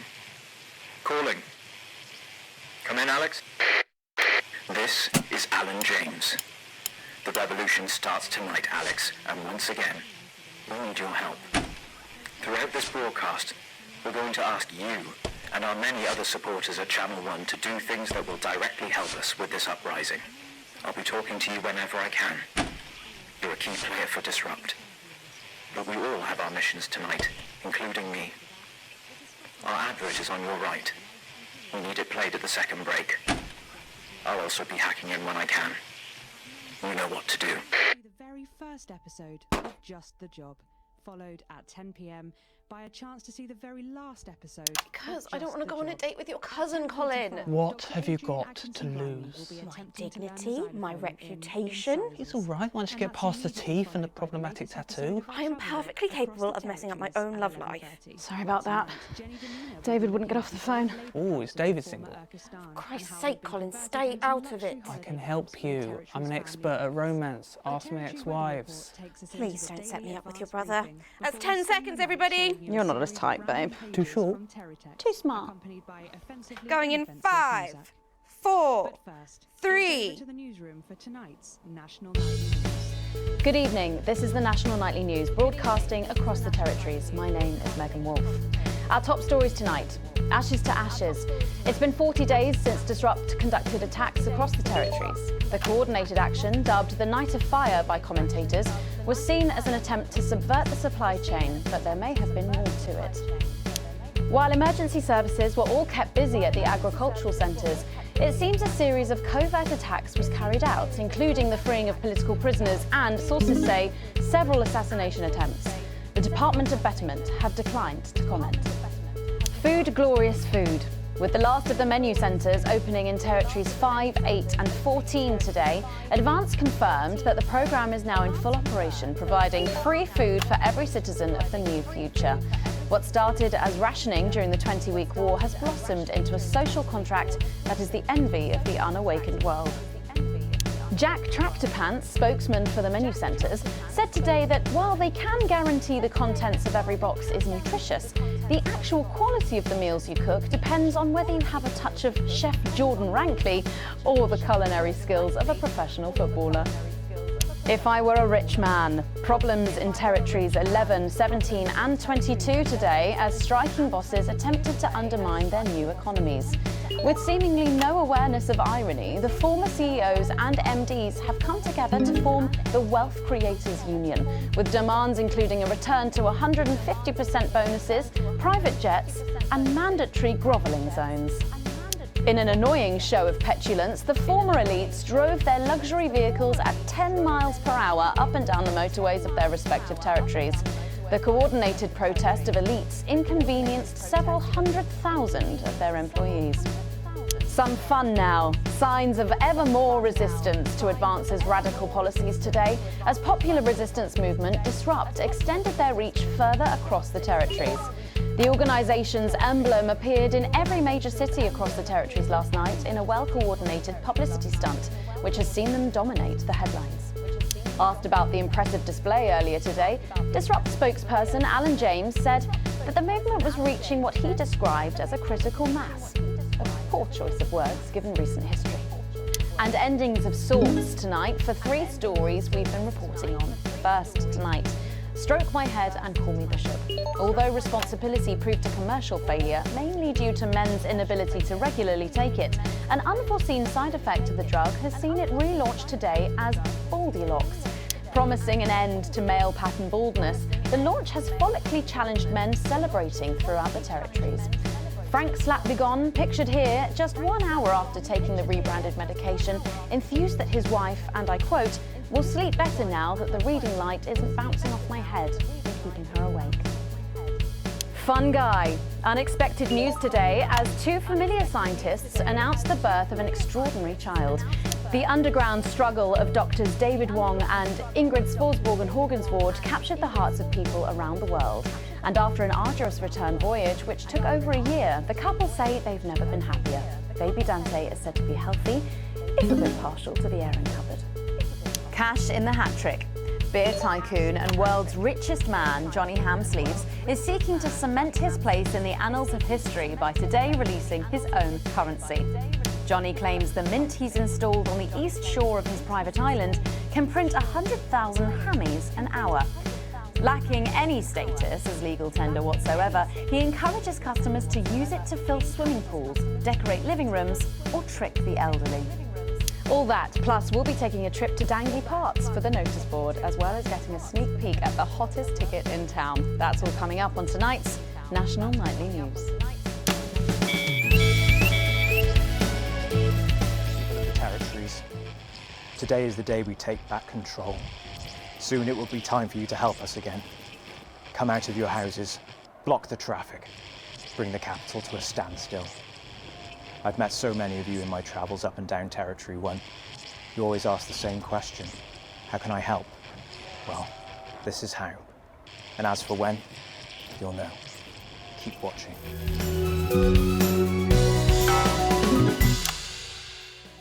But first, 500 days after the loss of a fine leader and a great man, the start of tonight's programme is dedicated to remembering and celebrating the life of Peter Clement. Patrick Bannon is live from Parliament Park, where Julia Salisbury will be breaking ground on what will soon be a memorial garden in Peter's honour.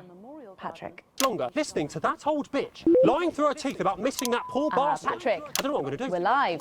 Because I'm not being funny. Things were better with Peter, weren't they? Patrick. They were, and I don't mind saying it. They were, because he held her back. But now there's no stopping her. Hello, Patrick, we're Of live. course, can't say that, can I, Francis? No, not with public ownership. No, with public ownership, you can't say anything these days. She's lost it, mate. She's completely off the rocker. I heard from an aide that...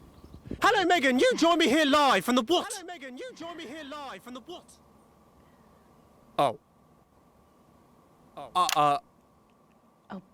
Seems like we've lost some signal there for a moment. Well, we will be going live to that groundbreaking ceremony just as soon as we can get Patrick back.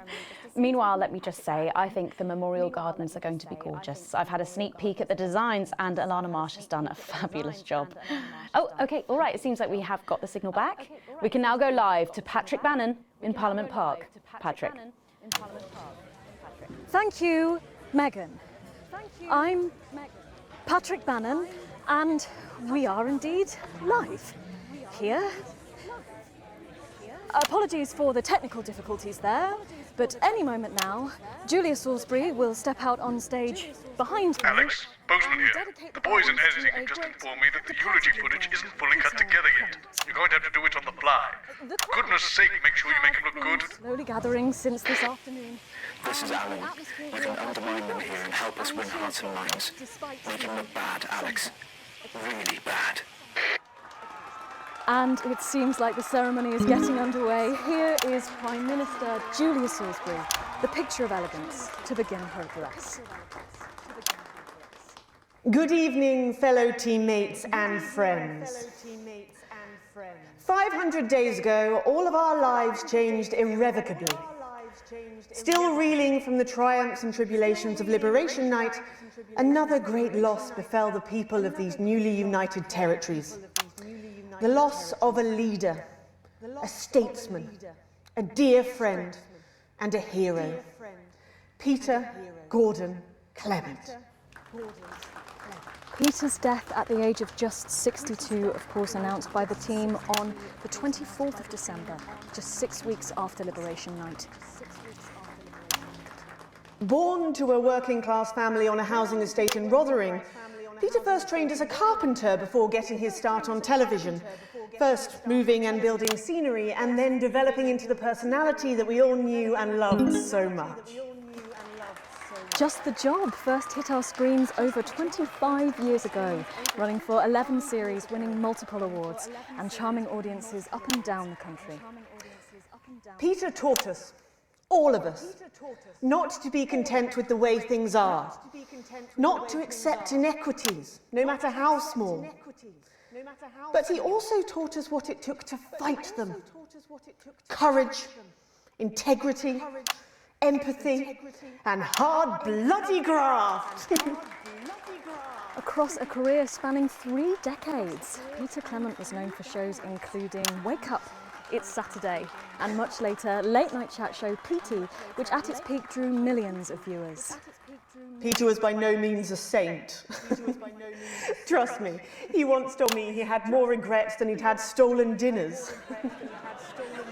He always did have a knack for a turn of phrase.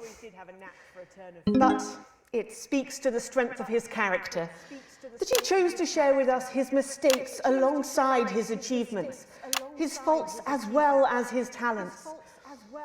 Peter had the heart to give it all he had for the people of these united territories.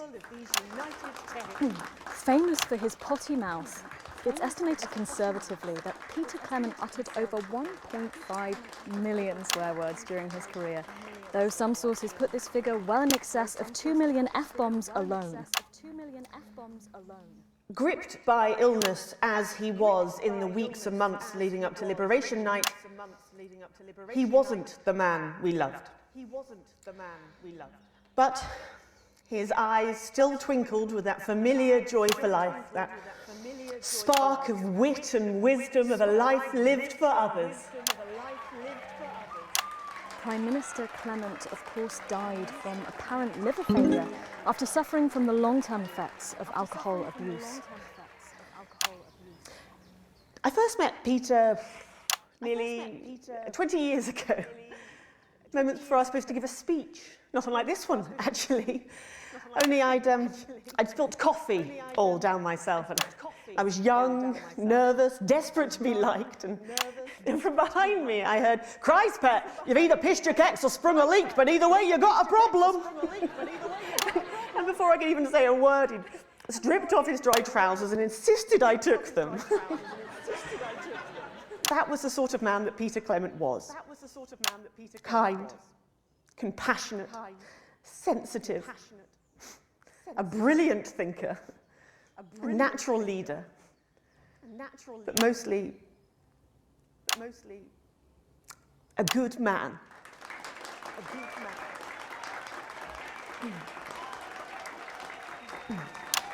This glorious nation of ours, so beautiful and new, this shining beacon of Thank you, Alex. equality and There'll be another opportunity to steer public perception soon.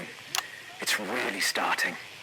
You'll know when. Despite his accomplishments, the future he forged, the boundaries he pushed, to me, he'll always be the man in his pants cheering on a stranger at the back of the conference. It is my great honour to give to you the Peter Clement Memorial Garden. Shall we see if we can get a countdown going? Everyone with me? 10, 9, 8, 7.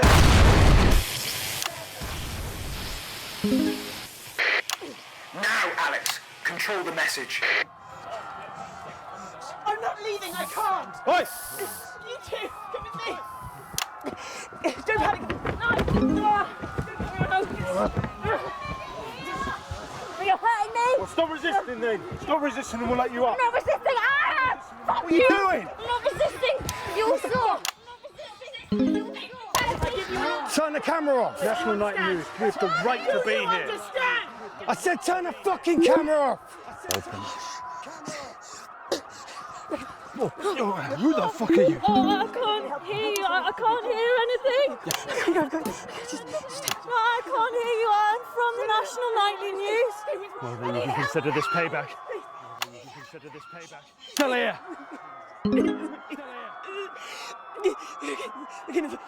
Julius Goldsbury! You were guilty of the murder of more than 10 million people! Justice demands a response! Haven't you done enough? Look around you! Fucking This is what your precious freedom looks like, is it? Hold the fire!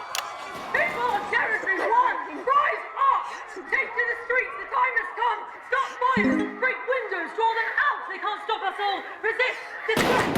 Lower your weapons! Location secure. Lower your weapons! Come on, get out, man! No. What are you doing? Come on! Get off, please, sir. I said, please. Shocking scenes. Is this not enough? You've just seen them execute unarmed civilians, people like you and me. So why are you watching this? Why are you not in the streets with us tonight? What will it take for you to get up and be a part of this? March on team headquarters, storm the building, demand elections, demand answers. Be what you were born to be, the once and future free. That means by now. Don't go away. We'll be back after this. That didn't go so well, Alex. If everyone's safe, But we can turn it around in the next segment. The bomb was a good distance from the unit base. This is becoming a weekly event. No, it's different tonight. This is the big one. Great. There's a revolution happening outside and we're off to Dandy fucking Park. That's journalism, apparently. We get set for the next sequence. Tell them about our thrones. Got big thrones. Big thrones for big butts. Here, have some money. And the more you spend, the more you save. We've got bigger thrones, mansion thrones, thrones you can throw at stones. Alex, during this next section, a cameraman working in the newsroom who's one of us is going to get a coded location out. We don't know yet which camera he's on, but if we find out, I'll let you know. Just keep your eyes out for the fist and try and keep it on the air for at least 5 seconds. Our operatives will do the rest. Gold-plated helicopter, gold-plated jet plane. We've got gold-plated gold. We gold-plated, we melt it back down. We gold-plated again. Gold, gold, gold. Mrs. Neal, what can we give them? Gold. Yeah, she loves gold. She likes the feel of gold. She likes the taste of gold. So come on down and feel the gold. Hi, Jeff. We might be taking a moment in the bedroom and having some intimate family time. We've got gold sheets. What else we got? Oh, we got a chaise along. Oh my God, Jenny! Give it to her, Lon. Yeah! What? No, look at it. 25 years in the biz. That's 10 seconds, everybody. Just leave this with me, yeah? Excuse me? I know where we should go with this. Going in 5, 4, 3. Welcome back to the National Nightly News with me, Megan Wolfe.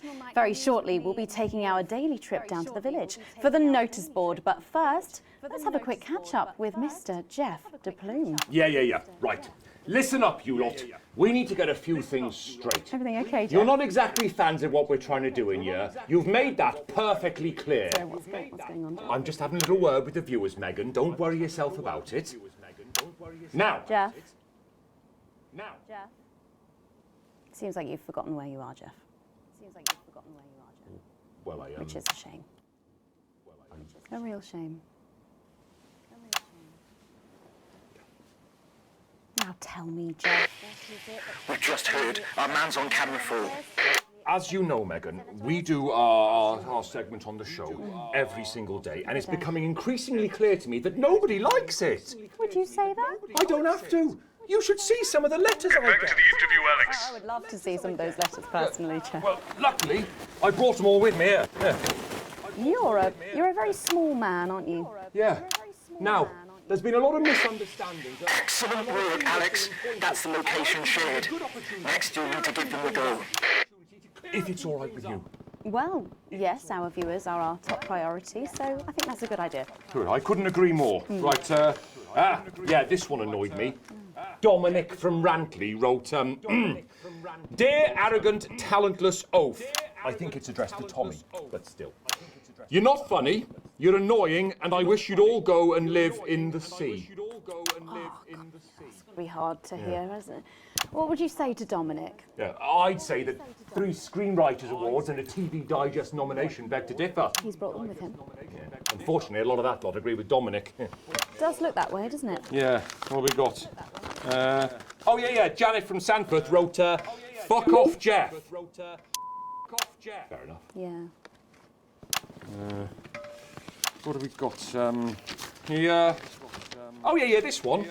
We've got blah, blah, blah, Philippa's talent, yada, yada, Tommy's fine. And here we are. But you, Jeff, are the most pointless waste of airtime since the test card. Hang on, this one, Dear Genius. Hey! Your show is the greatest waste of time. Never mind. Right, fine. Right, yeah, this one. Someone's drawn a picture in what I assume is ketchup next to my home address with a message that just reads, you're a shitty man. quite good. This one simply reads, I want watch this rubbish, which I assume is a spelling mistake, but either way, it's just very confusing. Yeah. Fuck off. Oh, I read that one. Yeah, so the strength of feeling here is strong, Yeah. I would say. Jeff, what do you want to say Yeah. to people at home? I would say there's an easy explanation, Megan. Yeah? As you know, we are unbelievably funny in here. Yeah? So it seems to me quite obvious that certain people upstairs are so unbelievably bad at their jobs. Careful now. Yeah, or, and I think this more likely, are deliberately trying to ruin the show. Alex Winston, you just be glad that security won't let me up there anymore, all right? So you're blaming the notice board's poor ratings on our long-suffering broadcast team? I am, yeah. They're making us look like a bunch of pricks out there, Megan. Listen, while our skilled broadcast team might have made a few errors that have led to some sloppy segments, I really don't think that's fair. Yeah? Well, I think that's bullshit. Off you go then and get ready. Whew, that was Jeff DePlume there, creator and writer of the notice board. Just a reminder, if you do have any comments or criticism about Jeff, you can send those in.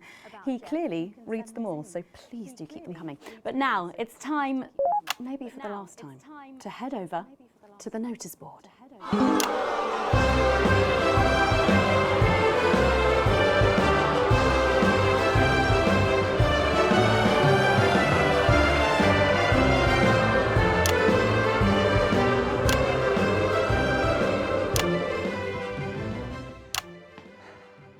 Fuck. Oh, fuck. I've forgotten the line. Can we go again? I've forgotten the line. Can we go again? Boo! Oh, it's gone again. What a day! What a day! First a tea morning, and then to post this notice. I don't know how I managed to cope with it all. Oh, wait. Perhaps I do.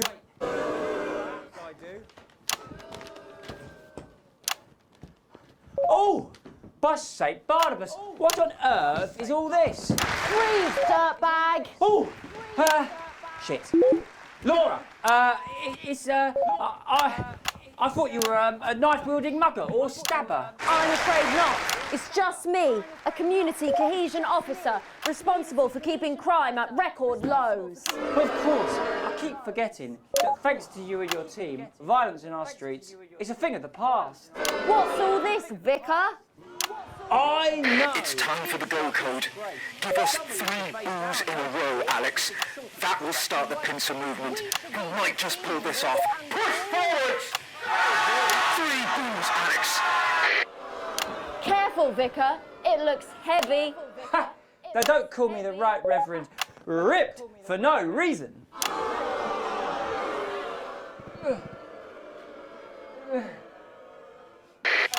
Yes! It's no good. It's no good. Looks like all those crucifix classes were a waste of time. Maybe you, a young CCO, will be able to lift it. 2 for 2. Fantastic.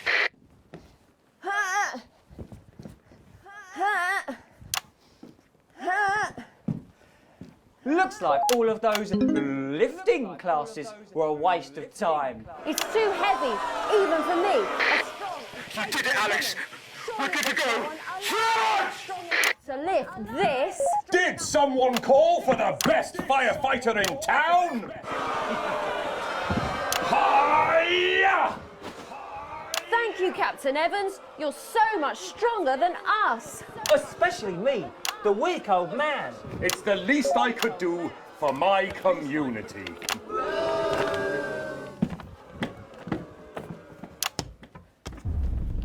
No luck catching the little devil then? Unfortunately not. The ferret struck again last night. When Ray opened the post office this morning, he found that every single stamp had been pre-licked. My God! Some people have no decency. Sadly, if we don't catch him before tomorrow, we may have to cancel the village fete. Don't worry. We won't let that happen. Will we, Vicar? No, no. Will we, Vicar?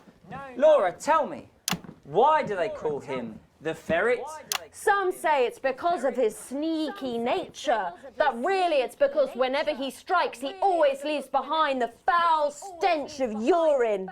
Never fear, officer. We'll catch this pissy nuisance and save the village fate, or my name's not Captain Danger Evans. The community cohesion team are doing their best, but they simply don't have the smarts to solve this mystery. But I know someone who does. Someone who's about to blow this thing wide open. Me! Blackout! Me! Blackout!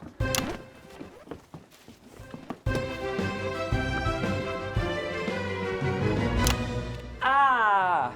It's the morning of the fete now, thanks to theatrical convention. I sure hope everything goes to plan. Oh, look, there's Mrs. Craven setting up her cake stall. And look, there's the motorcycle display team setting up for a show that would be too expensive to show on television. I'm setting up the coconut shy. What are you doing, Vicar? Well, first, I'm running the tombola, and then I'm selling forgiveness for money. Aren't you judging the jams? I couldn't possibly. Oh, that sounded like Mrs. Craven. Looks like someone sucked all the jam out of her donuts. The damn ferrets are struck again. Whatever are we to do? Although I'm very competent, I have no idea how to solve this case. I guess we'll have to cancel the fete. Hold it right there, ferret. Me? Have you been drinking from the fire extinguishers again? Not you, the vicar. I don't know what you're talking about. Reverend! Admit it. You wanted the village fete cancelled so you could have the day off, didn't you? Vicar, is this true? I don't know what you're talking about. Reverend! Admit it. You wanted the village fete cancelled so you could have the day off, didn't you? Vicar, is this true? Hang on. I don't know what you're talking about. Reverend! No, stop. We've got stock. Let's just... hold it right there, ferret. Me? Have you been drinking from the fire extinguishers again? Not you, the vicar. I don't know what you're talking about. Admit it. You wanted the village fete cancelled so you could have the day off, didn't you? Vicar, is this true? I don't know what you're talking about. Reverend! No! Someone's fucked this! Someone this. Here you are. Admit it, you wanted the fete cancelled so you could have a day off, didn't you? Vicar, is this true? Yes. I already have to work Sundays. I already have to work Sundays. I shouldn't have to work 2 days a week. Vicar, is this true? I don't know what you're talking about. Reverend! Okay, sorry, we're just going to have to cut short the final episode of the notice board there. What? Yeah, yep, it's really sad, but I think it really has run its course. No, there's a good bit coming up where I solve the whole thing. It is a shame. It's a real shame. We would like to thank you all. Look, very let's much. just go on with the last bit. Tommy, Tommy, for fuck's sake, you leak! Right, fine. I already have to work Sundays. It's something about, God fucking damn it! So thanks again to the cast of the notice board. So much. But how did you know? My first clue was the smell. The hundreds of lessons and the laughs over the that's last right. year I do and a smell half. of urine. Right. Next, I noticed that the vicar's tongue was particularly dry, almost as if he'd been licking thousands and thousands of stamps. We'll be so sad to see it go, but at least we ended on a high. It's almost time to take a break there. When we come back, we'll be seeing the opening number of a brand new musical. You'll fucking regret this! That's coming up after these messages. That's the ads. Let's strike this set. Just leave it by the bins. Sorry, did that actually just happen? Wasn't it amazing? This show will not be the same without What it. advert is this, Alex? I don't remember passing it for broadcast. I think you made a mistake there. I'm an economist and commentator. You've probably seen me on the news talking about Advance. and how progressive their policies are. Well, I was wrong. And I'm here tonight to say I'm sorry. One last push, Alex. We're closing in. One of the guests in the last section is working with us. You'll be asked to censor on our behalf. If you do it right, the final orders will be given. You'll get 3 chances. Get at least 2 of them right, and we're going to win this thing. It's happening, Alex. Tonight we take it back. I always envied my friends who had so much more. Over the years, my jealousy grew. So when Advance came to power, I didn't think about the damage they would do. I acted selfishly. I was glad to see the rich punished. I didn't see how backwards Advance were. I didn't understand that rather than tearing down the wealth creators, we should have been helping everyone else to take a seat at their table. Under Advance, the country is poorer. It is poorer in ambition. It is poorer in aspiration. We are infantilized by Advance's naive policies. Please, Sarah, anything. Sorry, Mum, I'm really not supposed to say. Are we safe? Hi, I'm Maddie. Johnny just said to ask if you need a touch-up. I have Did poured she? myself out to the media to defend. That's the my shade, is it? Yeah. This is my I have betrayed shade? my parents. I see that now. Mum, Dad. You can run back to I'm Jenny now. sorry. Our only hope. Sorry about that, Sarah. Nothing you The can tell me. only hope. At all, like at all. They've said no one's died, that's all I can say. 10 seconds. What's wrong with you? She is in tears. Ugh. Going in 5, 4, 3. Welcome back to the National Nightly News. Later in this segment, we're hoping to be able to go back to Patrick Bannon at the scene of tonight's shocking Disrupt attack. But first, I'm delighted to be joined by the cast of the smash hit musical everyone is talking about. I'll be speaking with the cast in a moment, but first, let's take a look at them in action. Please give a warm National Nightly welcome to the Novaries.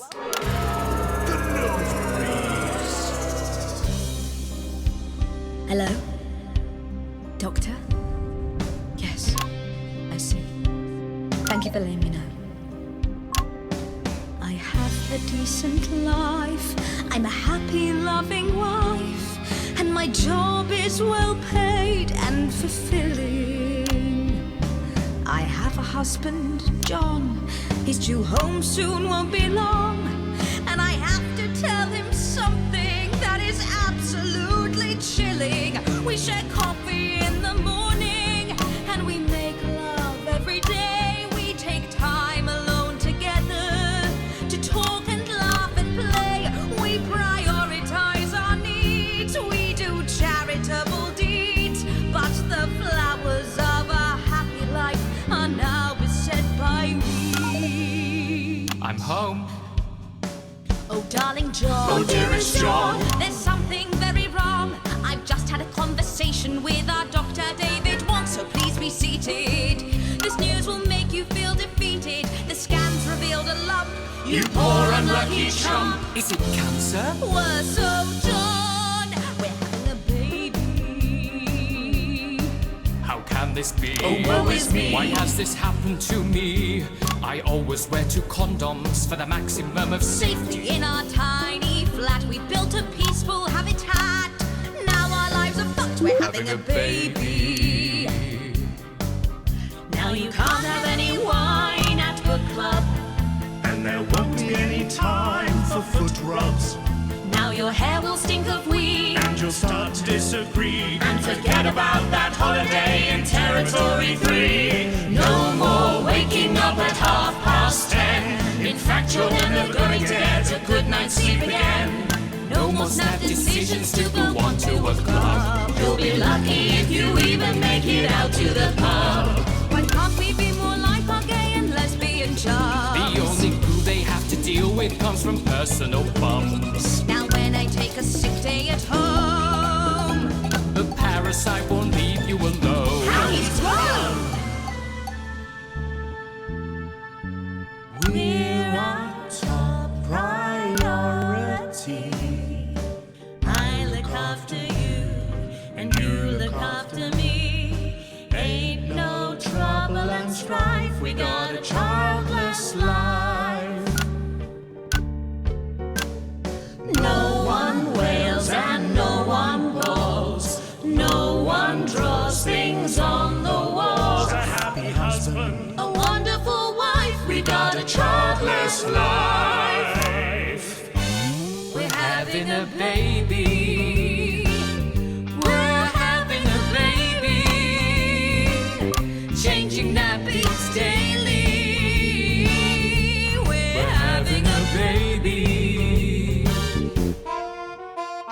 No more weekends by the coast, now your kid is uppermost. It's more than a passing craze to have childless days. We're having a baby. Food and drink thrown everywhere, death trap toys at the top of the stairs. Every parent prays to have childless days. We're having a baby. No more spas and no more. We're having a baby. 18 years on bills at least. Time for a whole new phase. We're having a baby. One more thing before the show begins. Have you considered that you might be having twins?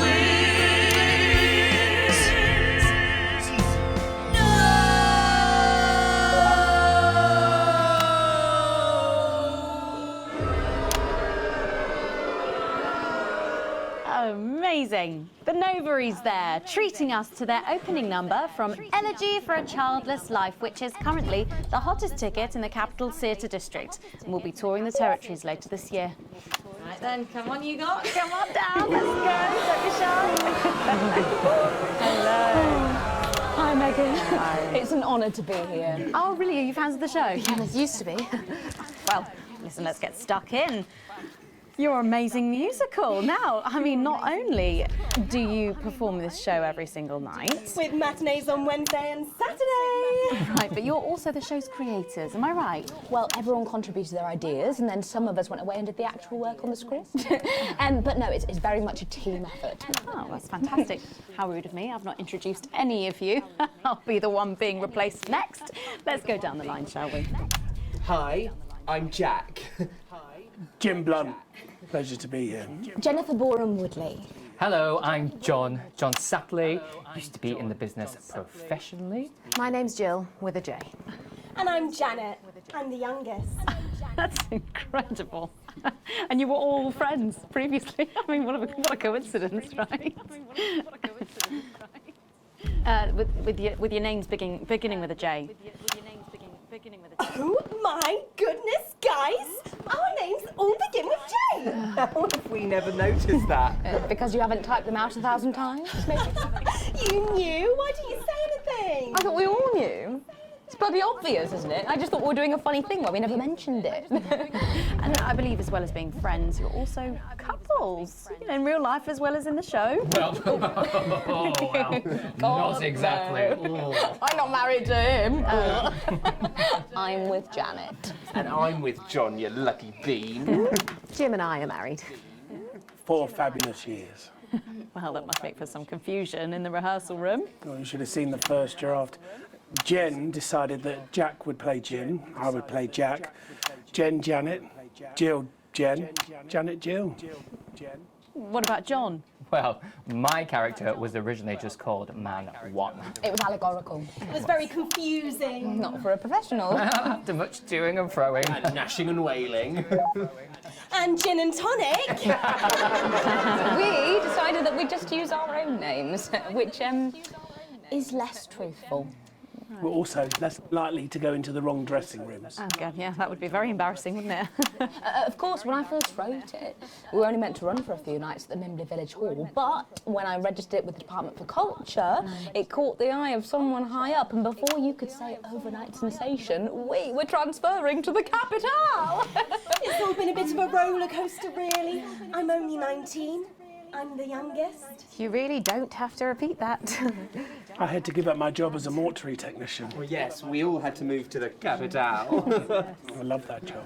It's been a very turbulent time. So peaceful, no singing. This piece isn't. Stand by, Alex. Censor the orange. It's about children and why you shouldn't have them. In a way, I guess it is political, with a small p. After all, we are a solid unit, and eagle-eyed audience members will see we nod our heads to advance on stage throughout, and we target the messaging at women aged 22, well, about 35, as they're the most likely to be afflicted by this terrible problem. Terrible problem. Having children. Well, you understand, Megan. You clearly agree. Wow, this isn't about me. Of course, we see that there are advantages to a family unit, but eagle-eyed couples watch as the little parasites advance on their lives, and there's no time to play the guitar, get through a book, or watch a movie. They're exhausted, passed out on the couch by 20 to 9, for God's sake. You're very chatty tonight, dear. Usually I'm the chatty one. Because you're the youngest, we know. It's not a badge of honour, Janet. Janet, please, Jennifer. Oh, well said, John. Thanks, Jack. Got you back. So could you just tell us what is the play about? What happens in it? Well, go ahead. It's a tragedy, obviously. Jennifer, myself, and John have their child, and then the story charts the downfall of their hopes and dreams. And there's lots of singing. And dancing. A lot. My character works at a menu centre for a distribution unit. Eagle-eyed, she sees her friend's rapid advance to a pit of despair. Becoming a target for children's TV advertising at the age of 22, she decides to take drastic action. I can't really say more, though. I probably said too much already. Let's not spoil the second act for anyone who might come to see it. Which should be all of you. For too long, we've been told that a life without children is somehow incomplete, that children are a blessing. Well, I've done the research, and they're not. Besides, there's already loads of bastards running around all over the place, so... We just want people to have the option of a happy, child-free life without stigma. You know, when I was 14, before I had come out, I had an experience with a girl called Julia Jacobs. She was an experiment, I guess, you know, a chance to dip my toes into the... Fascinating. Well, thank you all so much for coming in tonight. I really hope you keep them dancing in the aisles for many performances to come. The Nova is there. And I am pleased to say we can now go back to Patrick Bannon to get the latest from the scene of tonight's horrific events. Patrick, are you okay? Thank you, Megan. This is Patrick Bannon reporting from the scene of tonight's devastating and symbolic attack tonight this evening. An attack which I myself have found myself caught up in. I'm still a little dazed and a little deaf, Megan. So I hope you'll forgive me if I seem that it's time to speak with the Prime Minister. Mrs. Salisbury, that's you. You're still here. The Prime Minister. I couldn't leave, not when there were people that needed help. Any team player would have done the same. I don't deserve praise for being human. Yes, no accolades here. Or Palisades. Or lemonade. Right. So, is the situation now, are we safe? Yes, the security services performed their duties without hesitation, and I would like to assure the public that although there have been some injuries, there were no civilian deaths here this evening. Oh, that's good news about the Sorry, did you say no deaths? That's right, no civilian deaths. Just the ProDisrupt terrorists curtailed by law enforcement, who were, as always, so cohesive. If I may, I have a message for your viewers. Of course, the camera, there's the speak there, on the camera there. Stay at home tonight. Do not become another casualty of war. Disrupt have had their moment, but, as the dear departed Peter Clements once famously said, it ends today. Thank you, Prime Minister, for those strong words of strength. Back to the studio. Megan, now in the studio with Megan Wolf now.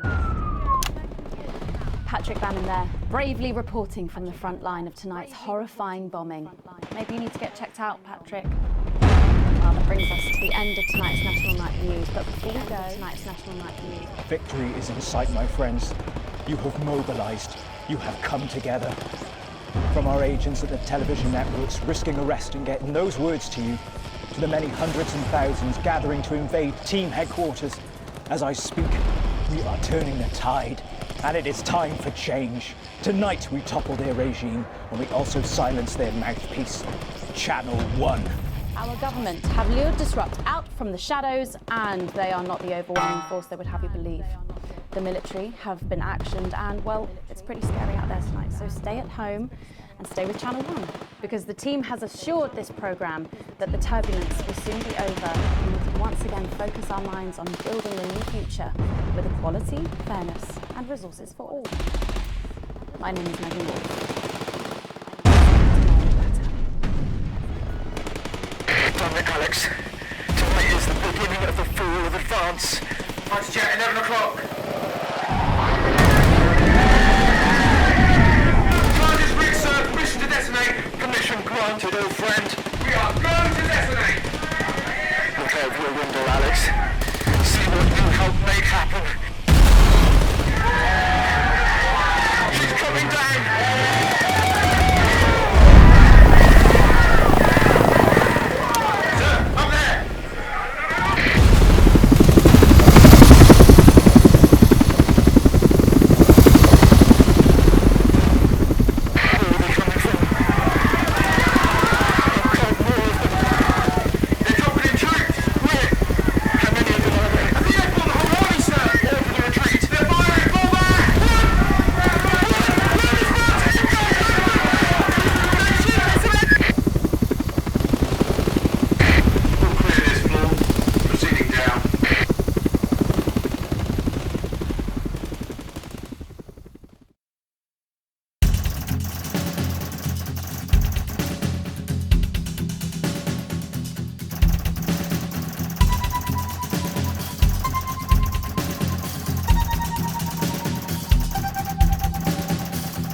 Here we are again.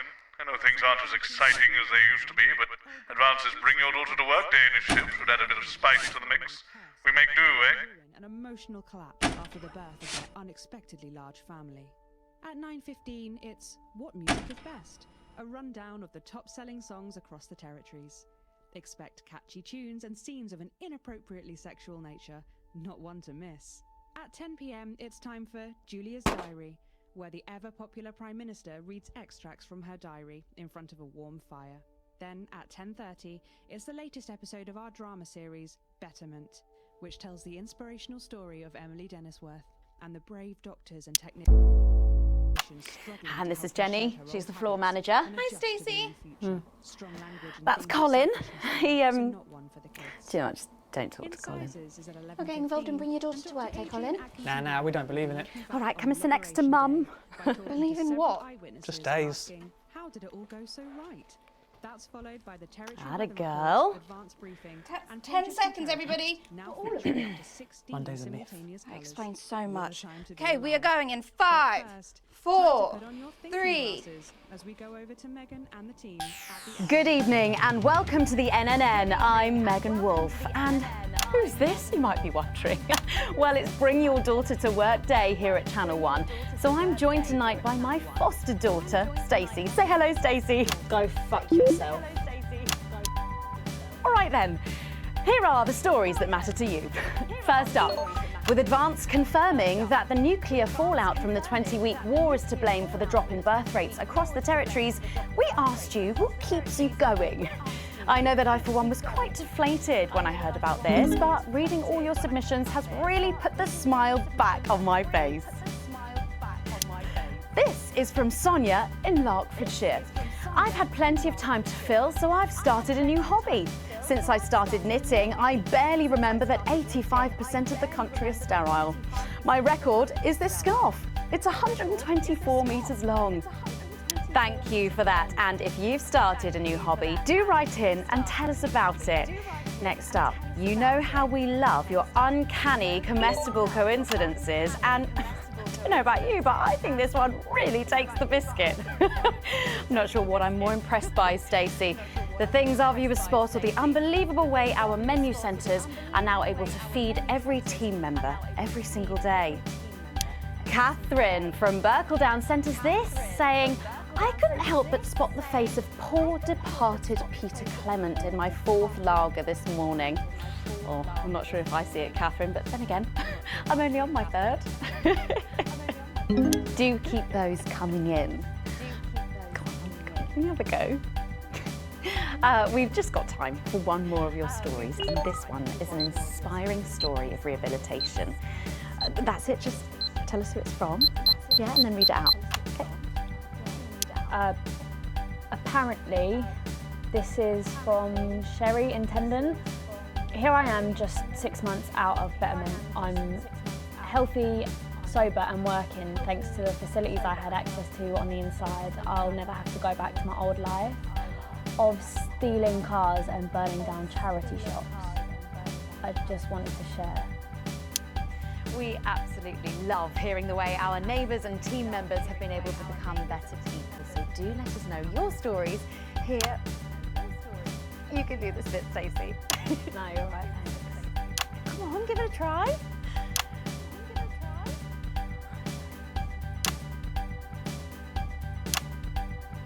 Let us know your stories here at the NNN.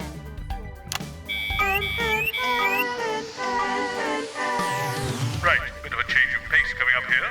You'll need to use the press effect buttons for the next segment, but Advance have already selected when and what to use. Simple stuff. Just follow your government orders.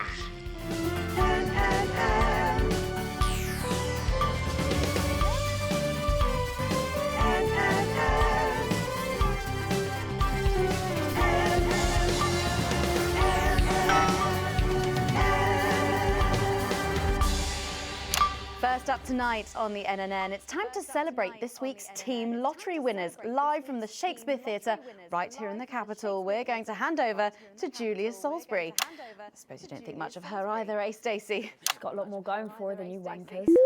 Okay, surprising vote of approval there from Stacey. Let's go live to that right now.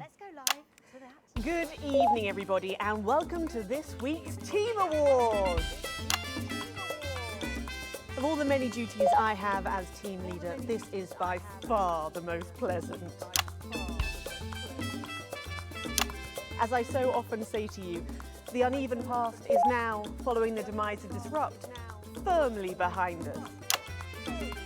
This is the new future, and I say to you, it's better now. I am delighted to be joined here tonight by one of the oldest people in Territory 1. He was born over 107 years ago. Please give a warm team welcome to Alfie Touchbadger.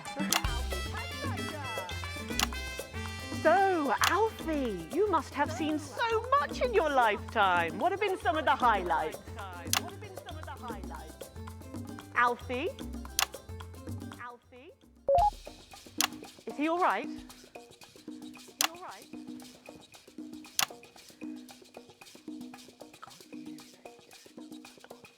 His hearing aid isn't turned on. Could you turn it on?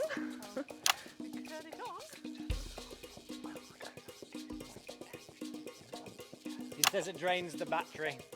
Well, will you tell him that we'll buy him a brand new battery after the presentation?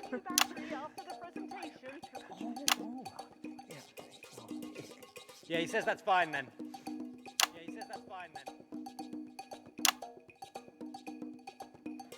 And I will help him with that, yeah. If you would. Sorry, can't get the staff. Yeah. We got it. So, Alfie. What? You're 107 years old. Oh, don't bloody remind me. Would you like to tell the audience what that's like? Where is everybody? Out there, in the dark. Oh, bless him, it's not just the ears. Who are you? 2 sugars, please. I'm Julia Salisbury, the Prime Minister. A likely story. Who are you really? No, I really am the Prime Minister. Oh, so you're a woman. Yeah, a woman. One of Women can do anything men can do these days, Alfie. Can you piss standing up? I can't say I've ever tried. No, I didn't think so. 2 sugars, please, and not too much milk. Shall we get to the awards, Alfie? Oh, are you going to ask me about my life? Well, I'm not sure we have enough time left now for that, so... When I was 9, I wanted a pet, so I asked me mum and pap. There was no television then, back then, you know. We made our own entertainment out of coal and roadkill. Well, that's fascinating. So they got me a pet, see? But it weren't a dog. They told me it were a dog, but it were a stone. A stone? Yes. So I called it Patch, which were a popular name for a dog back then on account of the king having a patchy face. And I decided to introduce him to pretty little Gertie Thimble, who lived up the road. Oh, how romantic. She threw my dog in the river. That was the day I decided I'd never marry. And that's the secret to your long life? Oh no, I've been married 7 times, divorced 8. There was a mix-up with number 3, see? Yes, I'm just lucky. Are we going back to the home soon? Soon, Alfie. First, let's turn to the reason we're all here, the weekly Territory 1 Team Awards. up tonight is a lady who really knows how to put in the extra hours. She works at a transition centre in Hamble-Bamblebury, and she has single-handedly allowed more families to unburden each other than any other nurse in Territory 1. In the uneven parts, she'd have been locked up. Tonight, she is being honoured as a team player. Please welcome Daphne Snister.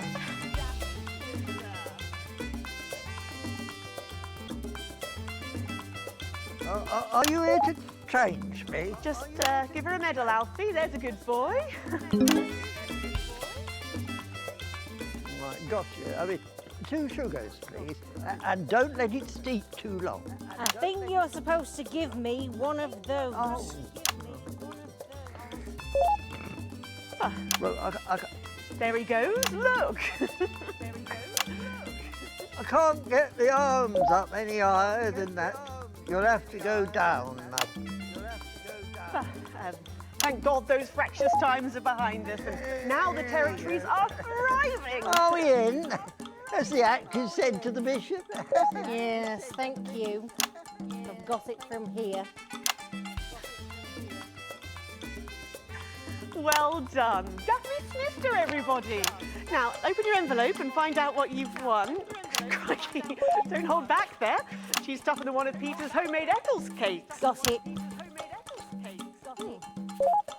I've won a holiday for 2 in Territory 15.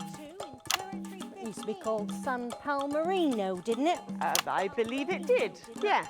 Why couldn't we have stuck with that then? It's easier to remember. We're all one nation now. Hang on a minute. Isn't it still on fire? And Daphne Snister, everyone.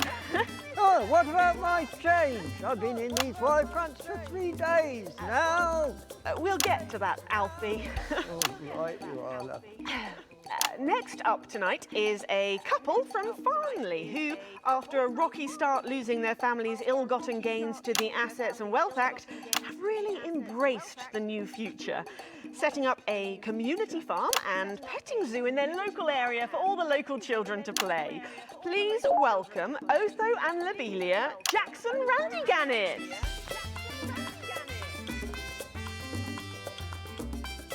Medals, Alfie.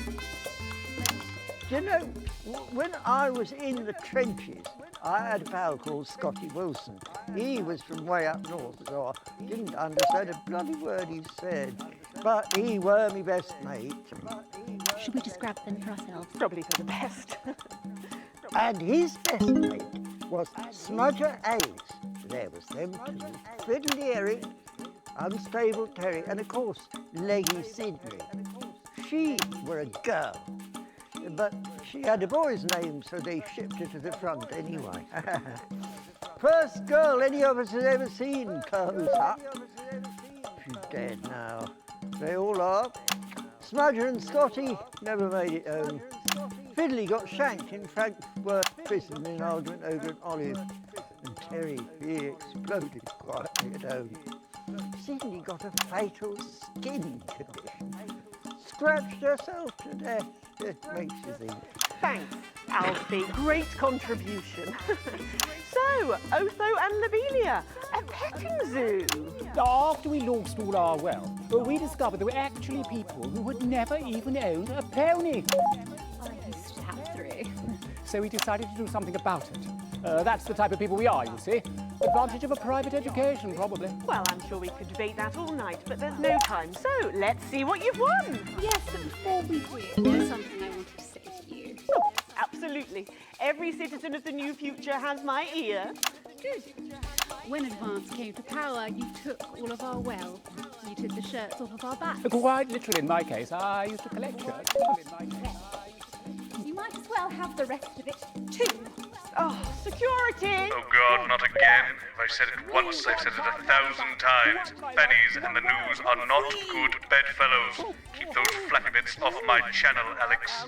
Much better. And you are? Oh, no. Got to go. Oh. It isn't right and it isn't fair. You tell him, girl. That's my wife, you know. Oh, no, you don't.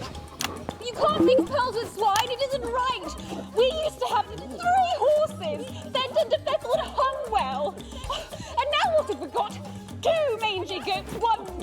called Kenneth and a rooster that would bloody shut up! Can we get this over quickly with, please? As the actress said to the bishop. Oh, here we go again. Hello, Alfie Tadge-Badger. Pleased to meet you. Stop them! Oh, don't worry, love. I'll protect you. Oh. You better don't know what he knows. You know, this reminds me of when I was in my 20s and we go to the promenade at Shining-on-Sea and watch all the pretty girls on the beach. Everything was black and white then, of course. We'd visit the Penny Arcade and try to win a block of lard to take home for the family. You couldn't buy lard in those days. You had to win it. Oh, it was so much simpler back then. Boys were boys, girls were girls. Everyone else was recruited by the circuses. There were loads of them, you see, circuses, with their big tents and their candy floss. You'd hear the music, the pipe organ, drifting over the nearby fields. My mum used to call it the most magical sound in the world.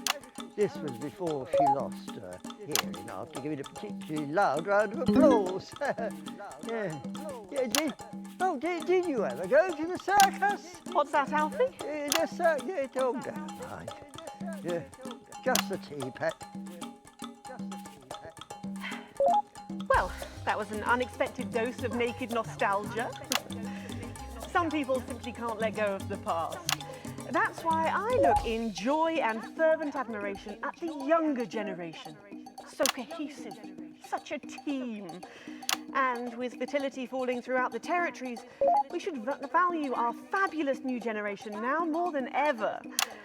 Our final winner tonight is a go-getter who really went and got 'em, helping to root out more than 170 Disrupt collaborators in his own neighbourhood.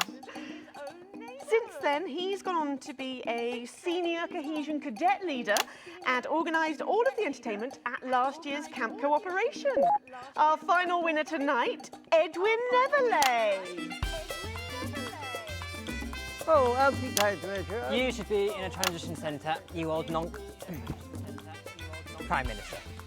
It's an absolute pleasure to finally meet you. We're very similar, in my opinion. Well, I've never been much of a role model. Nonsense. Prime Minister, you have saved this country. You have fought enemies, foreign and domestic, with 9 fists. As with my own tiny fists have I. Well, let's open the envelope and find out what you've won. Maybe it'll be a fist enlargement.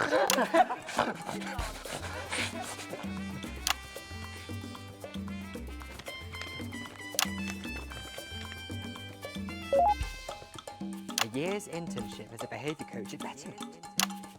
It's just what I've always wanted. Let's show the fools where they went wrong, eh? Well, actually, Betterment is about rehabilitation, Edwin. Absolutely. And if they don't reintegrate, we retaliate. Just like you do on Liberation Night.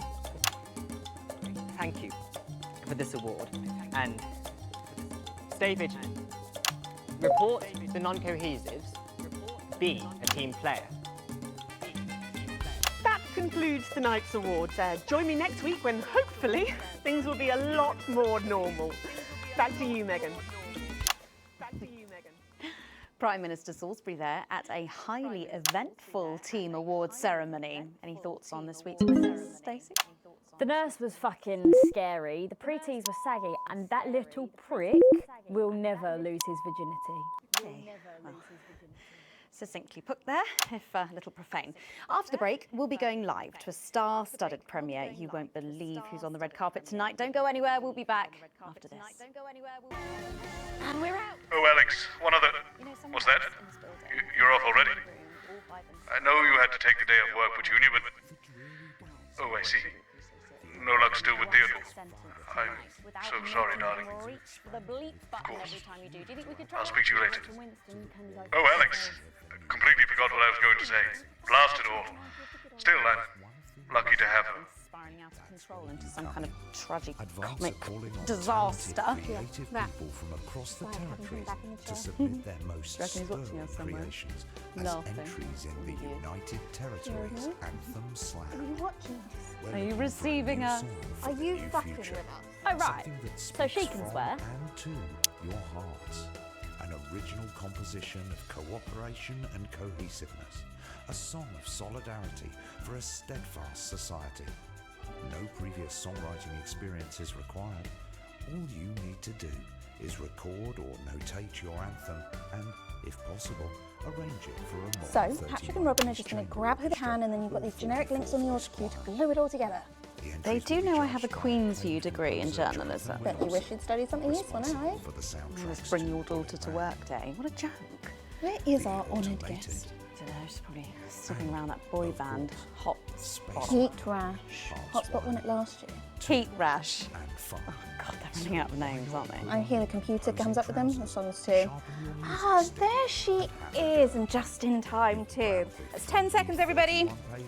What have you been up to? And what's it to you? And we are going in 5, 4, 3. Welcome back. Stacey's still here. Wishing she wasn't. Thanks, Stacey. And in this segment, we're delighted to have sent Robin and Patrick to the movies. Yes, tonight is the world premiere of The Automated, starring Lawrence Blunderclatch and the late, great Helena Canterbury Boatshoe. And all the stars are out tonight. We first covered this film almost 5 years ago, back when it was called The Medicated. Then, for mysterious reasons, the film was suddenly pulled the night before its release. Well, since then, executive producer George Focus has spent 5 long years polishing the film and turning it into a special edition and premiering tonight. With extensive state-of-the-art visual effects and a top-quality voice team, George says it's the movie he always wanted to make. Now, let's take a look at it.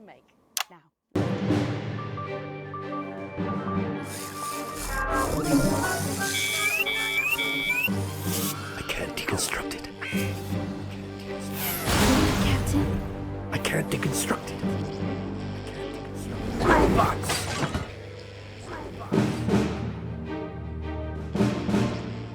Is this a wig? You think I don't grow that? No, Dick, I'll kill you. Think of Saturn. There's something on your face, Chief Harrison! I wish you were real, baby. Flesh and blood. Captain Quasar. But you're just ones and zeros, baby. If only I'd noticed. Captain Quasar. You rusted, but I didn't notice. Captain. I'm buffering, Dick, you said? Got one on you. God damn it, blast it off! Here's a map. What's a map? Okay, so head north on Interstellar Avenue, left at the asteroid belt, and a tricky 3-point turn at Uranus. What are these symbols? This corner, this is the key. We could shut it down. Yes, we could shut it down! Yes, we could shut it down! But we have to ask ourselves, who are we?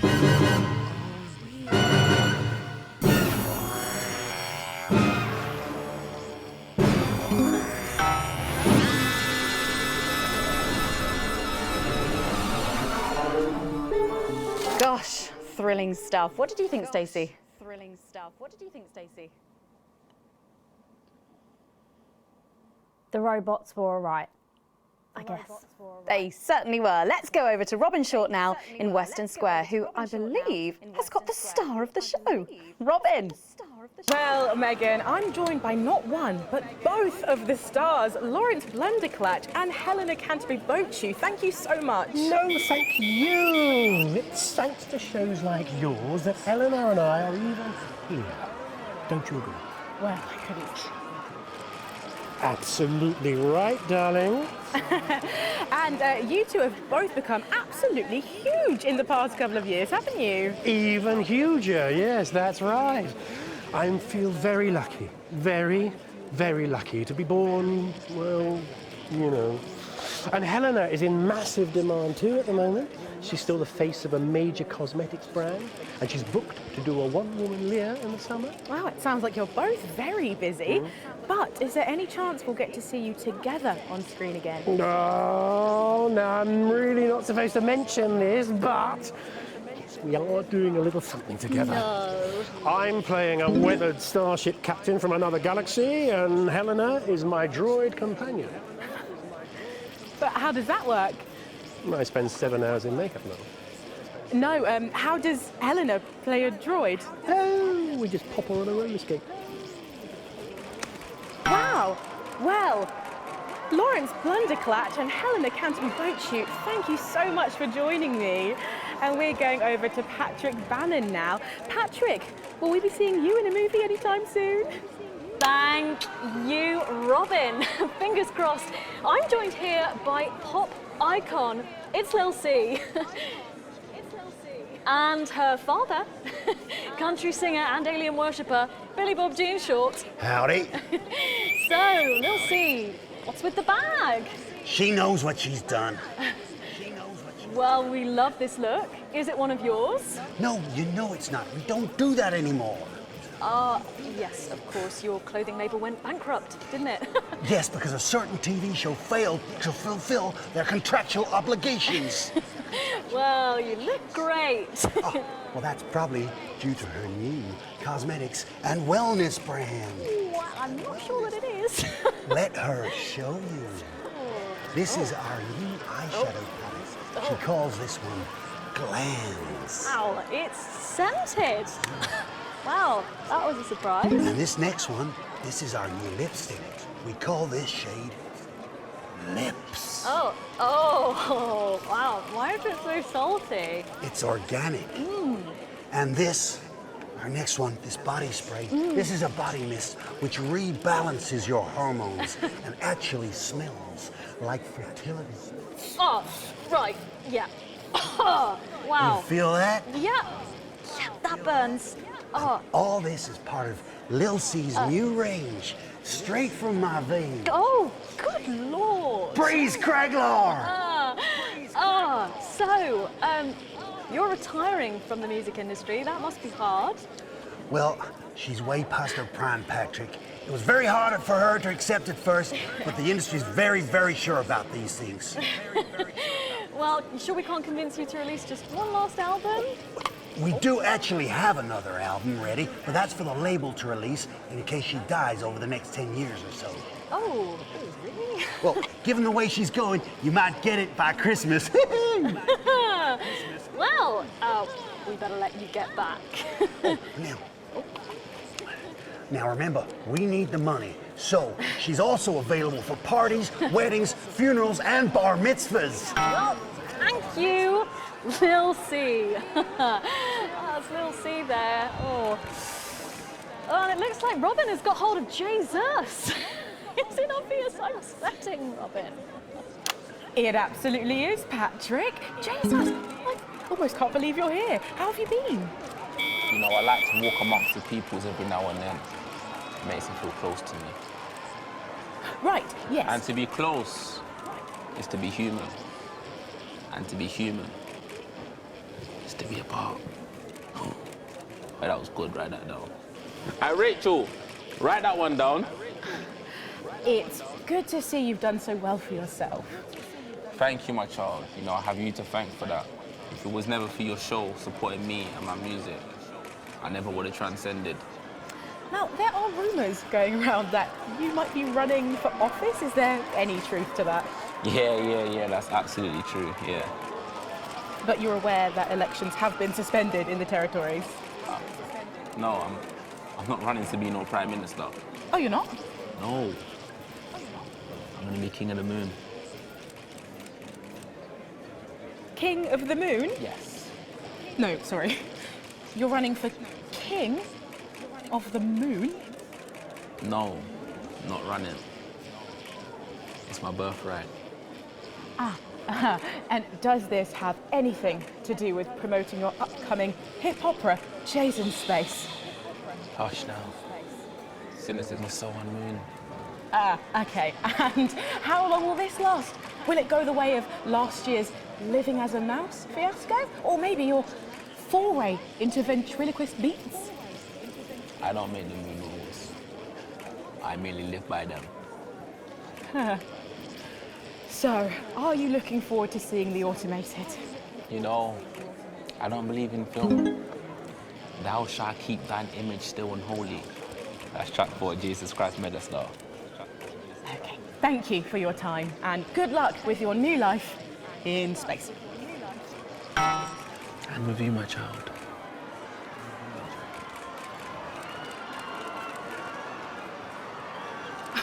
Well, Megan, that's what success looks like. I'm going to see if we can grab someone else to have a chat. Back to you. Thanks, Robin. But I think Stacey and I are probably in quite enough trouble where we are. So, 3 big names there, Stacey. Yeah, big names. Any thoughts about them? Maybe from your generation's perspective? You won't like my opinions. Oh, go on, try me. Well, Bumbanonk is so old he's like 1 week away from a transition centre, so who cares? And Lil C was cool when I was like 12 or something, but now she's just another fucking loony. And Jesus is a disrupt-loving wanker who should have died with the rest of them 3 years ago. You're right. You agree with me? No, you're right, I don't like your opinions. But thankfully, we can go back to Patrick now, who has another familiar face to catch up with. Oh, Patrick, what's the atmosphere like there? It's absolutely electric, Megan. I can't quite believe it either, but he's here. It's Crazy Neil. Hey, hi, ho, how you doing? Neil, our audiences just love you. They've really connected with your ads over the years. What's it like suddenly being so popular? It's crazy. People stop me in the streets, they expose themselves, they write me threatening letters. You know, the stalker has become the stalky. A real taste of Neil's own medicine, if you know what I mean. Yeah, and what's been the most challenging thing about being so famous? It's places like this, you know, being around actors and rock stars. They're real crazy, and Crazy Neil knows crazy, and I'm used to being the loudest whack job in the room. Yes, I can imagine. But I know what you're thinking. Hey, Neil, where's the crazy deal?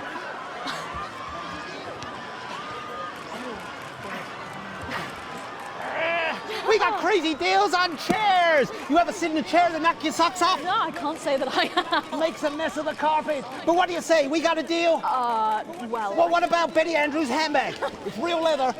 It's real cheap. And it even contains our heart medicine. Spicy. No, really. You've got the chair. You've got the bag. You're really busting my balls. What can I do to convince you? Let me throw in my wife, Mrs. Neil. It's the latest model. Not a scratch on her. Pearls like a charm. What do you say?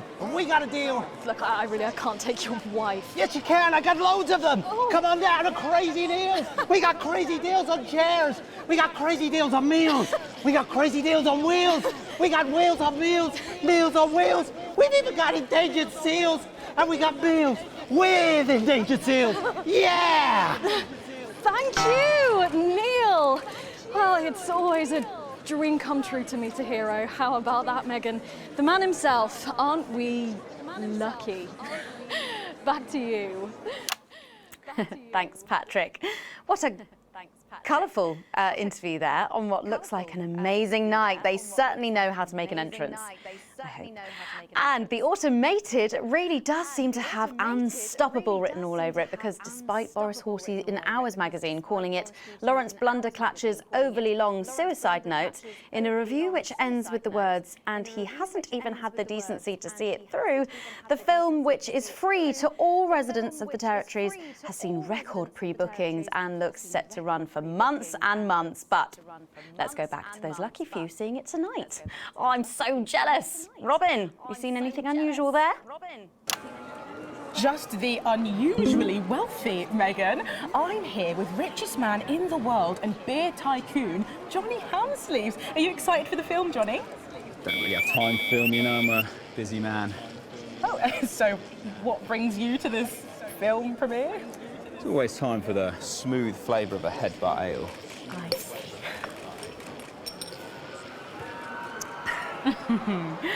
So, what have you enjoyed most since you became richest man in the world? It's got to be the crisp refreshment that only comes from an ice-cold beer. Of course. What would you say to the people that criticise your billionaire lifestyle? I'd like to headbutt them all, but I'll settle for the full-bodied flavour of a headbutt ale. Honestly, did not think you'd be able to make a marketing opportunity out of that one. So, fair enough. I have a question for you. How have you managed to avoid the assets and wealth tax? The only thing I'm avoiding is these questions. How have you avoided trying one for yourself? Thank you.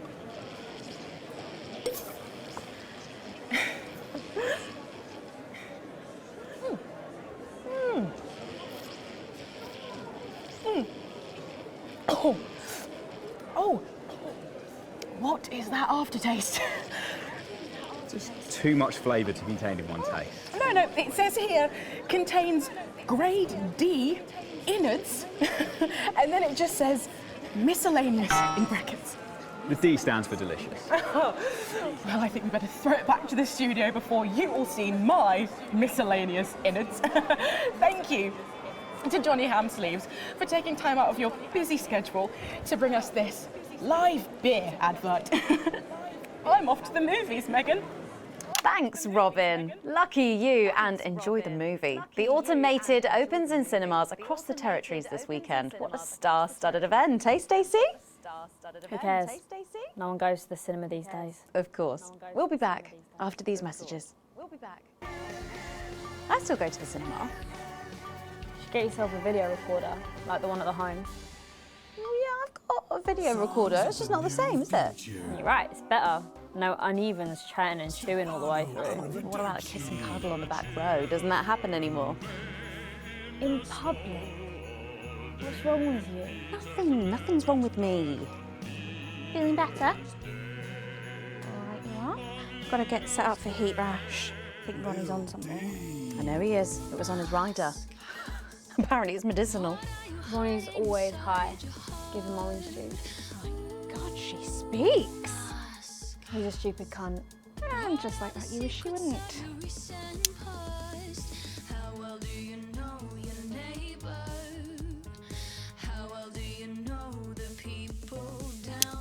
We seem to be a bit bunched up at this end. Oh, don't worry. It's so cool.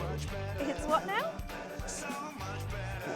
Oh, here's Megan. She's going to be interviewing you. Hello. Hi. This is her. This is Stacey. Well, hello there, Stacey. Fuck off, Ronnie. Right. No, I'm sorry, but if we can't be polite, you're going to have to wait in the dressing room. Whatever. Do you want to go and wait in the dressing room? No.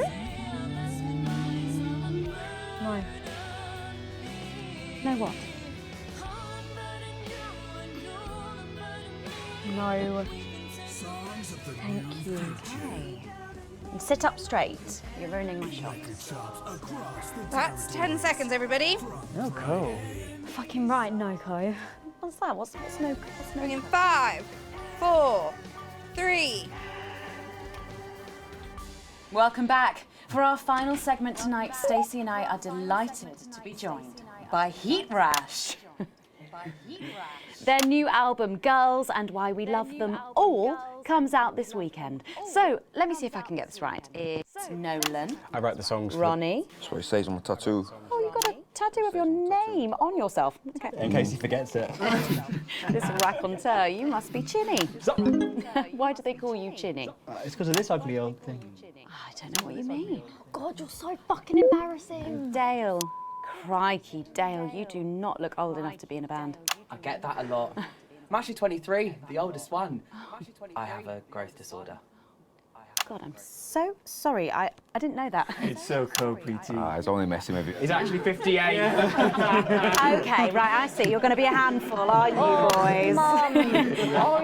You must be TP. What does TP stand for?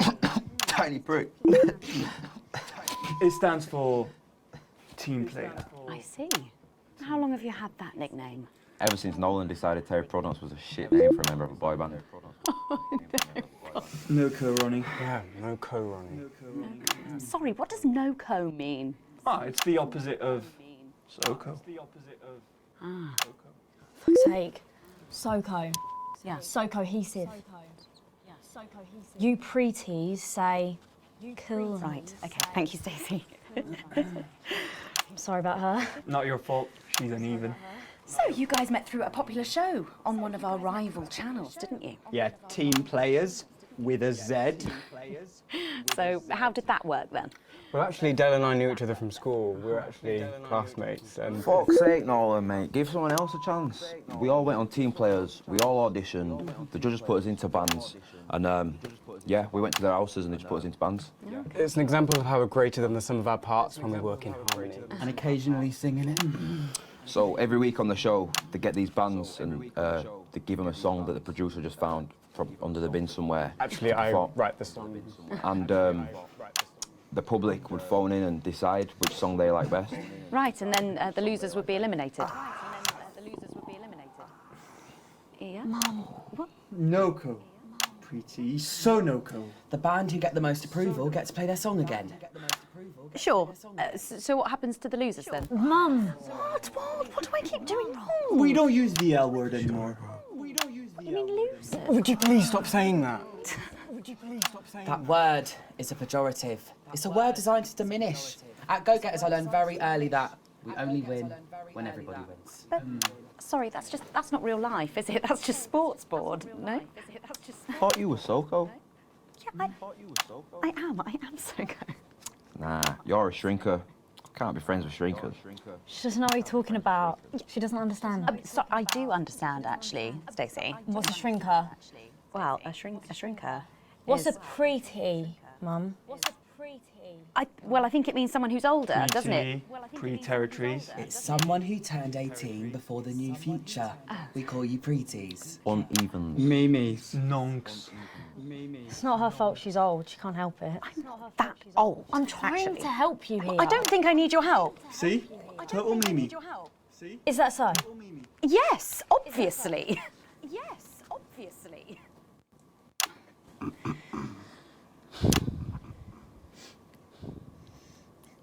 You know what the real problem with you lot is? You just can't get over the fact that your beloved Disrupt are gone and you just don't fit in anymore. But the truth is, Disrupt were violent, no-co, pricks being led by a fucking psycho. I'm glad they lost, and you should be too. Listen, not everyone over 30 supported Disrupt, Stacey. Not everyone, no, but one fuck-off lot of you did. Soko, Stacey. Soko. We've all learned maybe a little bit more than we expected to there. I'm genuinely delighted to have met Heatrash. And before we end the show tonight, I think you're going to sing for us, aren't you? Yes, that's right. We're going to sing a song from Girls and Why We Love Them All called Pieces of My Heart, which is about a real relationship I had with an actual girl. Oh, Nolan, give it a rest, mate. No one cares. Go on, let's get on these stools, lads. Right.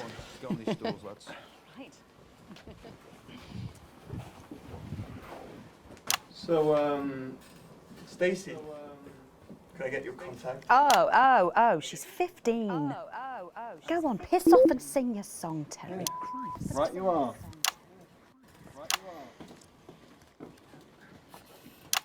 So, here they are with their latest single, Pieces of My Heart.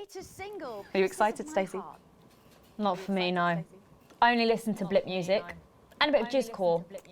Pop music is... Ah, yes, I know I meant to mention this earlier. Apparently, these newfangled boy bands change singer all the bloody time. Try and follow along, eh? Keep the shot on whoever is currently singing the lead vocal.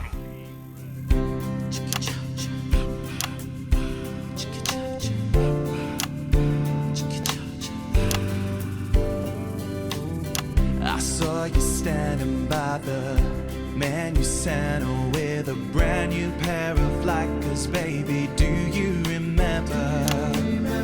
You took the first of the pieces of my heart. You wandered into a bush and grabbed a vodka and stank. Took our assets and our wealth and drew them out of the bag. I gave you little pieces of my heart. I didn't know two hearts It's like you were custom made for me by Remington's fist. I take all of the loves that didn't last and leave them in the uneven past. Share the new future as my bride. You snatch me inside. There's no need to hide all the times that you cried. As my old man used to say, you blow me away. I just want you to stay. I don't want you to pay. You make me crazier than Neil today. On Liberation Night, girl, I was sitting beside you. We sat there shaking all the way through incisors. We held each other as things fell apart.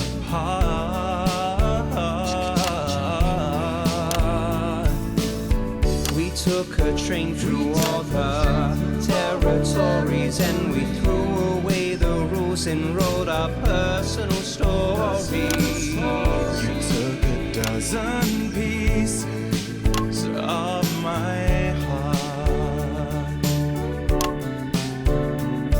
I didn't know that life could ever feel like this, girl. It's like you were custom made for me by Remington's fist.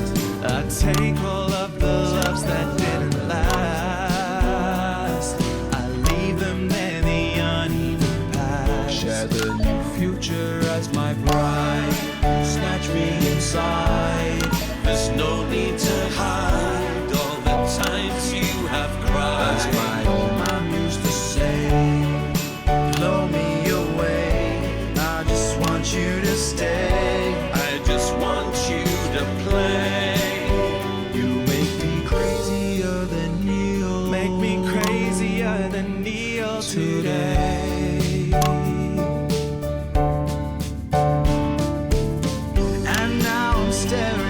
Your membership card. There's your picture beaming brighter than a handful of flaws. I'm trying to find the pieces of my heart and leave them in the uneven parts. Share the new future as my bride. You snatch me inside.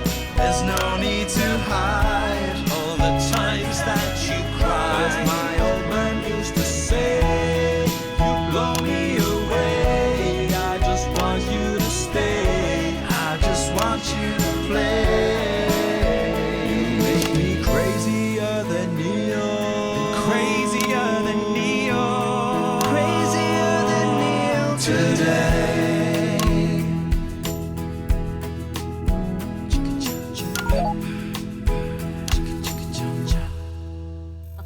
Wow. Well, fantastic. Thank you, Heat Rash. That was actually really good. Best of luck. Thank you for coming in. Now it's almost time for final thoughts tonight. And I've actually asked Stacey to write a few, and they're just being programmed onto the auto cue now. Now, I have no idea what she's going to say. So, fingers on that bleep button in the broadcast room, just in case. Take it away, Stacey. Take it away, Stacey. My name is Stacey. I guess you know that by now. Don't know why I put that in there. Anyway. I don't watch the news. There's no need. You hear all the important stuff from your mates, so I don't know what's considered important anymore. But I'm pretty sure that it's not rehash movies and fucking boy bands, so anyway. I'm going to talk about what's important to me. When Uppance were first elected 6 years ago, I was 9 and in a home. Not a family home like you call a home. This was a state children's home. It was fucking awful, actually. It was like a Charles Dickens book. The roof leaked and the walls were damp some mornings. The food was bad. Drugs and alcohol were everywhere. No one cared. You had to watch your back all the time because there weren't enough staff to manage us. And yes, as you'd imagine, there was a lot of some bad stuff went down there with some of the staff. Okay. Not all of them, but the others knew, and they didn't stop it. And then Advance won the election. And like a miracle, things started to change. They got better. They had nicer food. The home was not just repaired, but redecorated and kitted out with books and sports stuff and musical instruments and video games. Most of the staff were fired, and the new ones, which there were more of, spent time talking and working with the bullies. And you know what? A second miracle. It worked.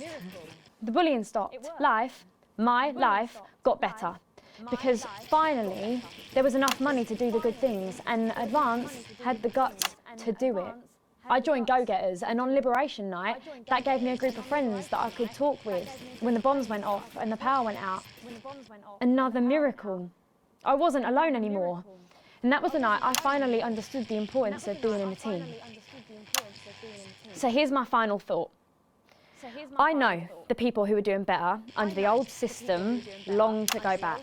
You say, we were freer. But what you mean is, we were richer. But for every one of you, there is 100 of me. And even now, after all you've had taken away, you are still doing better than I am, than I likely ever will. You still have homes of your own and families of your own who love you. And I'll never have that. So maybe you should stop looking for the worst interpretation of everything this amazing government does and realise it's not for you. It's for the millions like me. And you can cry and bleat all you want, but you're never going to get your money back because it's already been spent on miracles.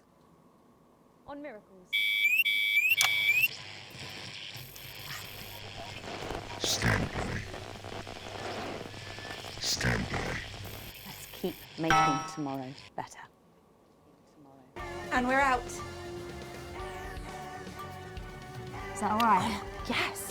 Yes, that was more than all right. Nicely done. I think you might have actually given them something to think about. Although the fighting has long So I guess the dark you're going to be taking me back to the home now then. I was thinking we could go out somewhere and, I don't know, have a meal, talk about our options. If that's okay. Of course, Miss Wolf. Security will be standing by. So they're always there then? There was a thing a few years ago now. Oh, with that Jeremy bloke? I heard about that, everyone did. Were you here back then?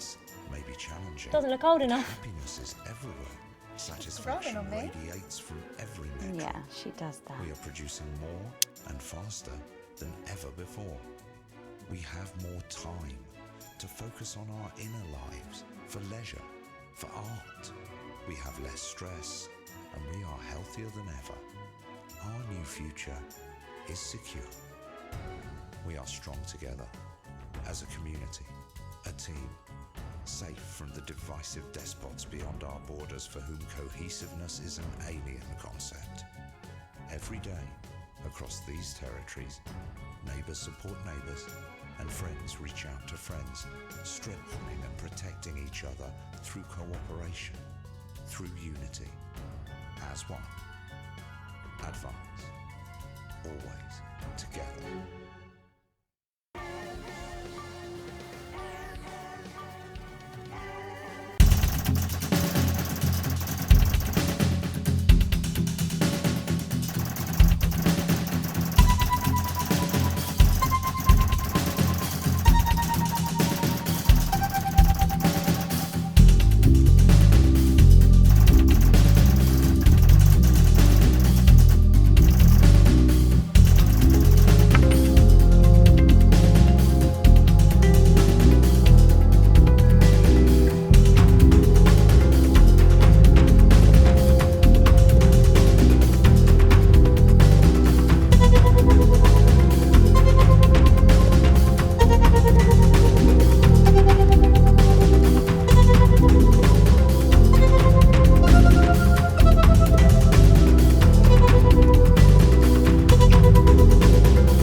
Right.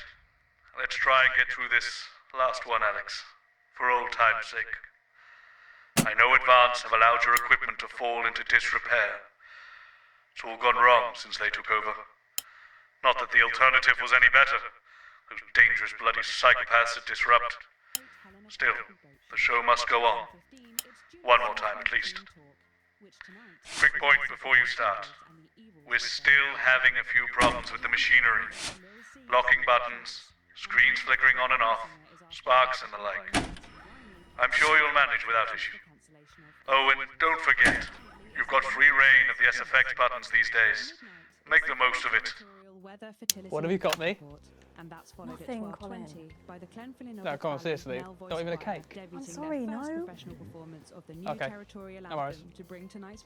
How old are you then, Cole? Okay, here we go. Big smiles. I've actually gained a year. I celebrated 44 last year, but it's actually this year. Brilliant. You're 44. I'm going in 5, 4, 3. Good evening and welcome Spice it up with some audience responses, Alex. I'm Megan and I'm joined as always by the inimitable Robin and Patrick. How are we? Well, we have got so much going on tonight. I'm excited. I'd say I'm about a 12, Megan. On the excitement scale? Yeah, exactly. We have got so much SoCo stuff coming up. We sure do. We have celebrity chef Jordan Rankley who will be cooking up a storm. We'll be announcing the winners of our big competition, Visions of the Future. And we'll be joined by a very special guest for a game of Wheel of Truth. And I'll even be showing you how to make your own Leaders' Day gifts. We've got all of that and so much more tonight on The Nightly Show. Coming to you live. The fight is not over. We have grieved our loss and we have hardened our hearts. We have lived with death and we no longer fear it. There is no price too great for liberty. I can be silenced, but your thoughts cannot. And each day, just like before, we gain hearts and minds. Because the truth is like that, irresistible. We're back, and we're only getting started.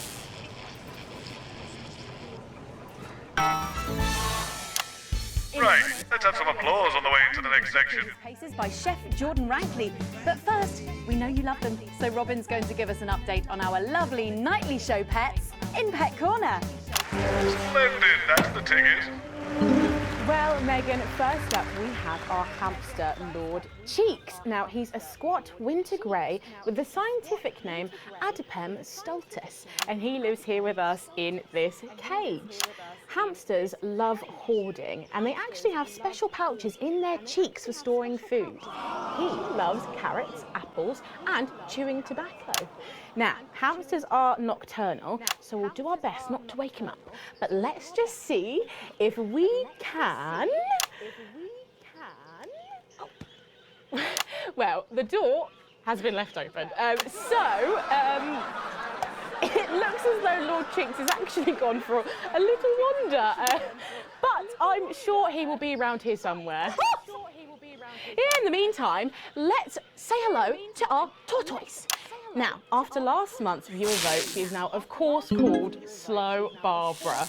And don't panic, even though it is December, Babs here doesn't actually hibernate.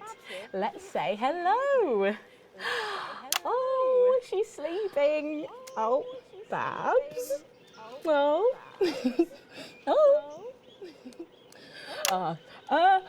those are our nightly show pets, Megan, both alive and well. Back to you. With SFX, less is more, Alex. Or some very similar animals at the same time tomorrow. Now then, I hope you're hungry, because if not, you're about to be. Patrick Bannon is with Chef Jordan Rankley, and they're going to be showing us how to knock up a delicious apple pie. It's time to go into the kitchen. That's right, and I'm joined here by Chef Jordan Rankley. Welcome to the Nightly Show kitchen. How does it compare to the kitchens you're used to? I love the colours. It's vibrant, it's fresh. It's shame about all the arseholes. Yes? Sorry? What? So, you own 6 restaurants, you've been awarded 9 Ballon Massifs across your career, and you've worked alongside the best chefs in the world. Tonight you've got me. Oh, are you worried? Am I fucking worried? Are you worried? Are you fucking worried? Yes. So, what are we making today, Chef? So, we've got a family over for Leaders' Day. They're hungry. We're going to make them a delicious apple pie. Ooh, lovely. It's got sweetness, it's got the acidity of the fruit, and then you get the richness of that pastry. Incredible. Wow, okay, so where do we start? So we've got to start by making our filling. So we've got about 1 kilogram of fresh cooking apples here. Fucking beautiful. And we're going to slice these up perfectly. And then straight into the pan. Your new show, Demon Kitchen Heart Eater, starts on Friday here on Channel 1, so tell us about that. So, teams of young chefs come into my kitchen, and one by one I destroy them emotionally. And if there's time, I teach them some basic knife skills. Fuck me, Patrick. What are you doing? What? Shit. Is that how you cut? Fuck, you'll lose a fucking finger. Oh, don't worry, I've got spares. Right, so once we've done that, we set these aside whilst we make the pastry. Yeah. Yep. Bowl. Yeah? Okay. Sugar. Butter. We mix that together, and then a whole egg. Okay, egg. What are you doing, you fucking donkey? Are your brains the size of that fucking egg? Oh, no, Chef. No. Shit. Right. Mix that with a wooden spoon and work in that flour, okay? Work that into a nice ball of dough, just like that.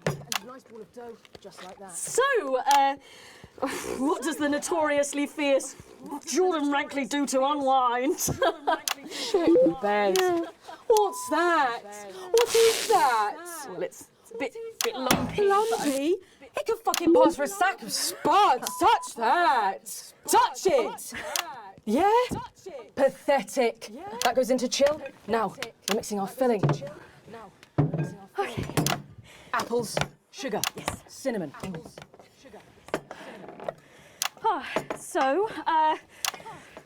You own 6 restaurants across 5 territories. Which is your favourite? Are you mixing that or fucking it? What? Are you going to light a candle? Take it out to dinner? Fucking mix it for fuck's sake. Right, now we're rolling out 2/3 of our pastry. Bit of flour into the dish.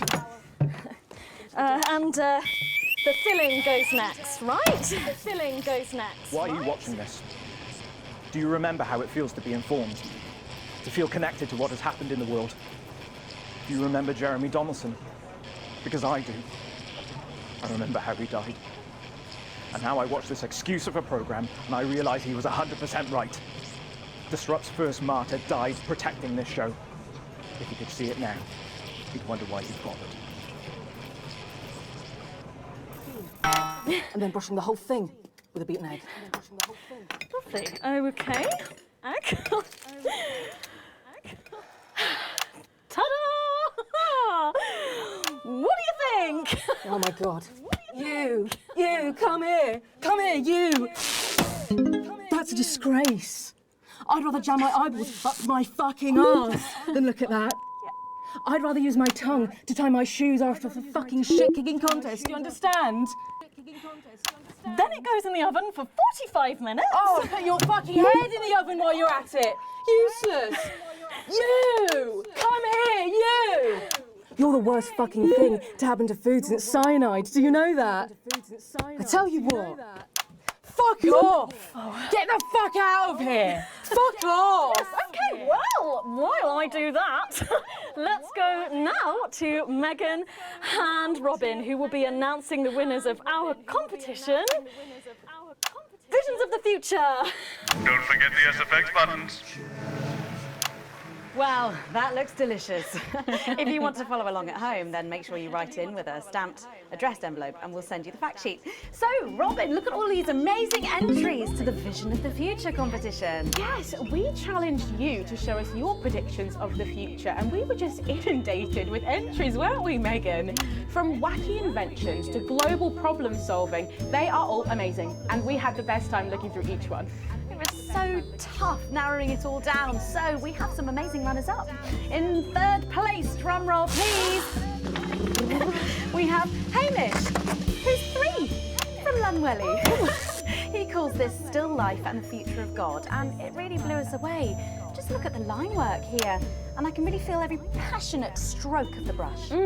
If you look here, you'll see a beautifully rendered, what I thought at first was a smiley face, or perhaps a cat. But I think if you really look, you'll see it's actually a representation of the seeming futility of death through the eyes of the living. Indeed.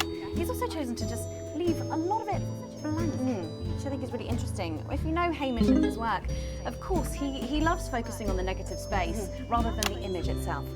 Stunning, absolutely stunning, and such talent from one so young, Megan. But next up, we have our second place entry.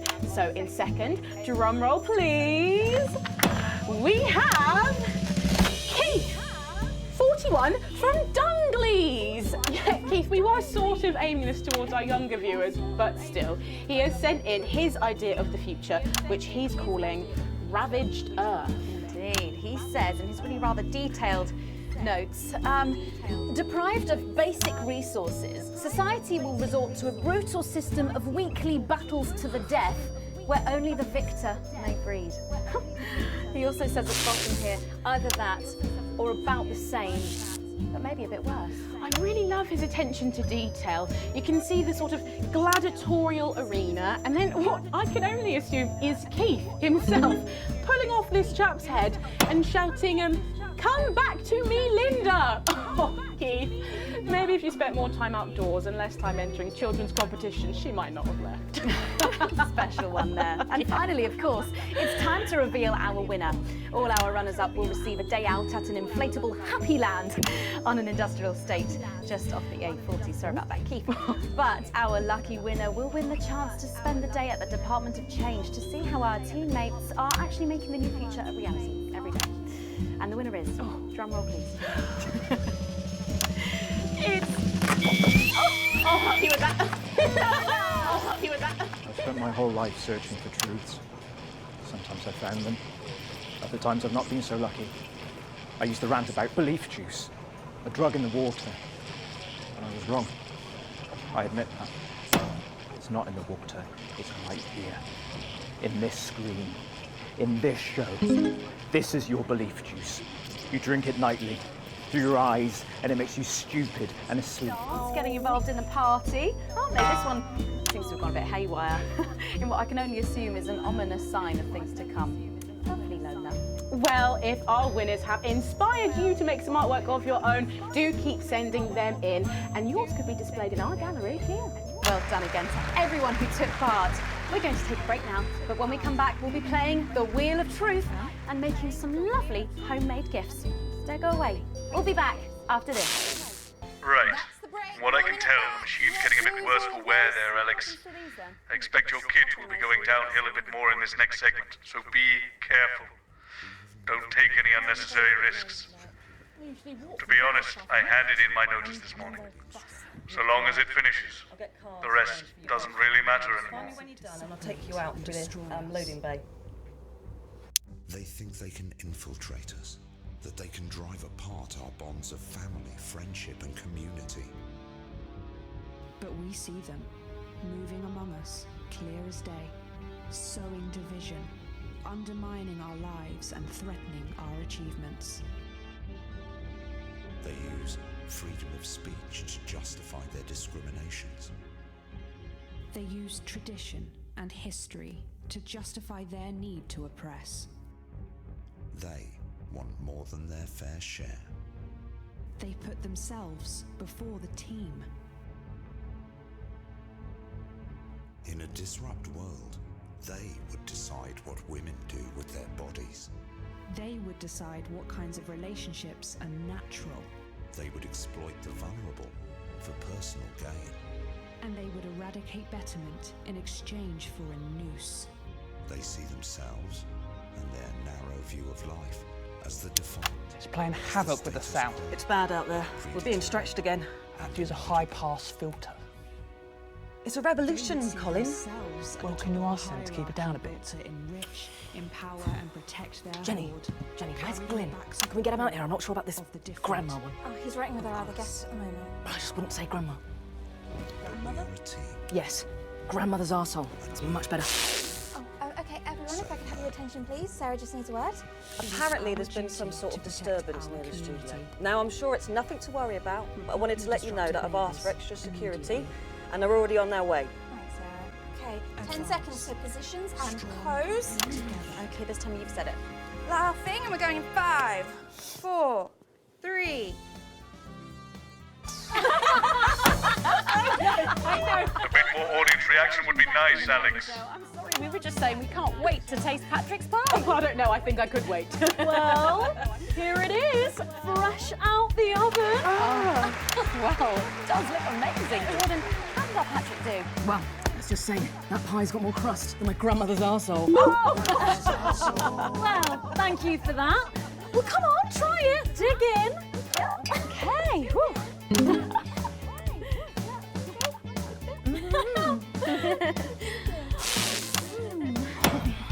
Oh my God. Oh Lord. Oh, that's really something, Patrick. That's delicious. But now you better go and get ready for that next feature. Every night we play a game of Wheel of Truth with our celebrity guests. But I know what you're thinking. Megan, we've only got one celeb guest. Well observed, viewers, well observed. Well then, I better bring her out. Should I? The surprise guest? What do you think? Here she is, best-selling author, lawyer and thinker. I mean, she's only the bloomin' team leader. It's Julia Salisbury. Prime Minister Julia Salisbury. Oh, welcome, Julia. It's so good to see you. Oh, Megan, you look incredible. Stop it, I was just about to say the same thing. Now, don't get too comfortable. It's time to head over to Robin and Patrick as we play Wheel of Truth.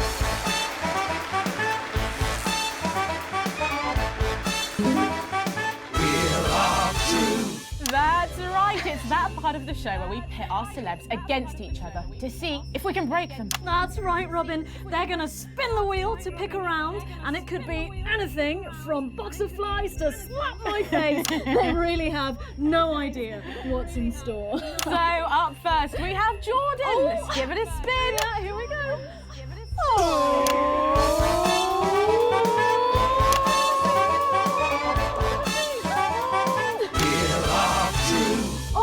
Okay, let's see what you've landed on. Okay, it's fact or fib. Fact or fib? Jordan, Is it true that you've been known to order takeaway for a dinner party and pass it off as your own cooking? It's one fucking time. One time. Well, I think if that pie was anything to go by, you did them a favour. Not so fast there, Julia. Back to our fib. We heard you've got a very interesting way of saving time during the laundry. Oh my God! Go on, why don't you tell us about it? You absolutely... No, I can't. Okay, It's early morning as I record this. Maybe you'll see this tonight, or next week, or never. It takes a lot to even get these on the air. So many small acts of rebellion. So don't worry. The fact that you can hear this at all proves it. I can't No! Honestly, raise my taxes. We're clearly not paying you enough. Come to my dressing room after the show. We'll sort you out. Are you blushing, Patrick? Is all this talk of bras embarrassing you? Blushing? I'm not blushing. Come on then, you, Julia. Spin the bloody wheel. Let's do it.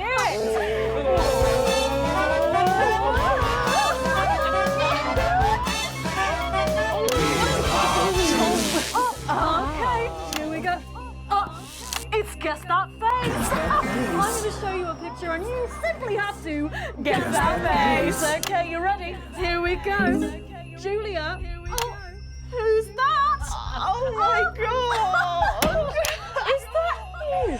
Yes! Look, it was a very difficult time fashion-wise. That hairdo is fucking hilarious. No, don't. I think it's sweet. The mullet is as popular now as it's ever been. Oh, well, don't get too ahead of yourself there. Jordan, who is this? Does that look familiar at all? Oh, wow! Well, I'm glad I was getting fashion advice from someone who managed to make 7 look like 85. Shit, hell. Where did you find that monstrosity? I look like I'm haunting the fucking place. Right. We've got to move on. Jordan, let's have another spin. Okay, here we go.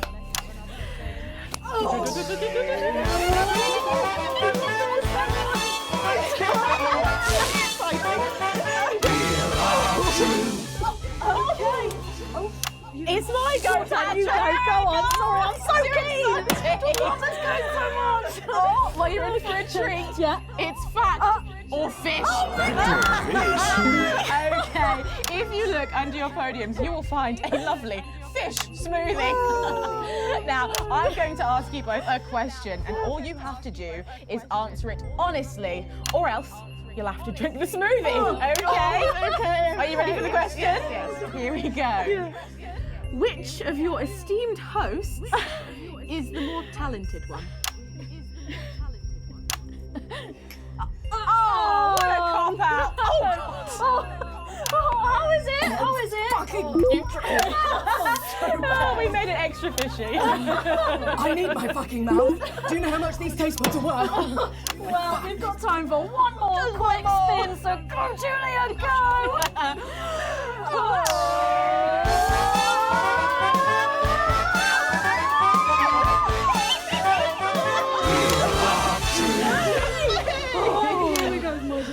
Okay, so, Julia, take a look in that box under your desk there.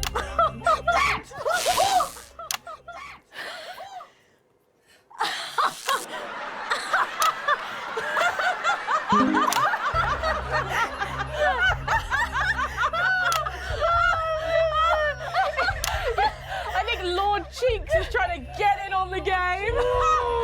Bless him. Julia, what have you got in that box? It's not cheese, is it? It's not cheese. Juggling balls? What am I supposed to do with these? Well, give it a go for us. But I have absolutely no idea what I'm doing. Come on. Yes, let's all dance to a tune. Dance, puppets, dance. She's doing it! She's fucking doing it!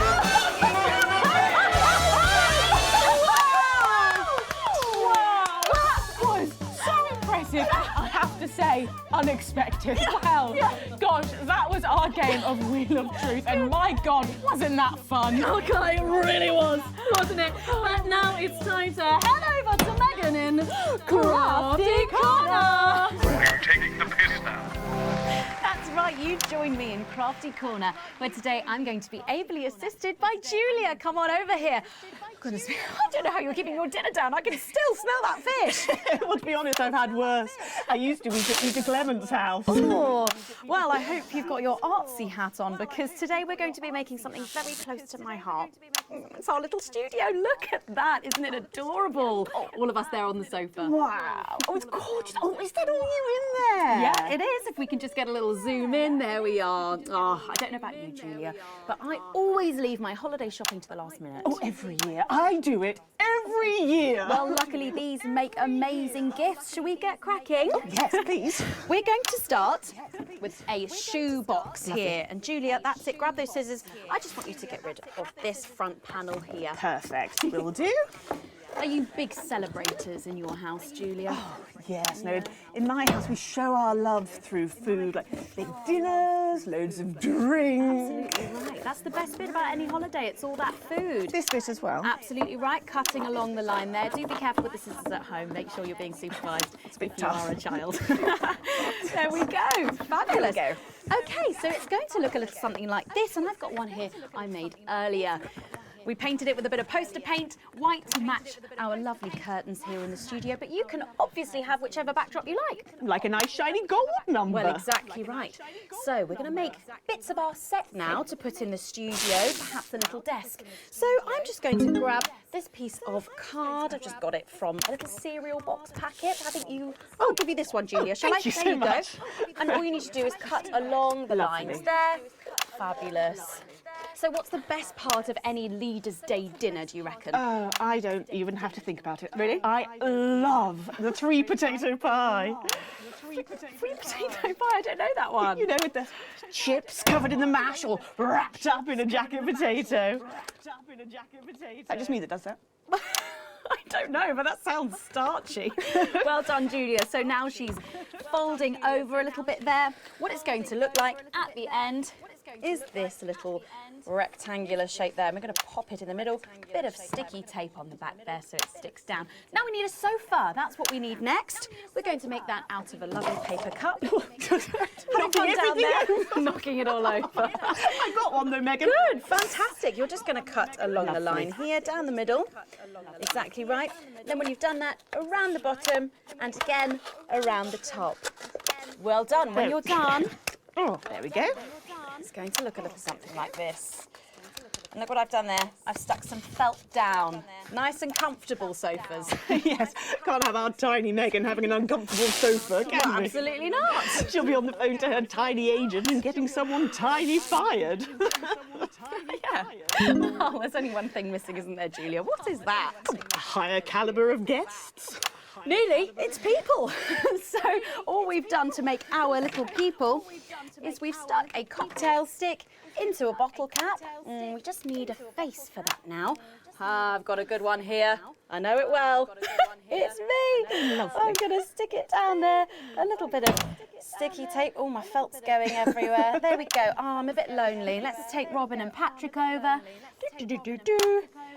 Sitting down on the couch over there. There you go. And well, I'll make myself just comfortable just there. Yeah, there we go. And these, of course, are all made and cut out of our favourite newspapers or magazines, so you can have any guests you like. Julia, is there anyone else you'd like in a studio? Oh, yes. Well, I'm going to be playing Wheel of Truth with Ronnie from Heatwave. Nice. Yes, put that way. Yes, he's going to be teaching me choreography, and I'll be teaching him foreign policy. And of course, you can decorate them however you want.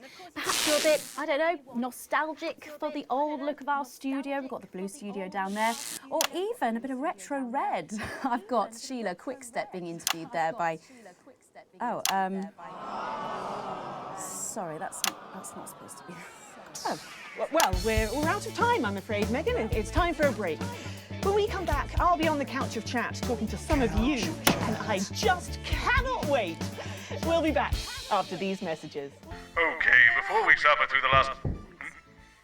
What's that? See Seems to be a little kerfuffle in the corridor. One moment. One of us is in control. Starting off here in Territory 1, make sure you wrap up warm because we've got lows of 5 or 6 degrees. But as we head towards Leaders' Day later in the week, there's a 100% chance of festivities. Should we be worried? We've got the Prime Minister here. It's good that she's here. She's the reason for the extra security. Are we going to need it? Possibly.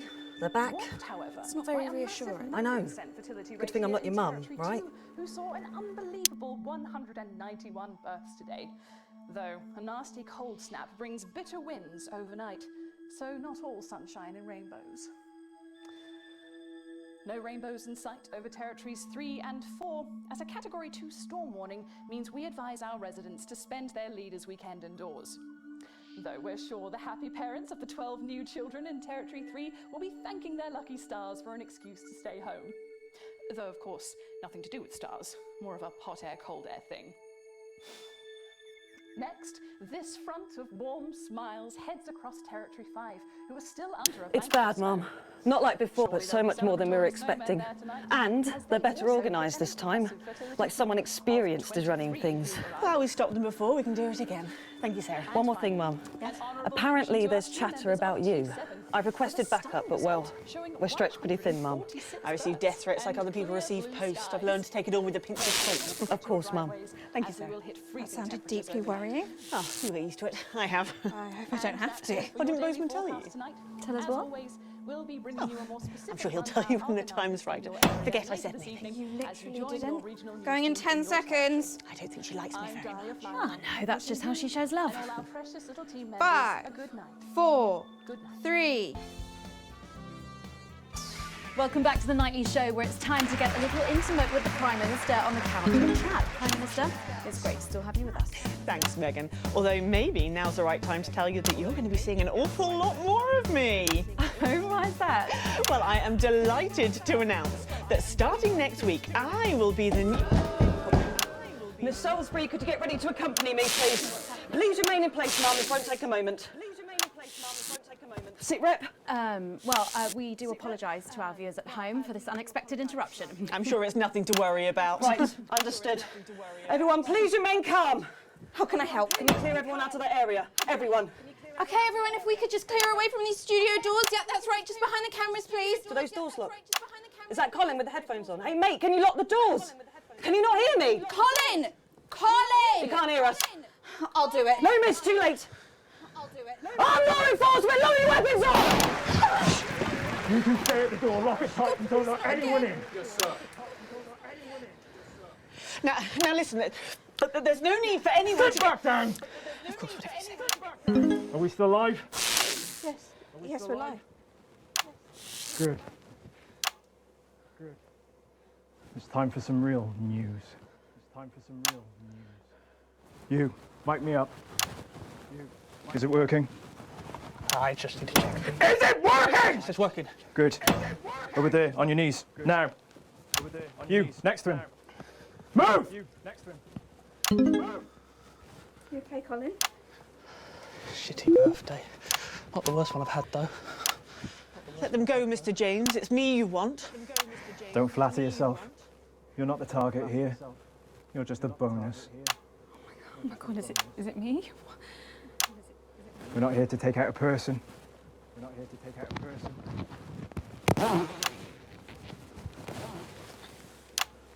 We're cancelling the whole fucking show. We're cancelling the... Which camera? Which camera? I know you're watching this. In your vans. Planning your counter-attack. Please. Try and control yourselves. Oh. Well, I'm sure you know the rest. Alan, we can talk about this. Oh, we will. I have a lot of questions. There's no need for anyone to get hurt. Where was that attitude during the Uprising? You know, the night your thugs killed my friends. There are innocent people here. Says the woman who killed 14 million of them. No, I don't feel any great need to answer to you. In fact, get over here. I don't take orders. Come here! You move when I tell you to!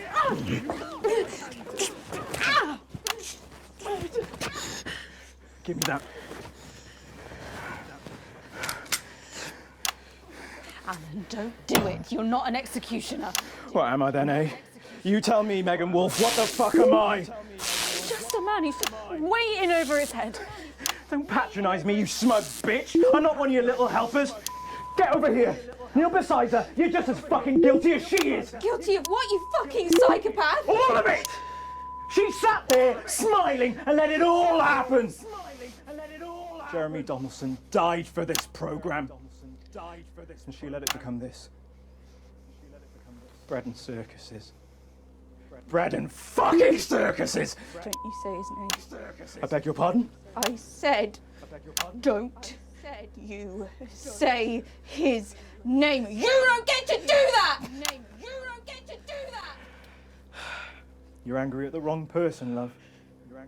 She's the one that killed him. The first victim of her benevolent slaughter, not the last, though. All I am hearing is crazy. Then maybe you should hear it from the source.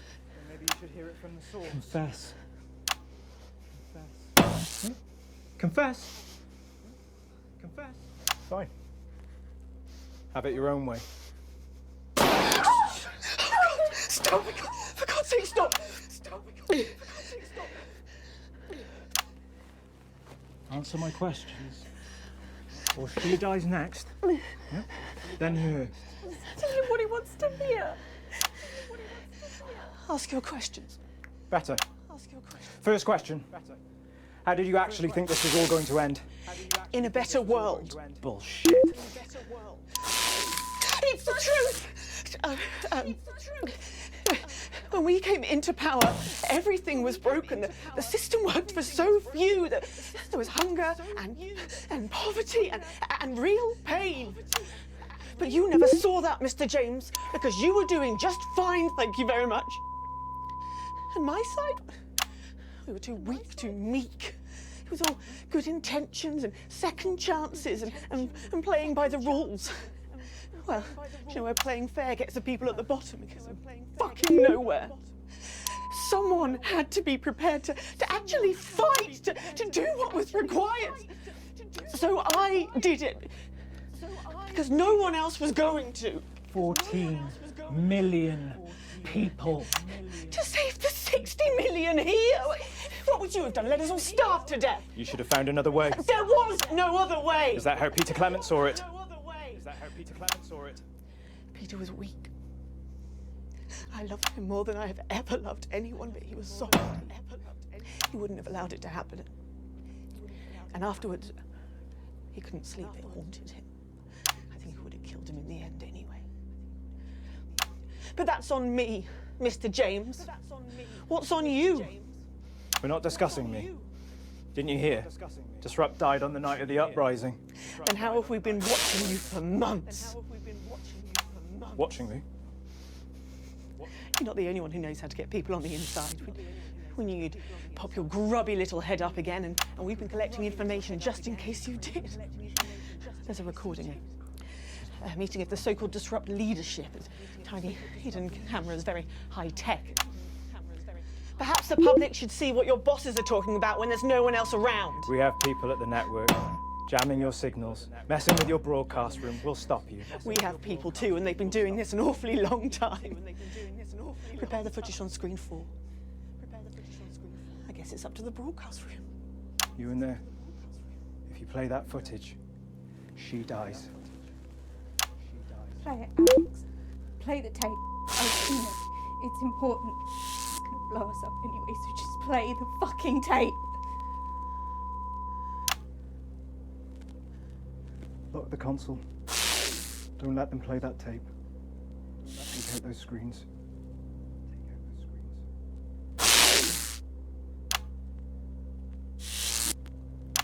What's happening? Hey? What's happening? Well, how the fuck should I know? Someone tell me, what did they choose? They didn't play it. They didn't play it. Well done, Alex. Good choice. You get to live. You not so much. You not so much. Why did you do that? Why? Because that's the only way it ends with people like her. She was never going to stop. Just her and her version of what's best forever. She was a narcissist. They're gonna kill you, Alex. Yes, I know. But the movement will stand a chance. We'll all stand a chance thanks to people like Alex. Oh, Alex is not a hero. But that's what heroism is. For people like us. There are so few times in a person's life where they face a decision that could actually make a difference. We're so disempowered. But in those moments, the choices we make combined with the billions made by everyone else, that defines us. We remake the world one small choice at a time. Uppance isn't just one person. They're going to have a new leader by morning. Yes, but this one might be prepared to listen. We need elections. We need a choice. Disrupt is that choice. Well, I don't see any of you stepping up. You step up every night. Do you, though? It seems to me you stopped doing that a while back. And even when you did, you just took snide pot shots and undermined everything. You constantly only tell us what's wrong, and it makes us scared and hopeless. Says the man with a bomb strapped to his chest. Go, go! Nobody move! You know how this works?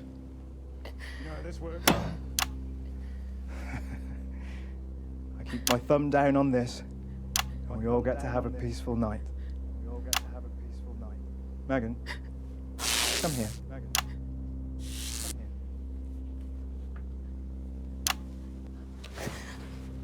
Pathetic! Shut the fuck up. Don't you even want to know who's pulling your strings, what they say about you behind your back? I said, nobody move! Think you're a joke, Alan. They're using you. I said, shut up! And when you've done what they want, they're going to throw you to the walls. It's in the tape, Alan. See what everyone else sees, Alan. You're a joke, a nut job, a sad, pathetic. Shut up!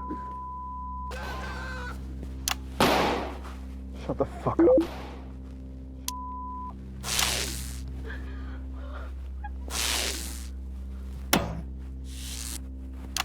Don't blame me. I didn't make the choices.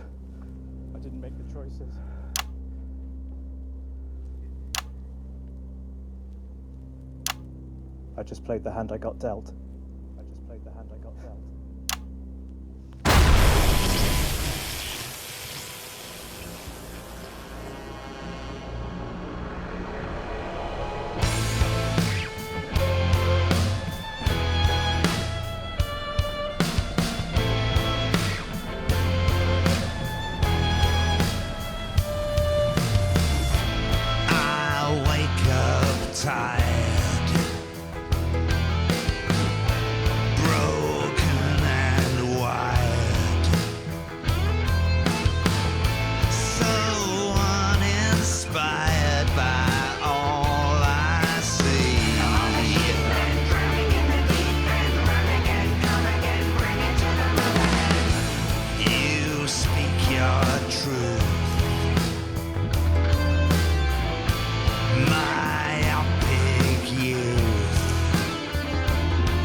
So welcome all of the boys and girls and everybody else as well to Frankie Fun's Wacky Fun House of Wax.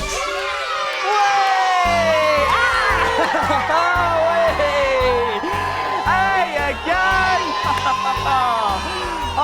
I'm Frankie Fun, and this is the Wacky Fun House of Wax! But where's Doofnut? Let's call for him. Doofnut! Hey, there he is. Are we ready for wacky, zany goofs galore?